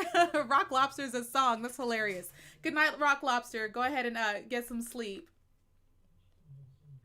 I don't think I know any Indian artists. There was one Indian song that I was in love with, and there's a K-pop song and an Indian song that I used to listen to so much, and they got deleted off of my MP3 at the time. I've never been able to find them again. They were amazing. I was like, this is lit, because the Indian song, it was like a Bollywood song, and it was fire. It was fire. I have to try to find it. It was on like a friend of mine's page from like a while ago in Facebook. It's years ago. The song was so fire though. So fire. And then the K-pop song I wanted, I can't find it. It's called like Flower Girl or something. It was so cute, and I think I got it from like an anime show or something, and I can't find it anywhere, and I love that song. I freaking love that song. I'm pretty sure it was K-pop and not J-pop, but I loved that song, and I can't find it. I can't find it. I'm so sad. Like, I loved those songs. It kills me. Because they just like, both of those songs were just such happy songs. Like, they were just so damn happy. Like, my God. Oh no, it was old. It's an old song. The thing is, and I'm pretty sure, because I can read Japanese, so I'm pretty sure it was Korean, which is why I couldn't read it. Because I'm like, if it was Japanese, I would have been able to read it. But I'm pretty sure it's Korean. But I think it came from an anime soundtrack or something, and I went back to try to find it on YouTube, and I couldn't. And the only thing I remember was that, like, it was like the title of it was like Flower Girl, but it was super cute. And I loved it. And I'm like, how did it not get transferred to my playlist? Like, I've had that song on my playlist for years. And I've been trying to remember the lyrics forever, because I feel like, but the lyrics are in Korean, most of them. Because I think part of it is in English, but most of the lyrics are in Korean. And I totally screwed myself with that. Oh, that song was fire. I will never stop looking for those songs. I will never stop looking. Oh my God. But yeah, you guys know, my playlist is just outrageously wacky. Wacky. Is this video 24 minutes? Oh my God. 24 minutes left. Yeah, I know. It's just, I'll figure it out eventually sometime. I don't know. I'm going to start getting ready for tomorrow because, okay, so it looks like I didn't get busted by doing this live stream, because I told you guys, like, earlier in the live stream, there's somebody that I am cautiously happy to be with. Cautiously happy. I'm not saying anything's official. Not until I know for sure. And it's been like 6 months.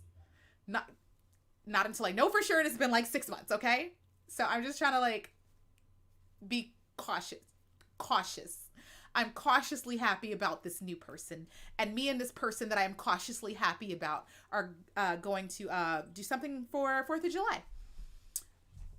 We're supposed to be going to have fun on the 4th. Now, I got the message that it doesn't look like we're actually swimming. So that's cool. I will pack my swimsuit just in case. But I think we're not swimming. So, you know, as a Black woman, I have to be aware of if I'm getting in water or not, because hello, you know, my hair. If you are unaware how Black women's hair work. Our hair has a mind of its own. It's like a living entity, and it will like grow or shrink or shrivel or tangle itself when it comes in contact with water. It starts acting like a living thing. It's very weird and it's very stressful. So I have to be aware if I'm getting anywhere near water, because I don't want my hair to be all tangled and crazy. But it doesn't look like I'm gonna have to deal with that. So I can just be cute tomorrow and not worry about anything. That'll be fun. Yay. Yay me. Yay me. Hair, right? Hair. Is your chair a gaming chair? Do you play video games? Oh yes, this is my gaming chair. This is my gaming chair. Very royal looking, huh? I love it. This is my gaming chair and I love it. It actually massages your back too. Like this pillow right here vibrates. Awesome. Because I've been so busy taking care of my aunt and doing things, I've been busy and I haven't been able to do like gaming and stuff because my aunt hasn't been doing well and I've been taking care of her and I've been doing motorcycle stuff. But I did say that I am going to do gaming stuff because I do like gaming. You guys know that I love Sims, but I also play, what is it? Dynasty Warriors. I love Dynasty Warriors. I've been playing Civilization 6, totally obsessed with Civilization 6. I've been playing video games, and when I do play video games, I will stream them on the family channel. So motorcycles, vlogs, video games, that's all family channel stuff, because I'm trying not to overwhelm you guys over here because there's new stuff that's coming here too. While people of other races can also have problems with their hair. Absolutely. I just think Black people just tend to have it the worst just because it's just so damn curly and dense. It's just, ew. Just, ew. Yeah, you can have like dandruff and whatnot, but just, if you knew how long it took to comb out some curls, y'all. If you knew how long it took to comb out some curls, y'all. Oh my God. I do want to live stream my Sims because my Sims world is messy as hell. I'm a drama queen and y'all know that. My Sims world is messy AF, okay? I had one dude, he got like 6 different girls pregnant because he was Don Lothario's son and he went off and got a whole bunch of people pregnant. And I do have mods in my game, okay? I have mods because I had one person got hit by a car and died. So then she had to remarry. She wasn't married to him. They were supposed to get married. They were engaged. And then he got hit by a car, mods. I didn't do it though, because it just happens randomly. So he got hit by a car, and then she married this jerk that she didn't like. And oh my God, my Sims world is messy AF, you guys. AF. I have never played Animal Crossing. Never played Animal Crossing. Me and my brother play Pokemon Go together. He likes that. Oh, Wad said, lucky you, my crush doesn't notice me. I did get lucky. Because honestly, I didn't think he liked me like that. I thought we were just going to be friends. And, you know, I was cool with that because he's a cool guy. And I'm like, in my mind, I'm thinking I'm clearly not his type. So we can just be friends and that's fine. I'm okay with that, you know, because he's cool. And I do like enjoy his company. I thought we were just going to be friends because I was convinced. I heard Overwatch is fun. I was convinced that I wasn't his type. So I wasn't ever going to say anything about it. Ever. I was never going to say anything about it. And then he said something about it. And I was like, I was blown. Like, you could see my face. I was floored. He was like, yeah, I'd invite you to dinner. I was like, me? Like, a dinner date? And he was like, well, yeah, I mean, if you're cool with it. I was like, I was floored that, wow. It was just like, wow. But, so yeah, it seems to have, you know, for now, like I said, I'm cautious. It seems to have for now kind of worked out, but we'll see. I'm not getting excited. I am not going to get happy until I know for sure. I'm not going to get happy. Yes, I know everybody, like the Americans are like, okay, it's sleepy time, and I'm in California. So those of you who are not in California, it is way past your bedtime. Go to bed. Go to bed. It's 10 o'clock right now, like 10 o'clock on the dot in California. And I have to be up at like 6:37 so I can get ready to go to wherever the heck we're going and get gas for my bike because we're biking. So I need to be prepared. I hope it works out, you know, for once it's like somebody that I wouldn't mind working out with. Other guys, usually it's like, I'm very tentative and it's like, I don't think I like you that much. You know, I'm terrible when it comes to dating. Oh, look, mom's come to say goodbye. Yeah, I'm terrible when it comes to dating. Usually I don't really care to be involved or like that, but this one I'm kind of like, I kind of like this one. You don't irritate me. You don't. Stop. So we'll see. Go away. I'll keep you updated. In the kingdom. I talk about it more in the kingdom than I will on YouTube because if you ever see somebody on YouTube, that means it's official. And I don't know about that. But I will talk about it in the kingdom. I'll give you guys some tea in the kingdom, see what happens, okay? All right, guys. Go to sleep. I'm going to go mess with my mom and get ready for tomorrow. Happy 4th of July, Americans, or happy, I don't know, Sunday, Monday, for the rest of you on time zones that are farther along ahead than me. And the video should be uploaded very soon for Miss Grand USA, okay? This is fun. I missed you guys so much.